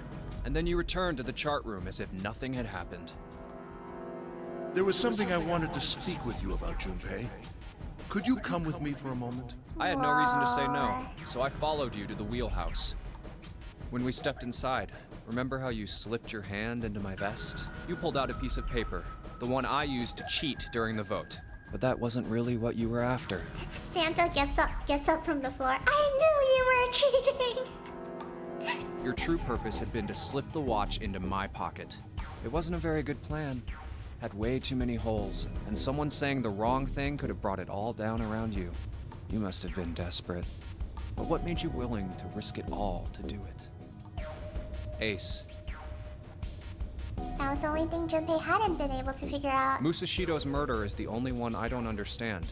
You obviously did it. But why? Because of this. Slowly, Ace reached down and pulled something out of his pocket. It was a folded piece of paper. What's with the paper? Just read it. Junpei took it and opened it. Let's see. This is what it said. Number 1. There are 2 ways you might survive this ordeal. The first is to win the Nonary game. The second is for you to confess your sins of 9 years past. I have prepared a camera in the captain's quarters. The images captured by that camera will be streamed through a satellite and distributed across the world. Simply look into the camera and repent. Once you have confessed everything, I will release you from this ship. To make your confession more credible, I have left you a witness in the captain's quarters. Perhaps he will confess with you. The decision is yours. Do as you please. Zero. When I awoke in that room on D-Deck, I found that in my pocket. That was why I chose door 1 when we voted. If I went through that door, I knew I could get to the captain's quarters. As you said, Ace was like, I I'm knew how not to enter the confessing wheelhouse. anything. My plan was to find the pocket watch before anyone else. Yeah. Zero left it up to him. If I could, then my alibi would be set. At least, that was the plan. Unfortunately for me, you got to it first. That sleight of hand was the best I could manage on short notice. You meant to kill him from the beginning then? Musashido, I mean.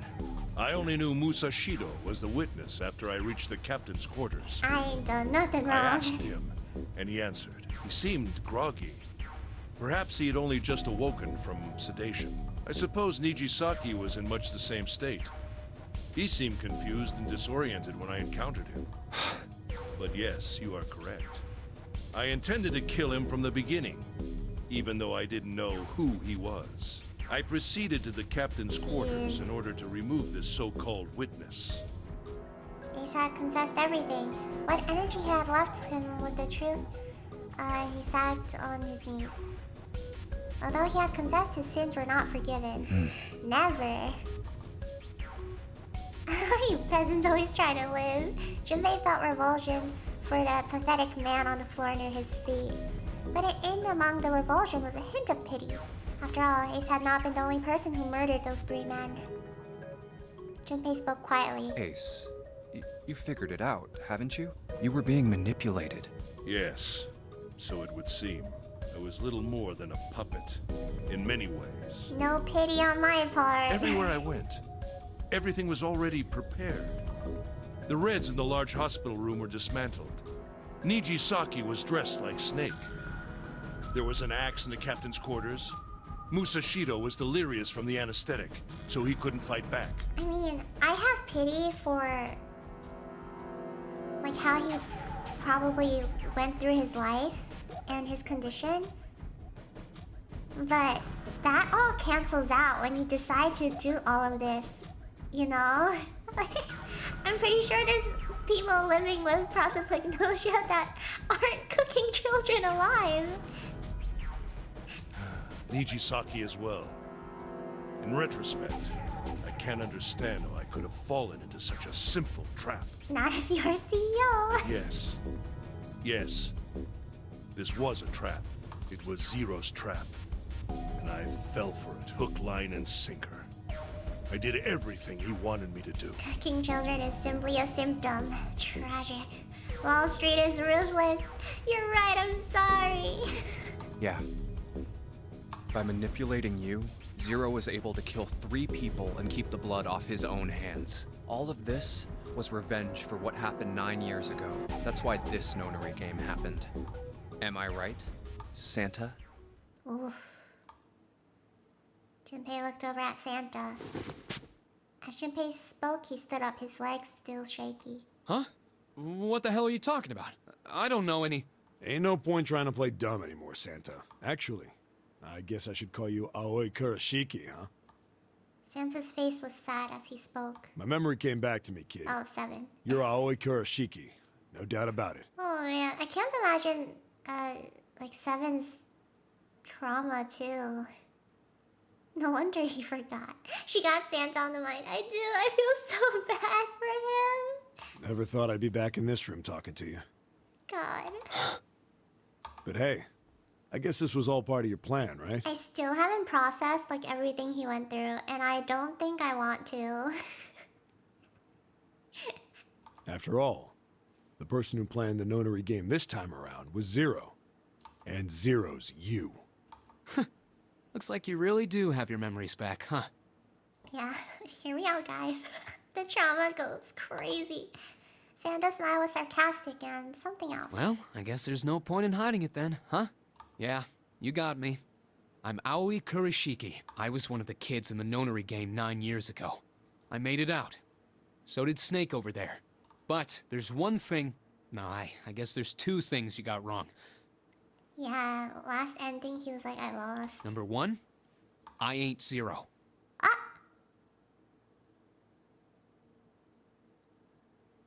Oh my god. Ronald! Get me that 10 roll! Yes! Yes! Gabby! We're gonna roll! Yes, Gabby! Give me my What? Wait, what?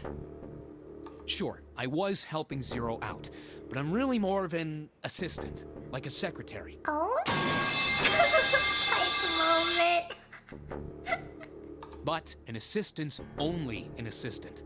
I didn't come up with all this. All I did was follow Zero's orders. Oh. Then, if you're not Zero, who is? Calm down there, Junpei. Didn't I say 2 things? You made one more mistake.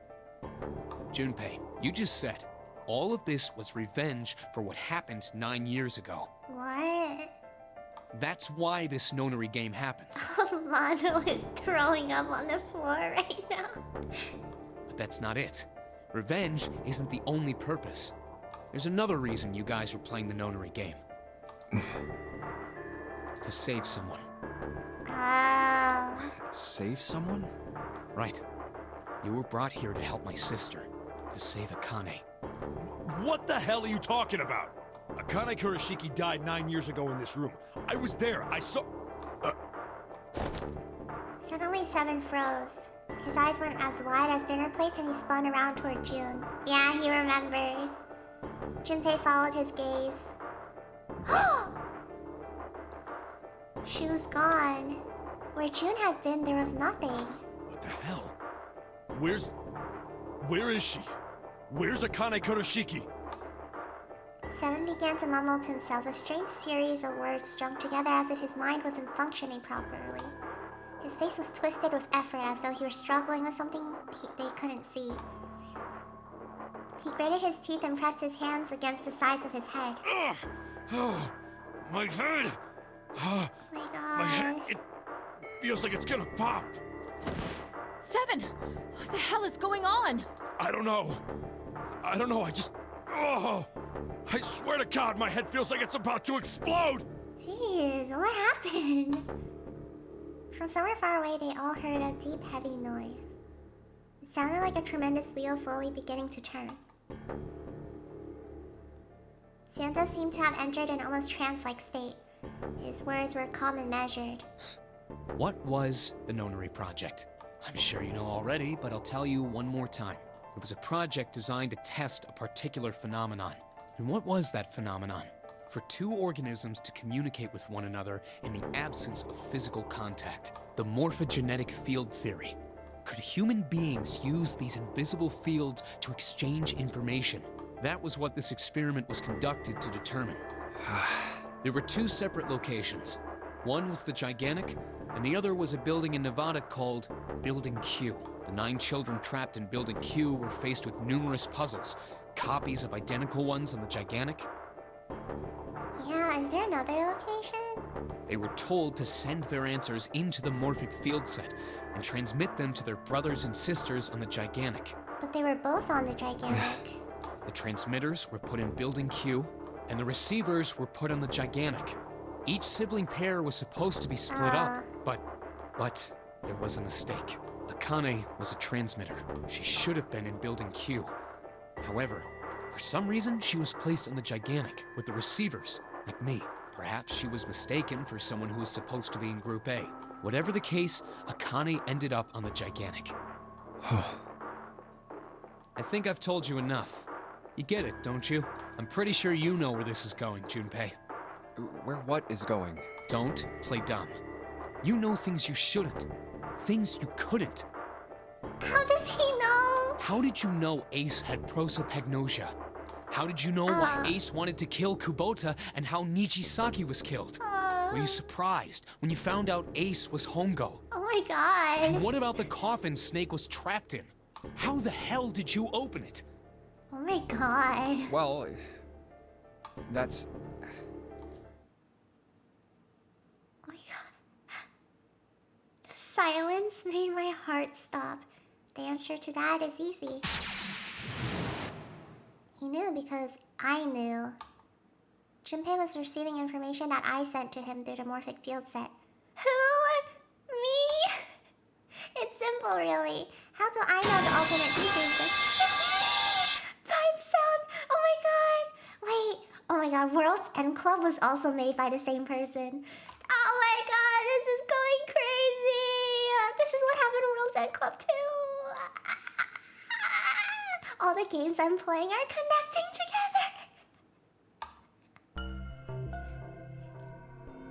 Imagine a river that splits in two, like an upside-down Y. The river flows from the top to the bottom, from a single stream into two branches. Oh my gosh. Yeah, I didn't realize I played like all three of this game devs like games back to back. Information is the same way. It moves from the past to the future but never flows backward. That's why people at the river's source in the past will never know about those downstream in the future. But the people downstream will never know about one another either. I'm the protagonist. Information only flows along the path of the river. But I am different. I can manipulate the morphic field set to pluck knowledge from the future. I know what happens on either fork of the river, even though the people on either fork know nothing about one another. Now, who am I? I am I, the 9th letter of the alphabet, but I am also 0. No, that's not true. I'm not really 0. Not yet. Perhaps you could say I am less than 0. 0 is my future. In 9 years, I will be 0. Oh my god, I just got chills! Oh my god, I'm getting chills! Oh my god! Ah. Oh my god, I'm shaking! Where did she go? June. No, Akane. Where did he go? Santa! Why is Clover... Oh shit. Freeze. Oh! Do it! No, wait, don't do it. We need to beat him up first. Let us kick him first. Santa's got the gun. Guess he picked it up when we weren't watching. Looks like he's turned the tables on Ace though. Wonder how he likes having a gun to his head. Get up. Oh. Oh, that is pure hatred. Sure isn't about to take that gun off him for a minute, is he? Ace isn't putting up any kind of fight. I mean, I don't think I would either, but he just looks drained. That's a screenie right there. I guess he's going for the door, huh? He doesn't need to verify to go through that door, but... Hey, what's your plan, Santa? What are you doing? Gosh, all those 9 years of trauma and guilt and hatred, all for this one moment. He is serving. He can't get through any numbered doors with just 2 people. What the hell's he thinking? Didn't I tell you? I'm Santa Claus. It's time for me to go make a wish come true. Oh my god, wait. Why did that almost make me cry? That's it? That's all he's gonna give us? What the hell does that even mean? Shit, they're out. Oh my god. That made me almost cry because of the story he told of how he was like June's Santa Claus during Christmas. And now the gate's shut. Oh man.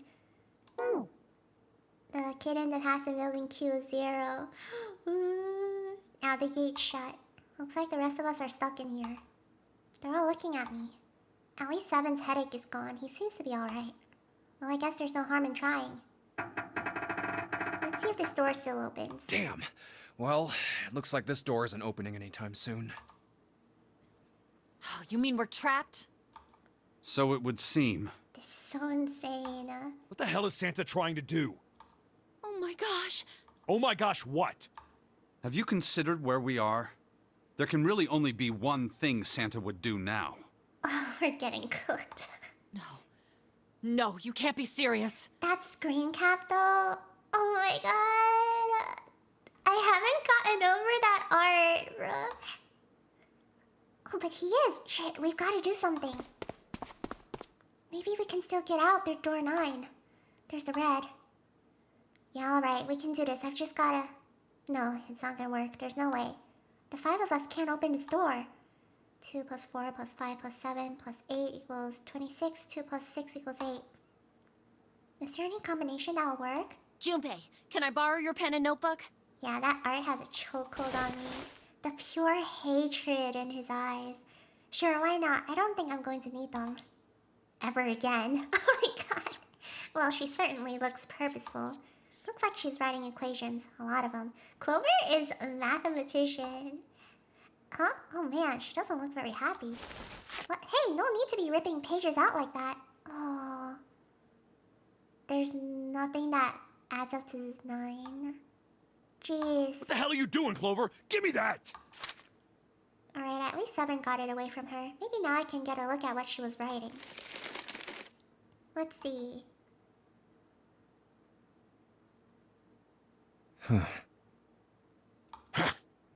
What? And there's no other way? Lotus. Looks like she'd figured it out, though. No! Man, this is just too cruel. It's okay. Go. Lotus. No! Come on, you know we can't do that. Don't give me that.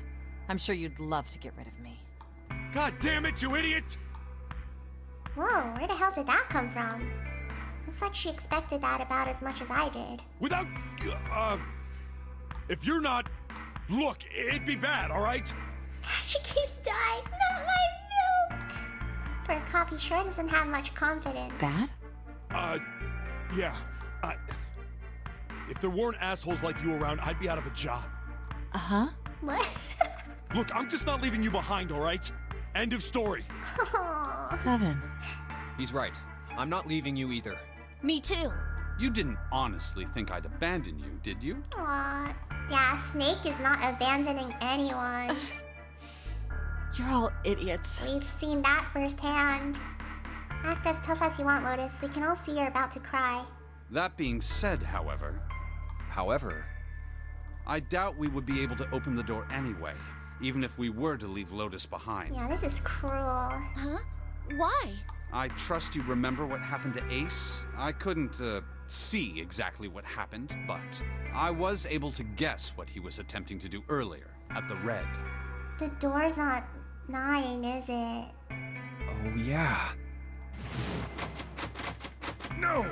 What is this? Or his bracelet is Why? wrong. The digital route should be 9! It has to be 9! Then why? Why isn't it opening? Just to see. Why don't we give it a shot? It's also a 6. Give it a shot. Yes, that is what I said. Is it 0?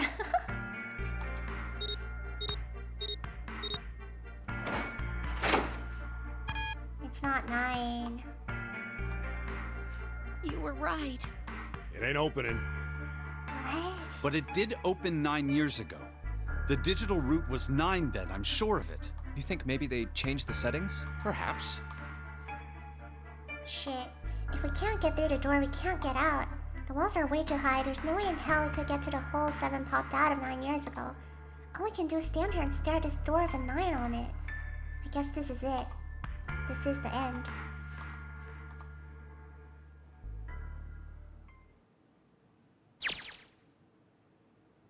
I was watching. I had watched everything that was reflected in his eyes. I was listening. Every sound that vibrated in his eardrums I heard. Smell, taste, touch. I felt everything he felt. I knew everything about him. What he was thinking, what he was feeling, what he was sensing. All of his feelings and worries and fears became mine. My mind, my consciousness was inside of him. Through the morphic field set, we were resonant, and we were as one. I was him, and at the same time, I was an observer. It started with a tremendous noise, like a clap of thunder. That was approximately 9 hours ago. The bomb had gone off on the ship we were on. That was when my resonance with him began. My resonant event melted into him, and we became one, inside of Junpei. Somehow, I found myself in Junpei's mind 9 years in the future. But I didn't lose myself. I was living in 2 realities at once. One was the present, and the other was the future. Yeah, this game was released on dual screen DS, so you can imagine how insane this moment was. Cause the top screen was showing Akane, and the bottom was showing Junpei. Perhaps you can think of it as 2 movies showing on the same screen at the same time. Yeah, 2 movies! Oh my god! When I got to this part, I was floored. It was like one of the most creative ways I've seen a game use, like the dual screens. Eventually, it becomes difficult to separate them and determine which movie is which. However, if I concentrated, I was able to focus on one or the other. The 3DS was truly a treasure. That was why I was able to grasp what was happening in front of me. Come on, over here! Oh. That was my brother Aoi. He was yelling. I followed him. Around me were 7 other children. They all looked like they were about my age. Come on, hurry up! We ran down a long straight hallway and burst into the large hospital room.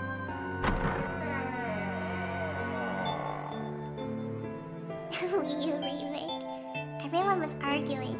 2 of the boys got in a fist fight. A girl watching them began to cry. I want to go home, she cried. I want to go home. Another girl slapped the crying girl and glared down at her. It has been 2 hours since the Nonary game began. We were starting to fall apart.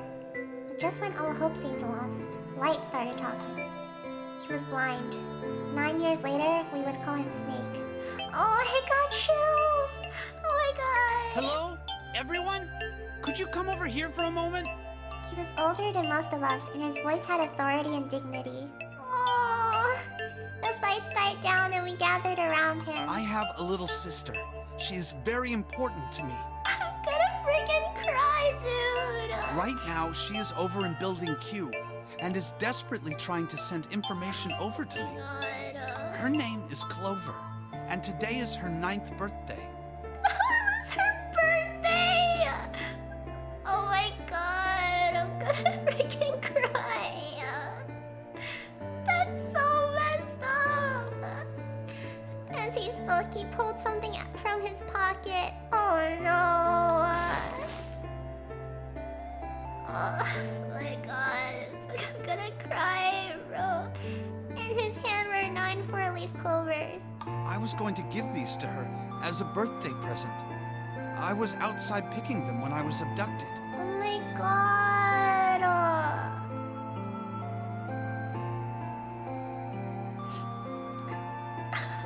Oh my god. Oh, look at him. I'm sure I've already told you, but I am blind. For a man who can't see, collecting 9 of a very specific plant is, well, it is difficult. Oh my god. I can't imagine how many hours he spent. But my sister means a great deal to me, and I hope that these would show her how much I cared for her. Since it's her 9th birthday, I thought 9 4-leaf clovers would be appropriate. Every one of you has a brother or a sister in Building Q with Clover. For their sake, we have to survive. We have to get off this ship. Do you understand? If we're going to do that, there are 3 things you have to remember. We need trust and love, and we have to have faith in one another. If we can take all 3 of those to heart, then I promise that good luck will come our way. Did you know that the leaves on the 4-leaf clover mean faith, trust, love, and luck? Those words are leaf words. So if you believe what I've told you, and you understand, then I want you each to have one of these. They're a promise between friends. Oh my god. Santa made his into a bookmark. Live, laugh, love. You know what? I am totally in. I am in the live, laugh, love lifestyle now. My god, I started tearing up when he was talking about Clover. He gave a clover to each of us. I took one too. Eventually, he was left with only a single 4-leaf clover. He had one last thing to say. Now, don't ever forget. So long as you have that, we will always be connected. Do you understand? When he finished, the tension of only a few minutes before was gone. We were calm. Oh my god. I can't do this. After that, we ran around the ship for a while longer and opened several of the numbered doors until we finally found the door with the number 9 on it. In fact, there were 2 doors with 9 on them, and we found them in the chapel. We split into 2 groups and walked through the doors.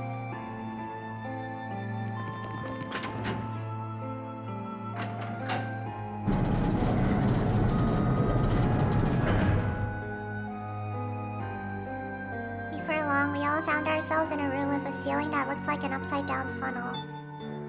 For some reason, this room had another number 9, but this time it was only 1. But if there was only one door, that meant only 5 people could escape. What are we gonna do? There aren't any other doors. I know. And Snake, being the oldest one, like, he probably felt like he had to take care of them. And he's an older brother and everything. I'm guessing Santa's probably the second oldest one there. Oh, man, gosh. We began to panic. Then, as if things had not gotten bad enough already. Oh. My heart. Oh. Warning. Emergency incineration command has been acknowledged. Automatic incineration will take place in 18 minutes. Please evacuate the incinerator immediately. Repeat. Emergency incineration command has been acknowledged. What? I worked in retail as a blind coworker. In retail and with technology, they went above and beyond. Whoa. What's happening? In retail, too. What did that thing say? That didn't sound good. My brother always swallowed hard and I answered. think it means this room is gonna burn. Burn! A plaque on the door says incinerator, and that voice said that the incineration is about to start. And incinerate means to burn. No! Help me! Abject terror filled the room as everyone began to scream and cry. Every pair of eyes were filled with despair. Then... oh, on the wall a door opened and a man appeared. He was a huge, frightening mountain of a man, as large as a bear.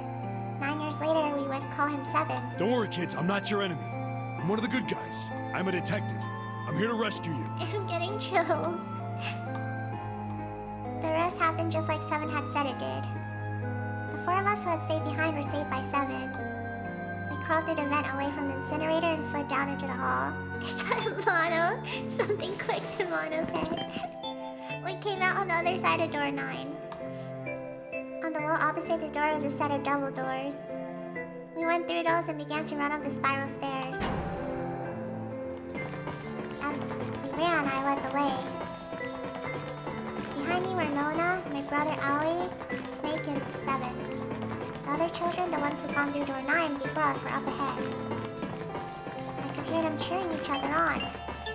We ran and ran and ran. We leapt across as many stairs as we could and kept running. The stairs spiraled upward like a tornado. Eventually, I pulled ahead of the rest. Perhaps Nona had slowed them down. I didn't want to lose them, so I slowed down as well. I didn't stop, but I glanced over my shoulder from time to time to see if they had caught up. That was when I realized. Oh no, where is it? Did I drop Jumpy's present? Oh no. Does that mean every time she had a fever, she's being burned? I knew I'd had it with me when we passed through the vent. Then, had I dropped it as we slid out? I had to go back. I had to. But I knew I couldn't tell the others. They would stop me, I was sure of that. I didn't stop to think, I simply moved. I ran to the central hall, the room that connected to all the other areas of the ship. I hid in the shadows, and moments later I felt a rush of wind as they ran past me up the staircase. Oh. I waited until they were out of sight, and then I ran. I moved as quietly as I could, down and down and down. Finally, I reached the bottom deck. I ran into the hallway and looked around frantically. There it is! It was just where I thought it'd be, sitting under the opening of the vent. I ran over and snatched it from the floor, but as I ran back towards the stairs in freedom...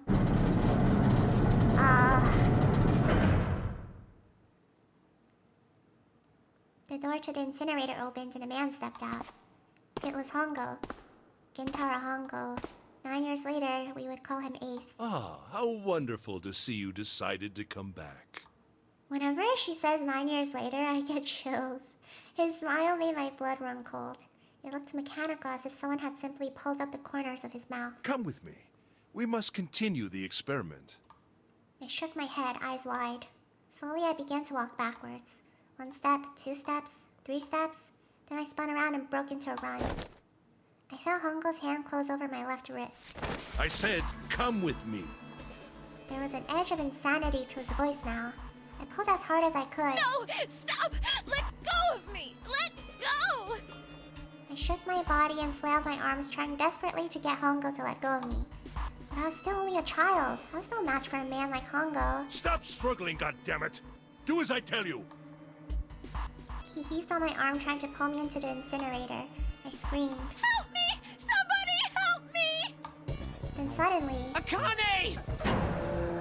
The door to the stairs flew open, and my brother Aoi burst out of it. Behind him came Seven and Snake. Akane! He cried my name again as he leapt toward Hongo. You came back! I cried out, but then... Ah! You're too late, idiot! Hongo threw his full weight against my arm, pulling us both into the incinerator. Ah! What an insane man. The force of it threw me to the floor. I scrambled to my feet and looked toward the open number 9 door. Hongo stopped between it and me, but behind him I could see my brother, his fists clenched. But those fists never reached Hongo. Oh my gosh. With a cold, heartless screech of metal on metal, the door slammed shut. Hongo glanced at me mechanically, his face registering that there was an object there, but not anything he would consider a human being. Yeah. Then he turned away and walked to the red that sat next to the door. He reached into his pocket and removed 2 bracelets. He waved them both over the scanner panel. 2 asterisks appeared on the red.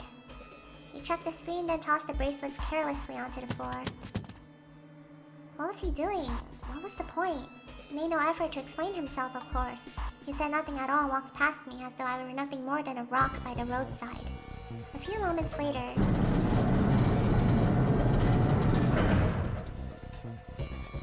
The other 2 doors slid shut as well. Faintly, I could hear someone pounding on the door behind me. I turned around and ran toward the door of the 9. Akane! Akane! Are you okay?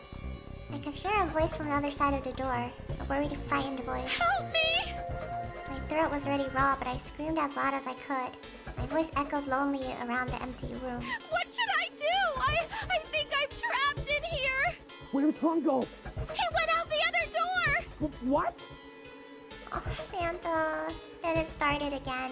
Warning. Warning. Emergency Incineration Command has been acknowledged. Incineration will begin in... Oh my god, I got chills! Juntae vision! Wait, can we switch? 18 No, okay. minutes. Please evacuate the incinerator immediately. Holy shit. Man, I knew what it was gonna say, but that is one hell of a creepy voice. I knew it! It's starting. Santa started the incinerator. Fuck! Man, I never thought I'd hear that damn voice again after 9 years. Oh, Seven. Oh. What the hell? What the hell? What in God's name are you talking about? Lotus is the only one that doesn't It's know. 9 years this and 9 years that, and when it's not 9 years something, then you're talking about some sort of fucking experiments. You aren't making any sense. She's so real. That was us playing this game. I'm sorry, Lotus, but we really don't have time to explain it right now. I promise. I'll tell you everything once we get out of here. But... Incineration will begin in 17 minutes. 17 minutes? Oh, God. It's exactly like back then. You know what that means, right? Incinerate means burn. What kind of idiot do you think I am? I know what incinerate means. Well... Debbie, I've been late. God damn it! Okay, fine. I won't ask anything else. Talk about whatever you want. But you have to do something for me. 7, figure this out. Why 7? What? Why me? Just shut up and stop this thing. How the hell? There has to be some sort of emergency shut-off button. There isn't anything like that. How the hell do you know? Because I looked for it 9 years ago. Oh. Oh. Oh, that gave me chills. Oh, Snake! Yeah, Lotus isn't happy about that. Can't really blame her. Wait. The floor. It's moving.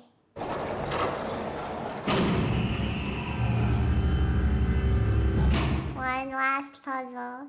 What else can I say about it but... What the hell is that? What is that? Oh my god, I got What chills. is that? What else could I say? The floor opens and a machine rolls up out of it. It looks like a computer. At least it kinda did. There was a monitor, a keyboard, and a cross-shaped device of some kind. Something about the machine scared me, but I forced myself to walk up to it. I was terrified. Tears poured down my face. I wiped them off even as more took their place and forced myself forward. Finally, I reached it. I looked at the screen. It was blank. All I saw was my own frightened face staring back at me from the glass, drenched in tears. Oh my god, I'm getting chills. This was insane on the DS, guys. All I can see on the screen is a reflection of my own face. I'm looking kind of freaked out. You know, I'm sweating like crazy, but seeing it kind of drives it home. Okay, Junpei, just calm down, alright? I love Junpei. Everything's gonna be okay. Ugh, man, I wish that they would just shut up. Incineration will begin in 15 minutes. Alright, back to this thing. If it's only showing up now, then it's gotta be important. But what the hell am I supposed to do with it? Hey, move! Gah! Hey, we're all tense, lady. That doesn't mean you get to shove people around. Okay, it's turned on. There's nothing on the screen, though. She's gonna do something. Woman in STEM. Oh, this is bad. This is really bad. If there's nothing on here, how are we supposed to do anything with it? Sure, I'll just push buttons. I'm sure that'll... Oh. Huh. Well, at least it's on now. What's on the screen, though? What is this? What's up? It looks like some sort of puzzle. It's got a bunch of numbers and letters scattered across a 5x5 grid. The numbers range from 1 to 8. Do you think that if we solve this puzzle... The incinerator will stop? Yeah. Well, we can hope, right? Alright, puzzle, how do you work? Oh man, that goddamn voice again. Incineration will begin in 13 minutes. Shit, 13 minutes. Can we really do this? My heart feels like it's gonna pop. My heart was pounding like it was about to explode. I stared at the puzzle on the screen. I was sure I had to solve it somehow, but I had no idea how. My connection to Jumpy had been gone for a while. His mind was gone. I couldn't get any more information from him. I felt the seconds tick by as I stared at the screen, completely lost. My cheeks felt hot as tears poured over them. Then I heard a voice. Hey, what are you doing? It was muffled. I turned around. Pressed against the window in the entry door was a face, a frightening, evil face. Oh, we're about to get jump scared. Oh my god, it was Hongo. How long had he been watching me? Oh, don't know what to do. He was yelling, but his voice was still muffled. It's simple, really. But I suppose I might as well tell you. Just solve the puzzle on that machine. Oh my god. His laughter was muffled by the door, but still tore at my heart like the claws of a vicious monster. I bit my lip and glared at Hongo, struggling to hold back hot tears. You're a terrible person! I hate you! Oh my! How could you call a gentleman such as myself a terrible person? That's not very nice. I'm quite fair. I don't use tricks or play dirty. You see? I've even left you a way out. A way out? Didn't you hear me? All you have to do is solve that puzzle.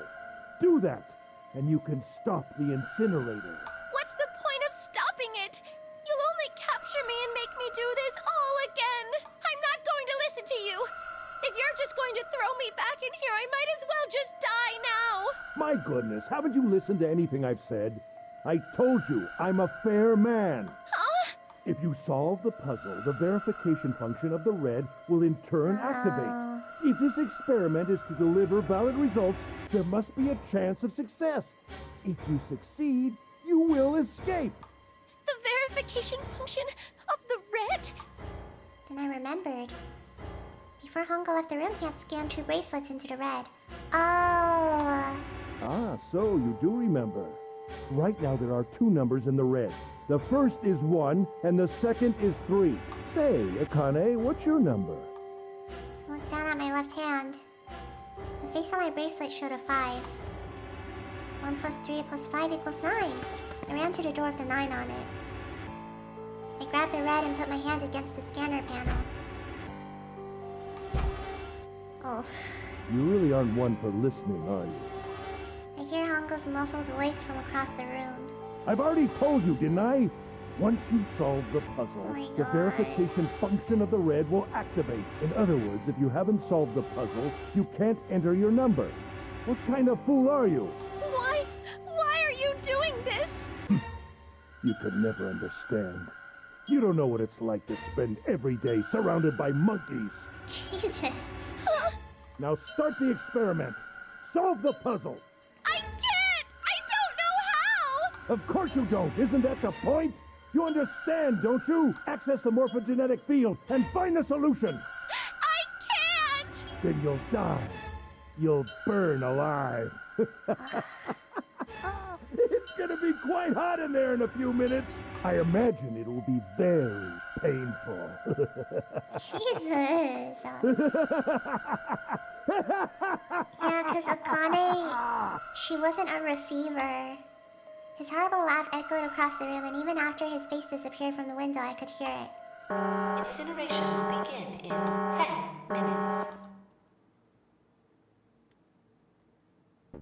I was crying, great gulping sobs broken by hiccups that shook my body.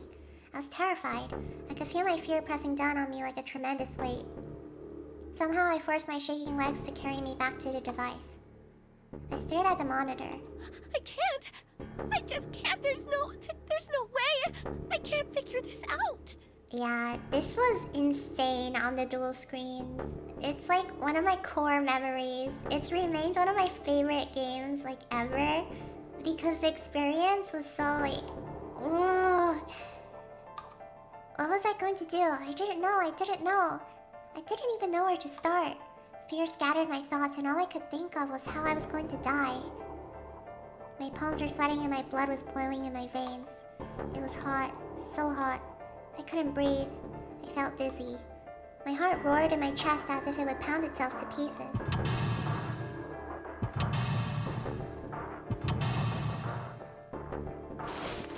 I reached into my pocket. I wrapped my hands around the thing I'd come back to get. The doll Jumpy had given me. At least I had that. I held it tight with both hands and prayed. Help me! Jumpy! Help me! Help me! Help me! Jumpy!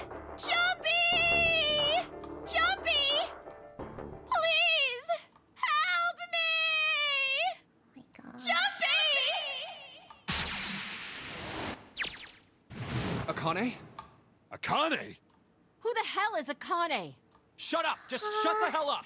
The chills. Oh my God, I had to stop for a second. Oh. Okay. 7 and Lotus don't understand. I think Clover and Snake have an idea, though.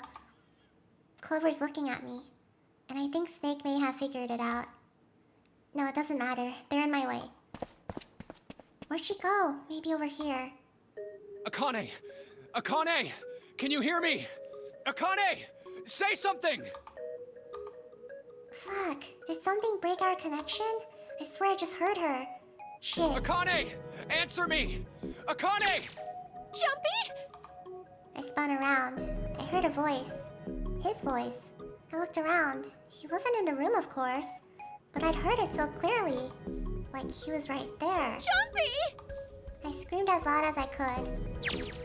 Akane! Yeah, this is insane. Jumpy! That's her. She's there. Then that means... Akane! Akane! Oh my God. Are you an incinerator right now? Yes, I am! How did you know? I couldn't believe that he knew that. Now I understood what Santa meant. Right. There's only one way to help her. You were brought here to help my sister. To save Akane. I think I get it now. Incineration will begin in 7 minutes. Whoa. Jumpy, we don't have time! Crazy. As quickly as I could, I told him that I had to solve the puzzle in order to stop the incinerator. Yeah, so, Akane was on the top screen of the DS, and Junpei was on the bottom screen. So it goes like back and forth, and it was so cool, guys. Got it! And I do. I get everything now. At last, I finally understand what all this means. I know why the nonary game was held today. I know why we were kidnapped and brought here. It was all for this moment. All of this is planned out to lead to this one moment. Oh my god. This is insane. I can't believe it, but there's only one possible answer. June is... Zero is... Akane Kurashiki. She recreated the history of the future that she had a glimpse of 9 years ago. She tried to save herself that way 9 years ago. No, she's trying to save herself right now. That means that there's only one thing for me to do. Even if this is all some sort of insane plan, I will save her. I will save Akane Kurashiki. I must save her no matter what. Incineration will begin. We're getting our multi. 6 minutes. The voice reminded me of how much time I had left. Jumpy! Yeah, I know. Just hang on, all right? I promise I'll get you out of there. I'm not gonna let you die. I promise. The music. So don't worry, all right? Just give me a few minutes, okay? Okay. My voice shook as I answered. It was hot in the room. It felt like my heart was on fire. 6 minutes or not, my heart burned with my feelings for him.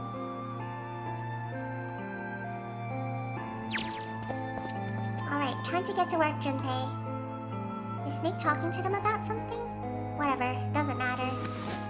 Get out of the way. Hey, what are you... Just trust me, okay? Sorry, Lotus, I didn't mean to snap, but there's a lot more at stake here than your pride. I'll apologize later, alright? Now, let's have a look at this thing. We've got numbers all over this grid. I think the panels are out of order, so I just need to switch these out?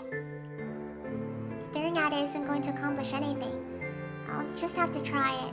Just think of what I did all those times before. I'm gonna do this on my own, with my own mind. I'm gonna solve this problem.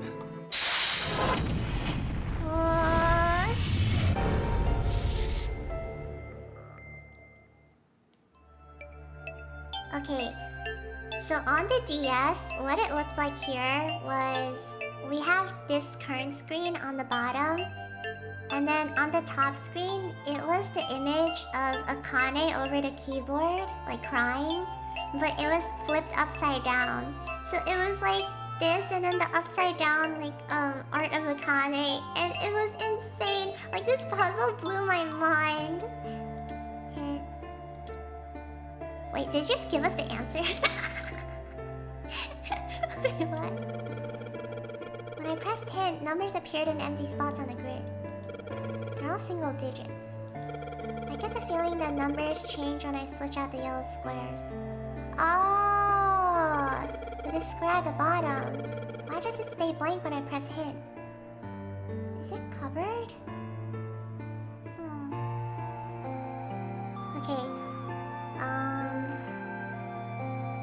Oh god.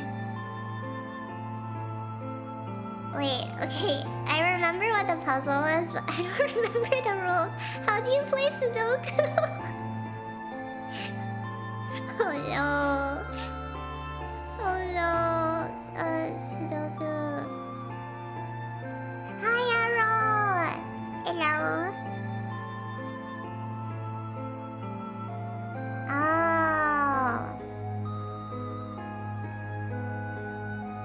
Same sum, each column and row. Okay. Thank you for the hydrate. So I don't need to worry about diagonals, right?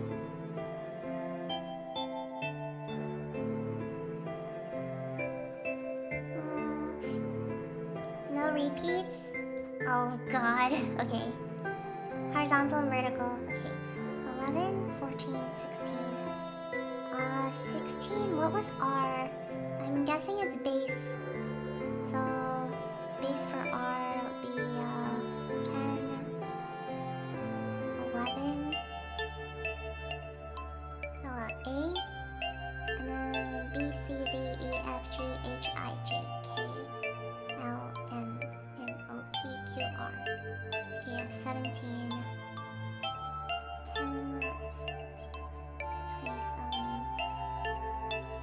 Okay.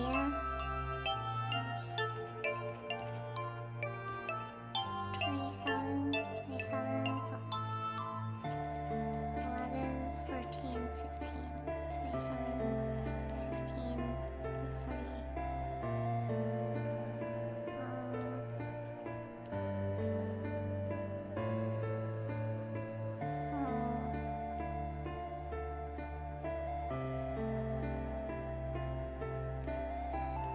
Okay.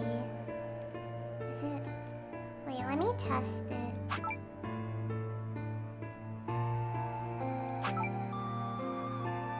Okay. So if it's D, that's 10, 11, 12, 13, 13, 18, 21, 23, 7.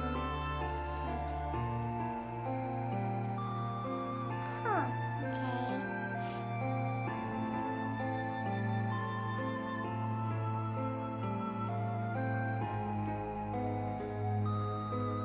Yeah, this is weird.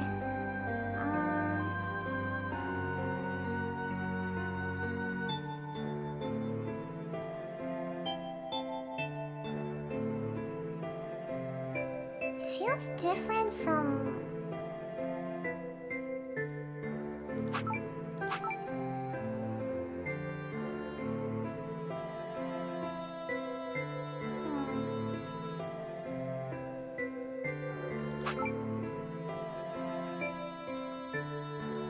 Oh, gosh.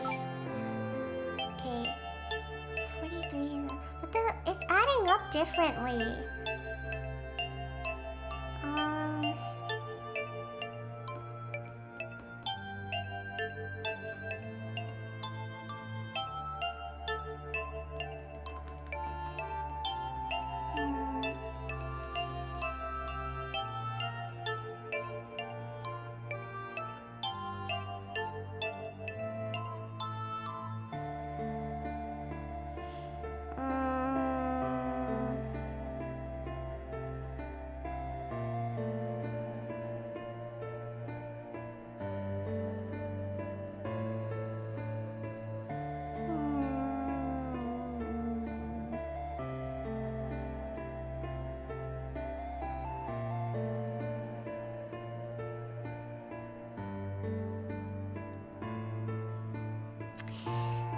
Hold on. I is set in stone. Yeah. Rules for Sudoku. 9 by 9 square must be filled with numbers from 1 to 9. To challenge you more, there are 3 by 3 squares marked out in the grid. 3 by 3?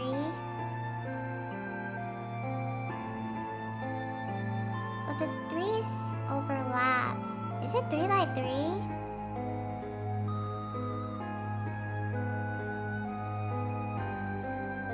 I guess we start in this one. 10. Okay, 19. 9 plus 1. It's just 10 again. Is it 10? 12. 18. No, that's 9. Wait, is it supposed to be 9? 3, sure, 12. No, that doesn't make sense. And numbers can't repeat, right?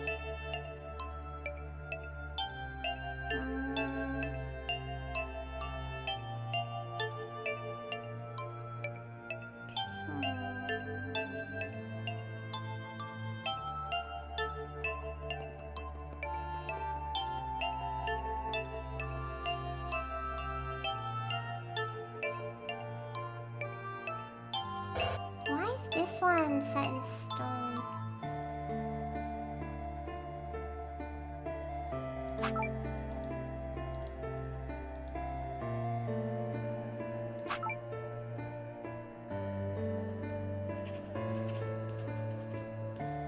Are we not using...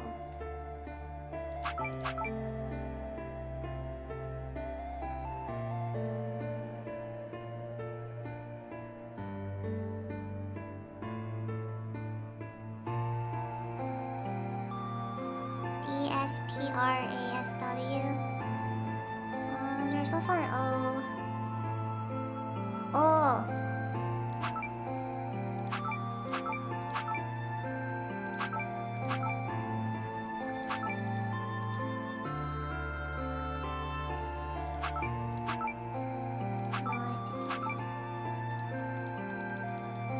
Can I switch it out?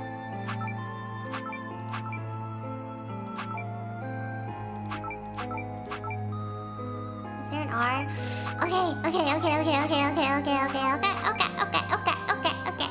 Okay. Password? Okay, now it's only numbers. Alright. 5, 7, 12.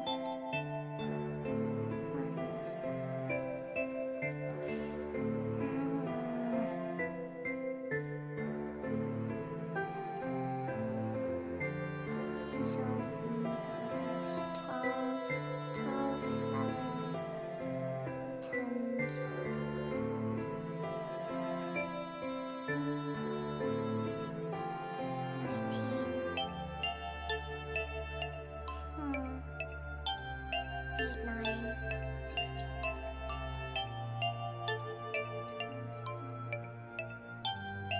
Yeah, I thought they were using like the base 10.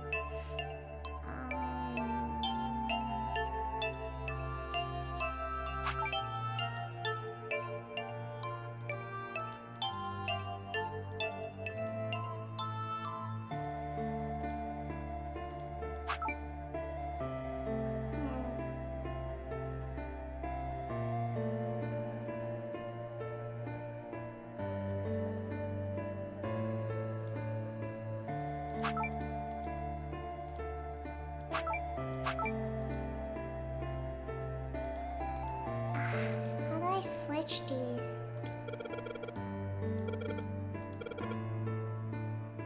Oh.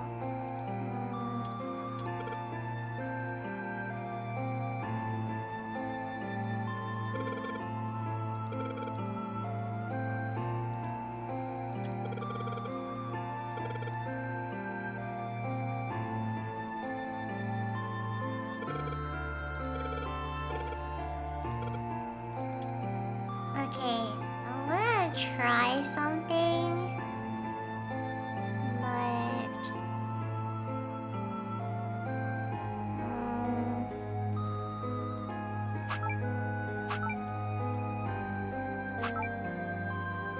how can I switch out two numbers? Do I have to take out the... Okay.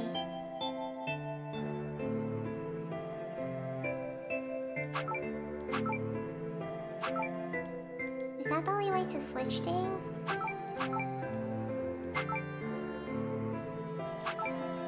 This is so confusing, God.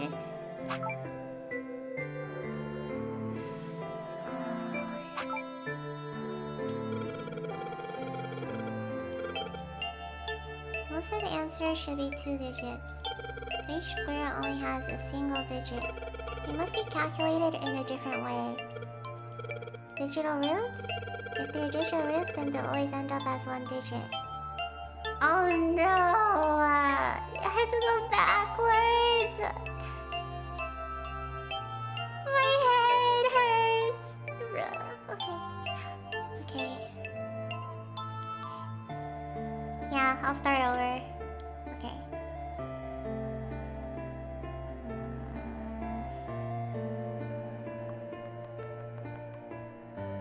Is it 3 by 3? Digital root.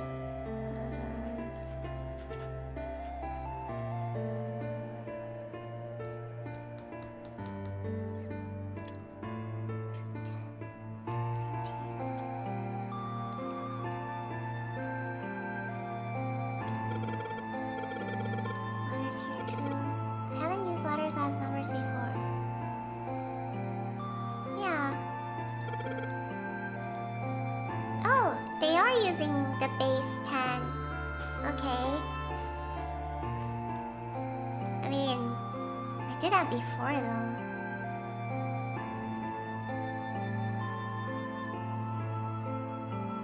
Is it supposed to add up to it? S. What's S?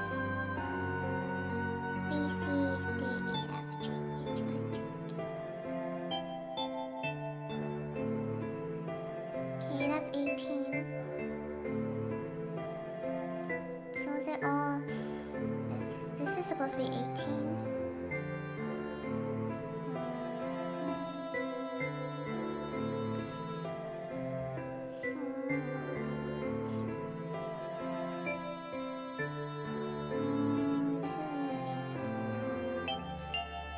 Oh.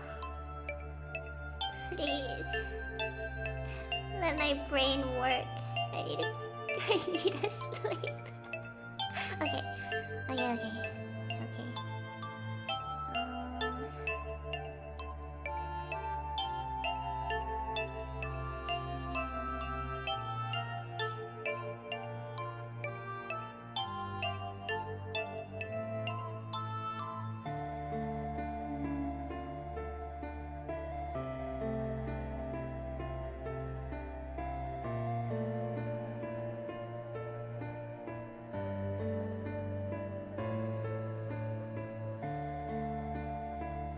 Seven.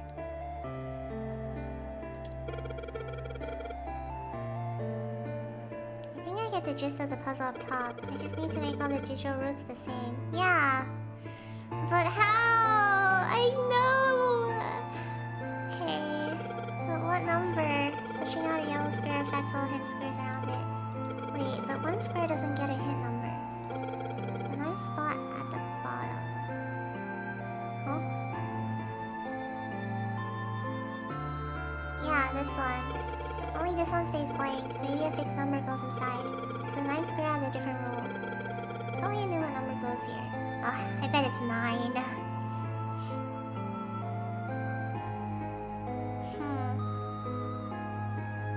It has to be 9, right?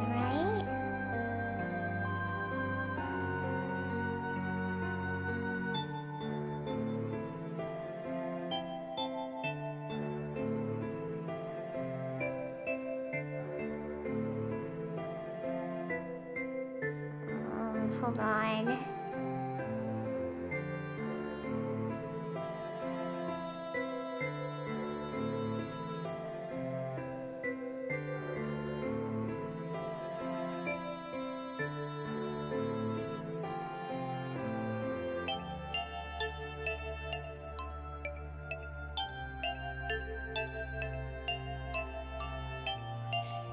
Okay.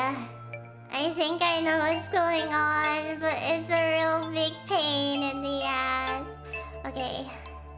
Oh, okay. Alright.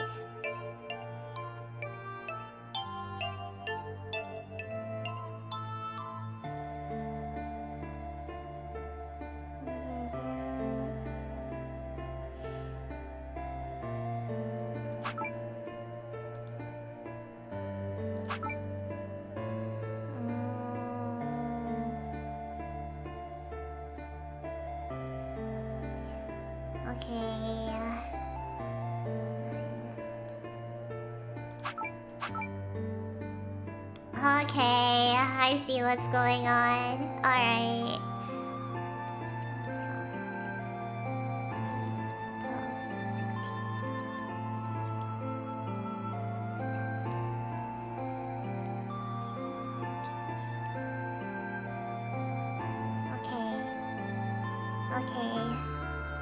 Okay, but that doesn't make sense. Why doesn't it work horizontally?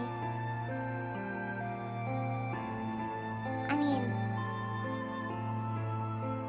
it does work horizontally, but only for specific ones.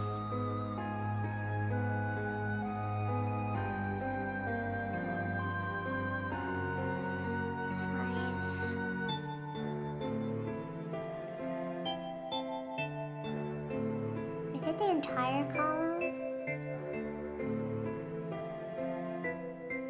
12, 17,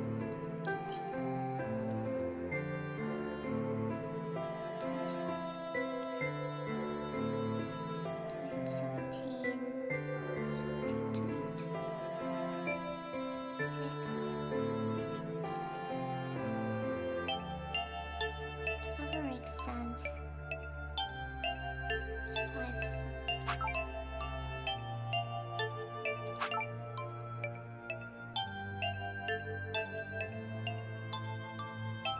It should all be 9. Jesus! Oh my god! Get me out of here! Go to sleep. Password!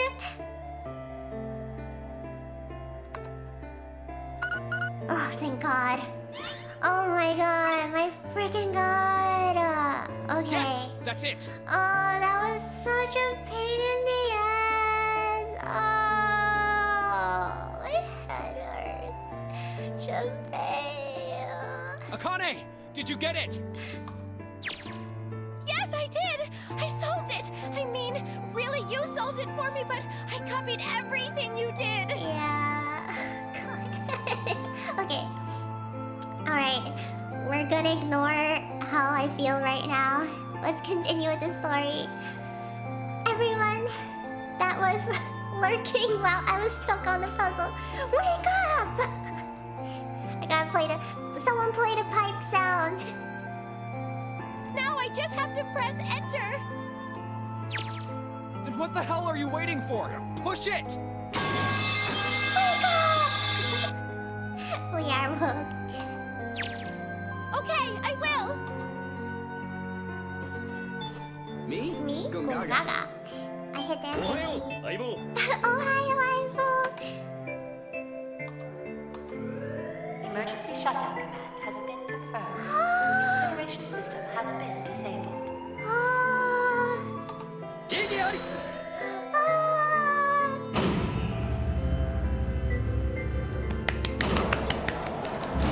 Come back, Cookie Bear. Jumpy! It worked! It worked! The incinerator shut down! It worked! Tears rolled down my face as I cried out to him, but they were a very different sort of tears. A wonderful feeling of accomplishment and relief flooded my body. Not mine. My brain hurts. At the same time, what strength I'd had left disappeared and I collapsed to the floor. For a while, I just lay there laughing and crying and enjoying being alive. Every time I thought about him, I felt my heart would burst. Aww. Hello. I can't quite believe I did that. Me too. But I am so glad, so glad. I feel like my heart's on fire.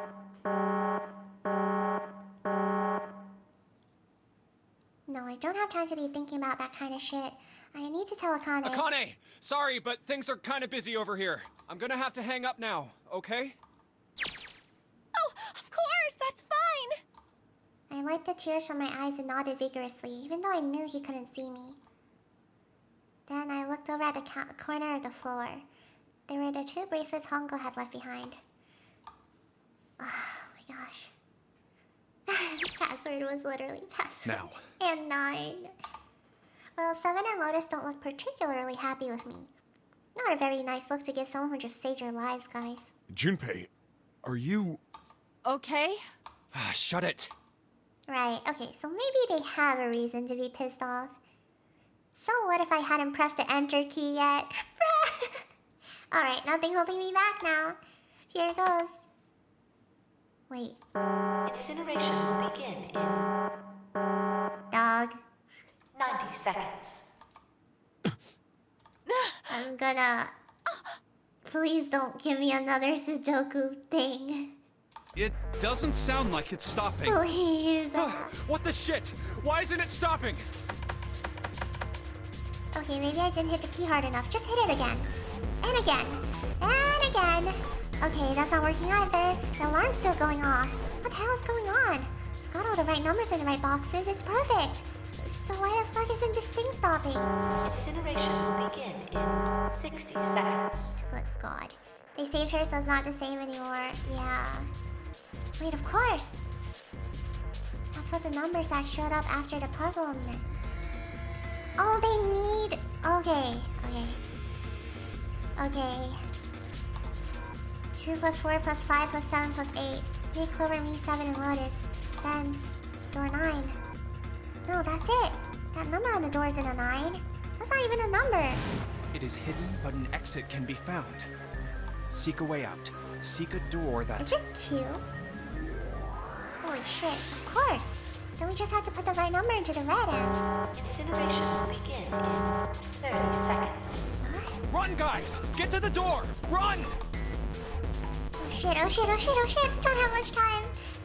Man, I sure hope they can just trust me on this one or we are all fucked. Alright, no time to explain, just go. Quick! Verify your numbers on the red! Verify? Who? Run! What combination? All of us! We all need to verify! Why?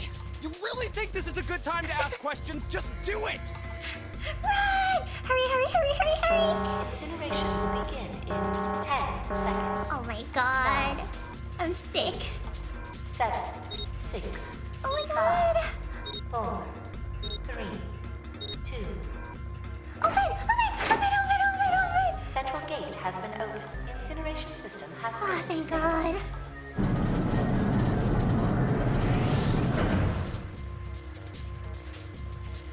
Oh, thank fucking Christ. Junpei's so real. No time to be happy. Time to go. Hurry! We've only got 9 seconds before the door closes. Go, go, go! Oh my god. I know, 5 hours. Oh my god. Come on, guys, move it. The announcer was disappointed. Okay, they're all through. Move it, Junpei. Just in time.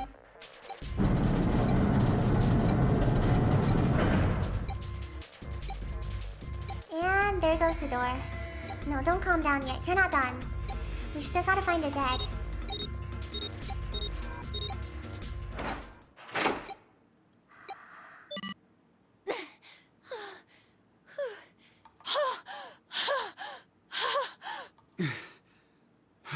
Good God. Shit. Looks like we made it, huh?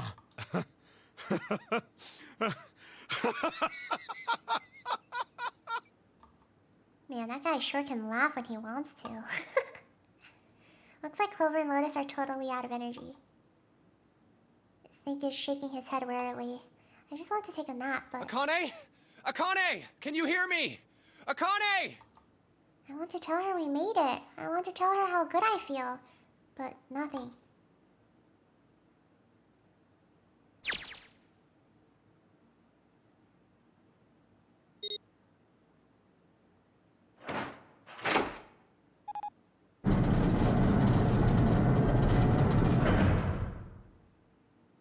The door opened. Standing in front of it was my brother. Akane! Oi! I cried his name even though my voice was almost gone from screaming and leapt into his arms. Oi! Akane! I buried my face in his chest and cried again. Oh, she's so small. I cried and cried and cried. The steady thump of his heart in my ear made me feel like I was home. Its beat was almost like a lullaby. I wrapped my arms around him as far as they would go and held him as tight as I could. Just to be there felt like a miracle. I hadn't felt the warmth of another human body in what had seemed like an eternity. I just wanted to stay there in his arms forever. But I couldn't. The moment I passed through the door, my bracelets had begun the countdown to death. I walked away from him and looked around. The door had already closed. I spotted the dead only a short distance away. It took me a moment to get to and scan all the bracelets, so I left the ones Hongo had dropped on the scanner panel. That was it. Was she stuck living in a cycle? Let's see, I don't remember either. I took a deep breath and looked around again. This music! The huge detective who we'd called 7 in 9 years and Snake, the blind boy, were looking at me. They seemed to have been utterly stunned by my sudden appearance. Their eyes were wide and their mouths hung open. Alright, let's get out of here. If we don't book it, we might run into Hongo again. Ollie was right. It was time we got moving. The mention of Hongo seemed to draw 7 and Snake out of their surprise, and they nodded. Snake's eyes were open. That's how shocked he was. We took off running up the spiraling stairs to freedom. Time for more running. But if they can get us out of here, no wonder we're running so hard.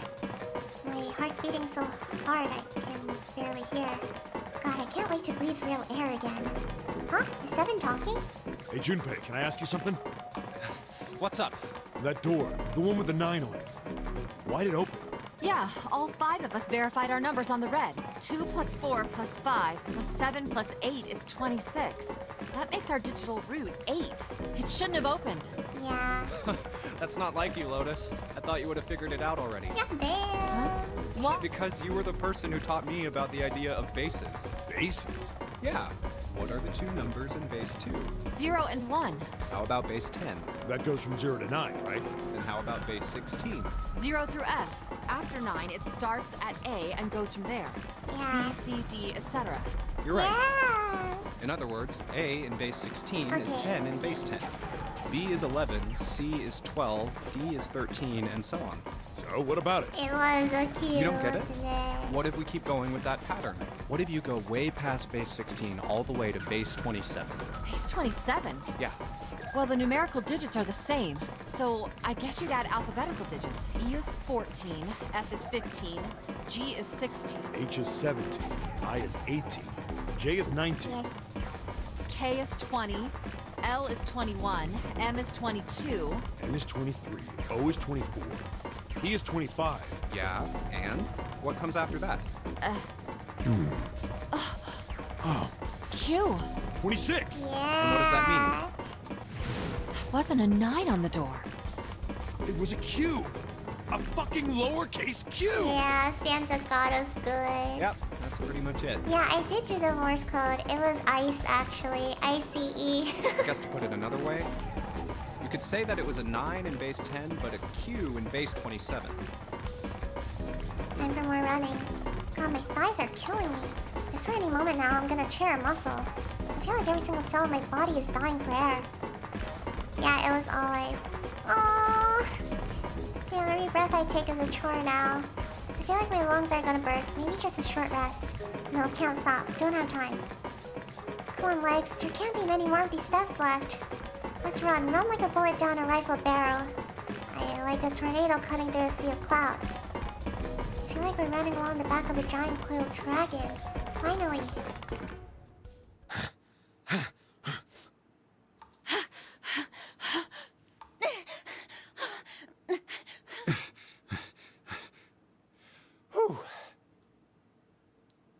Jesus, I can barely breathe. No, Junpei, no time to rest. Pull yourself together, you're almost there. All right, I'm gonna open it. Yeah. Yes, we're finally here. Please do. Sure, you look like a big heavy door, but you're the only thing standing between me and my freedom. But even more important than that, you're the only thing standing between me and Akane. You're gonna open and you're gonna open now. I think maybe it's just the same door, but like different. Oh! I felt a hand on my shoulder. It was Ali's. He gave it a small reassuring squeeze. I was so happy I felt like I could melt. My heart was at peace. And not only because my brother and I were back together again. Thanks to the huge detective, all 9 of us who had been kidnapped were able to escape from the gigantic. It was a legit ocean. Oh my god. On the distant horizon, we could see the faint outline of the ship as it sank. It gave a thunderous roar as it finally slipped beneath the waves. Its last cry echoed out across the ocean and then it was gone. It's over. Ali whispered. Yeah. It was over. It was finally over. Or was it? Was it really? No, that was wrong. That wasn't it at all. I was sure of it. This wasn't the end. It was only the beginning. This was only a prologue to what would happen in 9 years. Oh, chills! Oh my gosh, chills! Yes, finally, air! God, damn, that sun is bright. I can barely see anything. Huh, I gotta admit, this doesn't look quite like... Wait. No way. You've gotta be shitting me. What? It can't be. This is... Oh, they're in the Nevada building!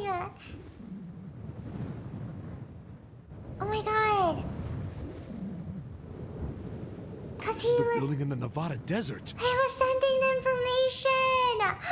Oh my god, in the Q building to the ship 9 years later! Oh my god! Oh, my head hurts. And it's not just from how late it's getting. The mock experiment building. Oh my god. This whole time we were in Building Q.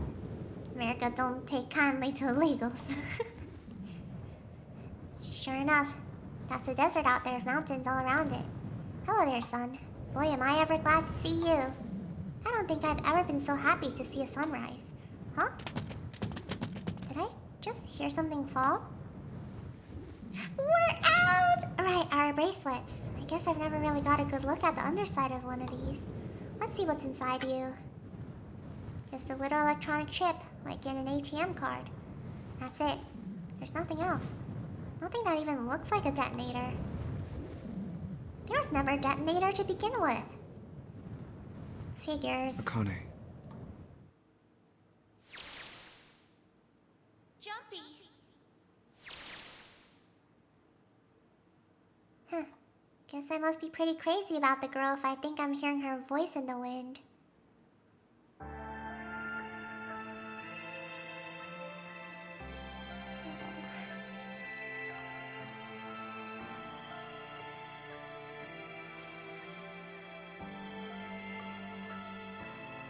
Oh my god! Guys! We finished it. Yeah, where's Santa? Where's Ace? Where's Akane? I remember there's an end credit scene, so everyone stay. We're staying in the movie theater.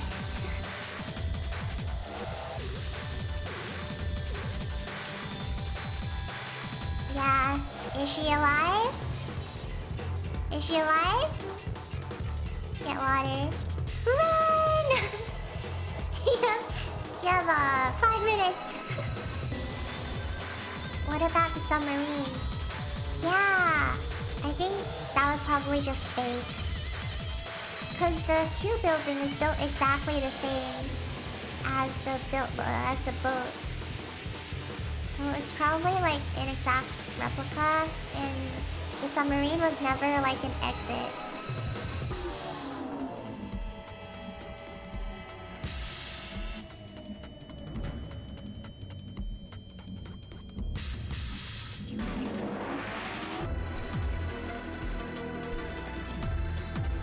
Wow, how are you guys feeling? How are you guys feeling?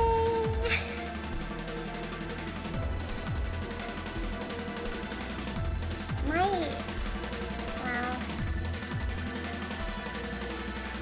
Are you gonna play the next 9 at 9? I'm shook. Yeah, I probably will. Oh. Are you okay? Okay, I'm gonna wait for Mono. Poor guy. Okay, let's talk about the game then. I'm speechless. I am definitely waiting. I'm definitely feeling. Yeah. Gosh, I'm sweating so much. I still haven't even like fully processed the trauma that Santa must have felt. That's why I said hear me out when Santa was like threatening them, and then Mono was like, "This is your fave. Hear me out, okay?" Yeah, the trauma is insane. I cannot believe. Do you guys have any questions? Mono's not here, but he was saying like, oh, then like, did she make it out? So it's kind of like she kind of was in a loop. But like she did actually die. So it's kind of like this thing where it's like Schrodinger's cat, basically. I guess the kind being 0 in the beginning, yeah. Triple Q! I'm back, welcome. We are continuing. You ready? Yeah, it was kind of like a... Mono, to answer your question earlier, it was kind of like a Schrodinger's cat situation. So it's like she was dead, but also alive. Because, that's why she kept getting a fever, because she did die of being, like, incinerated. And that's why the fever was like bad enough for her to die. Yeah. And it was kind of like this situation where, yeah, dead alive. She's alive because the future where Junpei was able to save her exists. But back then, it didn't exist, so she did die. It's like this whole thing, it's really confusing. But like, you kind of get it, right? Yeah. It's connected. It's kind of like, when people say like there's two, I forgot what the theory is called, but it's kind of like when there's two parallel universes. Yeah, butterfly effect. There's two parallel universes flowing side by side, like two rivers, right? But then something breaks in one of them, and it connects to the other one, and then it creates a third universe, like between them. It's very confusing. Yeah, there was a future where we died a bunch of times, and all those times that we died, the information from that is still stored in the morphogenetic field. So that's all. Okay, we're gonna watch this. If you guys have any questions after, I will answer them. Put me in the third universe. Oh, come on. This is nothing. Really? Yeah. You don't look okay. It was just before the end of elementary school. Junpei and I were sitting next to each other on a small hill looking down at the town as the sun slowly set. How does it look then? She was half serious and half joking. I thought about it for a minute first. Well, oh god. Let's see. It looks like you kissed a toad and got warts. Oh my god. But then they just kept growing and growing and growing. What does that even mean? Junpei grinned and... Oh, ow, ow, ow, ow. See?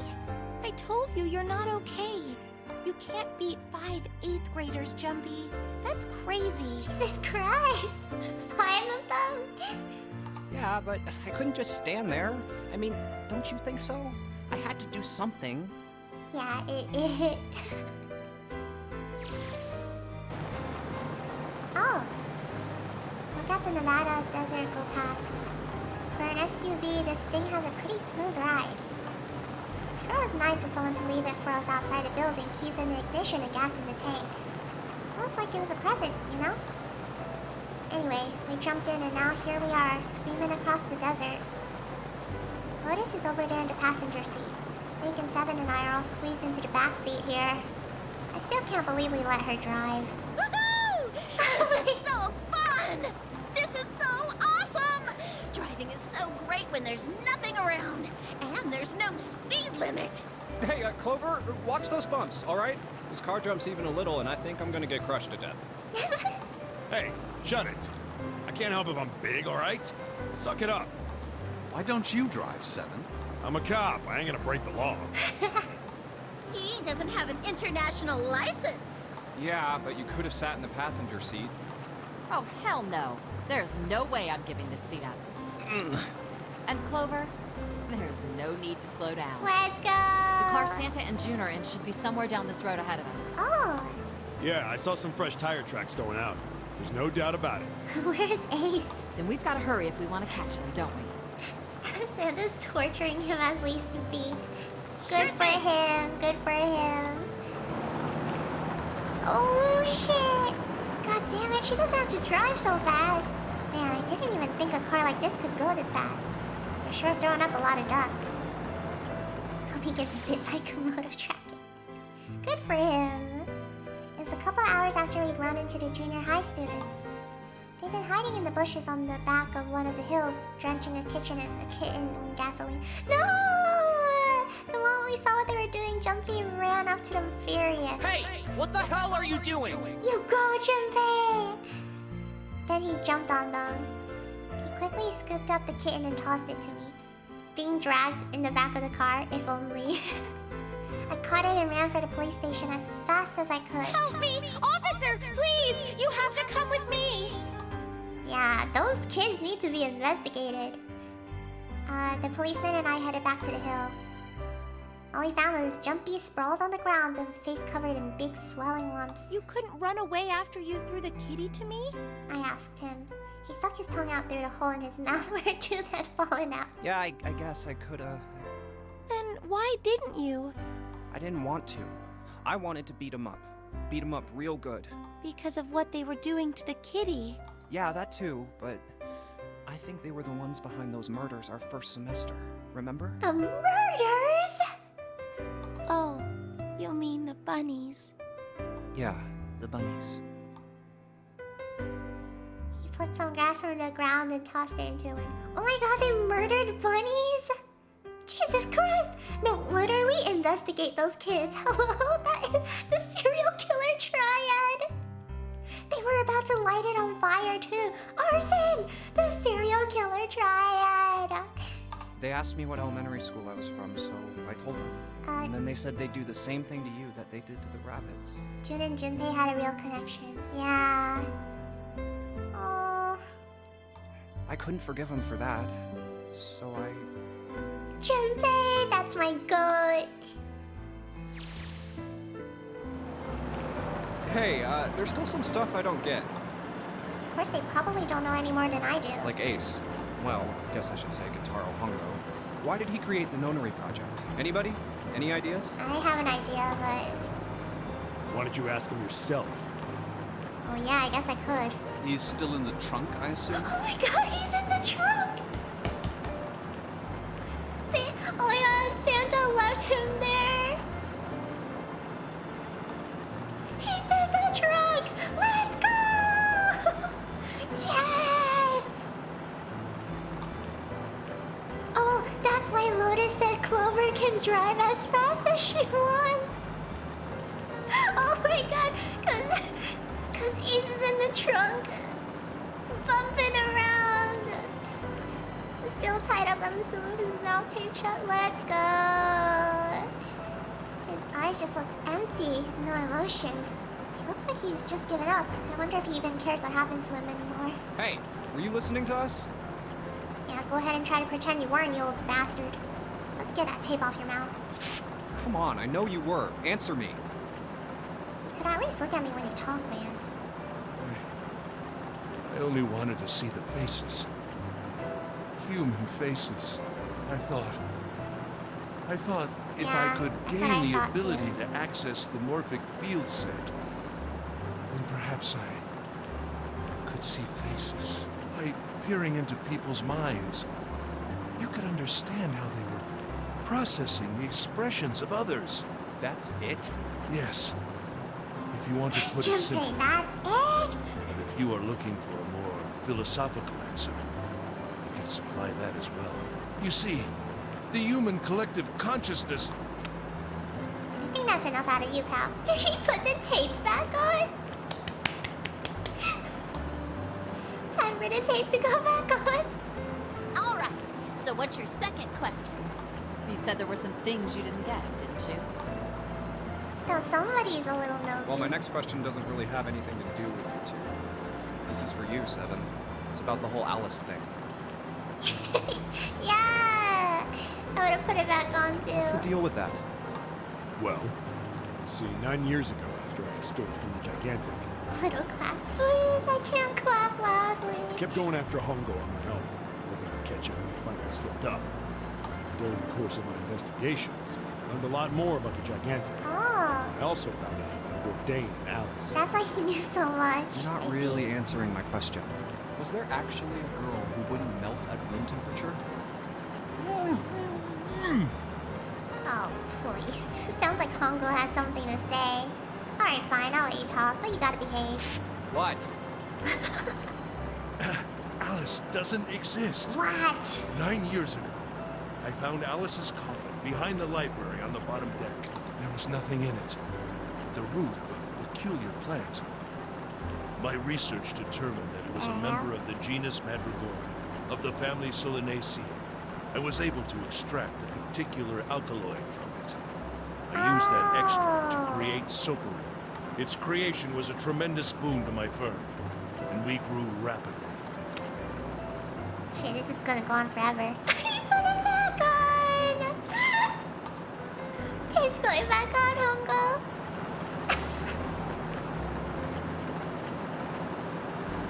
The rest of my questions can wait a bit. For now, I think I'll just enjoy the ride. My god.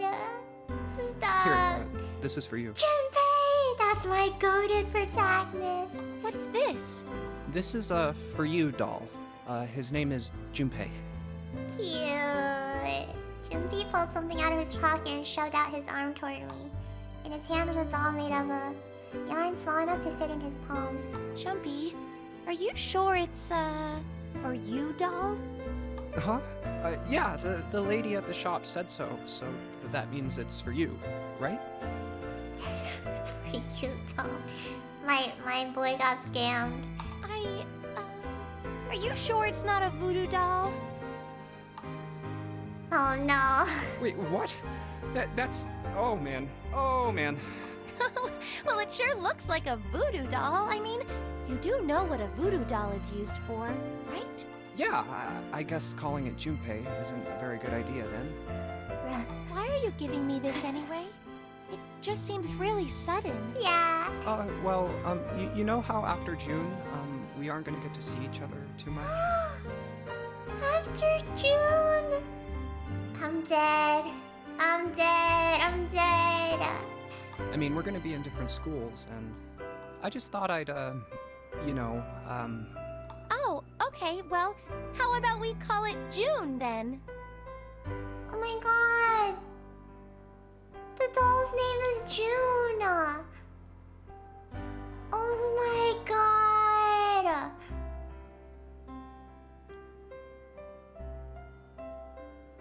Okay. So, I wanted to give you this. You sound like some sort of tribal chief in a bad movie. Yes. I, head of tribe. This doll, traditional charm of tribe. W-Riz. So I give this, it me. So we always together. Oh, Jumpy. He's so cringe fail. If something bad, then hold and pray. Oh. I go wherever you are. So here, take.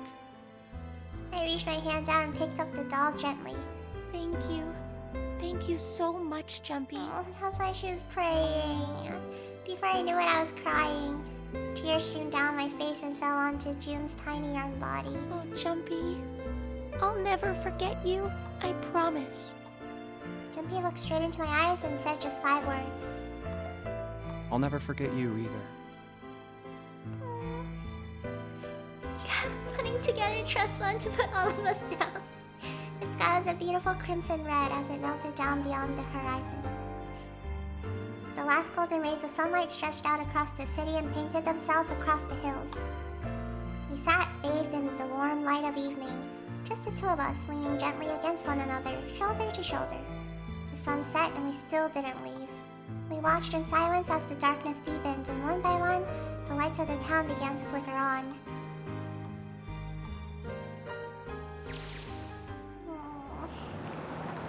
There's still one thing I don't get. To be honest, it's the biggest mystery as far as I'm concerned, and also the only one that's important. It has to do with June and Akane.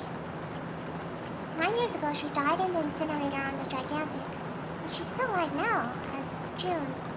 But how? Was it because I tapped into the Morphic field set and saved her 9 years ago? Alright, let's say that makes some kind of insane sense. If I did that, then how do I make sense of what Seven remembers? Snake makes sense. He's blind. He couldn't have seen her body anyway. Seven. He said he was sure he saw it. Does that mean there's some kind of historical discrepancy? Or wait, maybe that's not it at all. There's one other logical explanation. Was what you told me the truth, Seven? You look satisfied. No way. Oh my god, I got chills. He couldn't. Hey, look! Over there. There's somebody next to the road. What?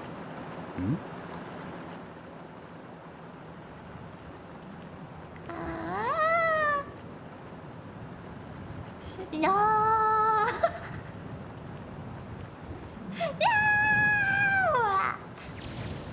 No, that's real! The burning gaze of the Nevada sun pounded down on her head. The desert around her rippled with heat. Standing there on that shimmering plain was a woman, her arm out and her thumb up. It should not be long before Junpei realized who she was. Gabby. Not the door closing sound. Oh my god.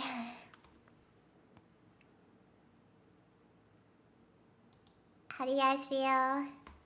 Do you have any questions that you're still confused about? Would you like to save?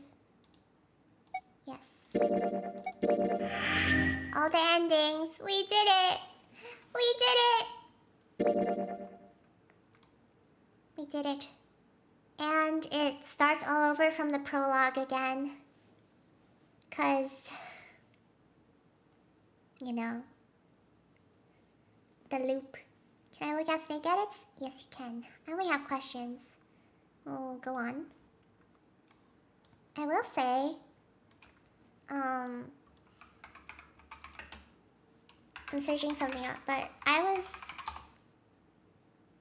just say there's a reason I did not play the second game when I was a kid. That's all I'll say. Who's that in the end? Did I miss something? Oh, it's what, Seven talked about, and they were all talking about, like, that, rumor, or about, like, how there was a mummy on the ship, and she was frozen, but she wouldn't melt at room temperature. So it related to, like, Ice 9. Yeah, Alice. So that's supposed to be, well, it's up to you if it's Alice or not, but yeah, basically. But yes. Any other questions?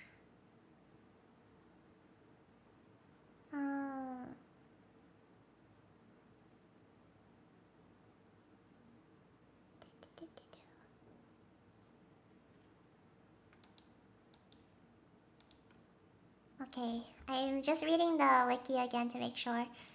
So, where's June and Santa? They're living as a family now. Yes, they're happy. Far away. Just kidding. That is left open-ended. So, it's kind of like an up-to-you thing. I will say the games after do connect with it, but not like... it's not the main plot. Like, them connecting isn't... it's not like a sequel, I'll say.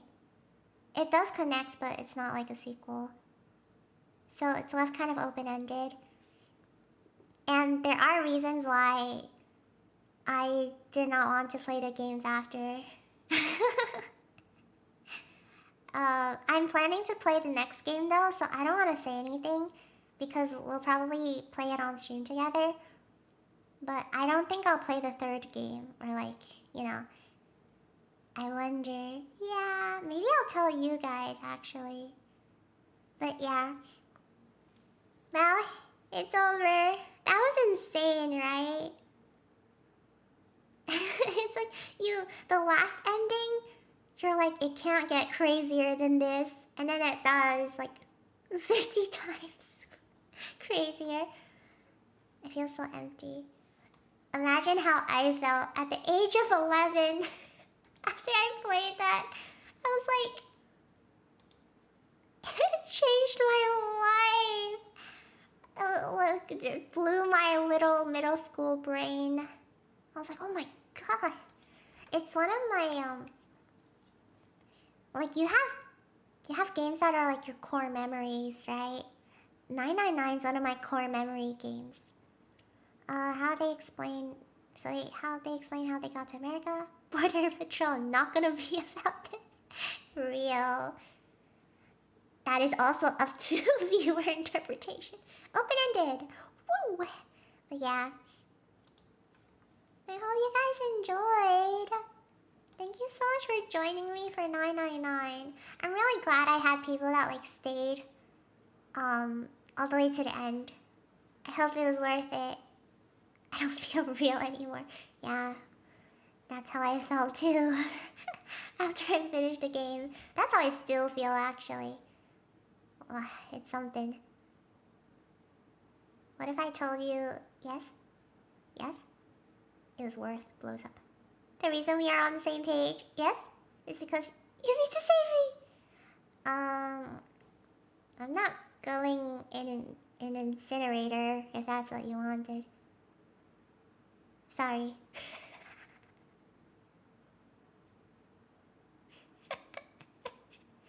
I was invested after being devastated the last few Mondays. I'm sorry, these are on Mondays. Gabby, no, Gabby, get out! Gabby, leave, quick! I would agree with you. That's all. She's like, I would agree with you. And then that's all. So you're saying you'd go into the incinerator?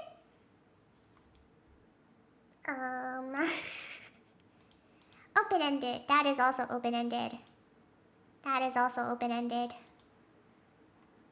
Stop asking more people. I have to end stream. Oh my god.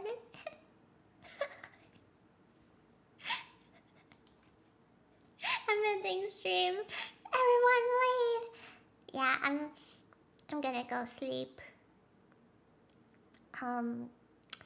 Anyways, thank you guys for joining me. And wow, let's talk about this more another time because my brain's gonna explode.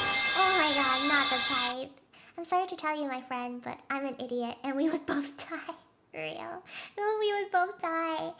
Thank you for joining me, guys. Thank you for staying for 5.5 hours. What the heck? It's crazy. Good night, guys. Or morning, or day, if you know, time zone. Thank you so much again. It means so much to me that there are people that wanted to watch 999 because it's such a core game for me. So, it means the world. It's like the best thing anyone can do for me. Thank you so much. I told you I was ready for an all-nighter. You guys were right. I thought it would end at like 2 at like at most, but well, we're past that. Thank you so much. Thank you. We enjoy your brain rot. Thank you. I will provide more games, but for now we will heal from this one. I hope you enjoyed the story. It's one of my favorite stories that I've experienced personally. Yes, thank you guys so much. Okay, I'm gonna go now because I've been having to go to the bathroom for the past 2 hours. But I didn't want to leave. Okay, get the rest for concert. Yeah, I'm going to concert tomorrow. Oh my god. Okay. I'm gonna thank you guys more tomorrow. Thank you so much. Take care. Take care, everyone. No raid tonight. We will just go sit and stew in our thoughts. I know, I should have taken a break. I don't want to ruin it, though. Thank you so much. Thank you. See you guys. Maybe we should do Ace Attorney Wednesday, actually. I think I'll do it Wednesday. Just an extra day, because I'm afraid we won't finish it before I leave. Night. Bye, guys. Thank you so much. Bye. Yes, I finished. And everyone is broken. Whee! Yeah. I'm still processing Santa's trauma. Freaking horrific. Yeah, I loved it. It's been over a decade since I last played it, so I didn't remember a lot, and that made it so enjoyable. I'm so glad I got to experience it again. But yeah, amazing. One of my favorite stories. Check the VOD back. Yeah! Well, some of that was real, because I really forgot what happened. I really forgot. The rest of it, though, I, vaguely remember. But yeah. Thank you so much, guys. Sorry, Arts, I'm, ending right now. Thank you for considering me for raid, though. I turned it off because I didn't want to break the immersion. Thank you so much. Alright, guys. Take care.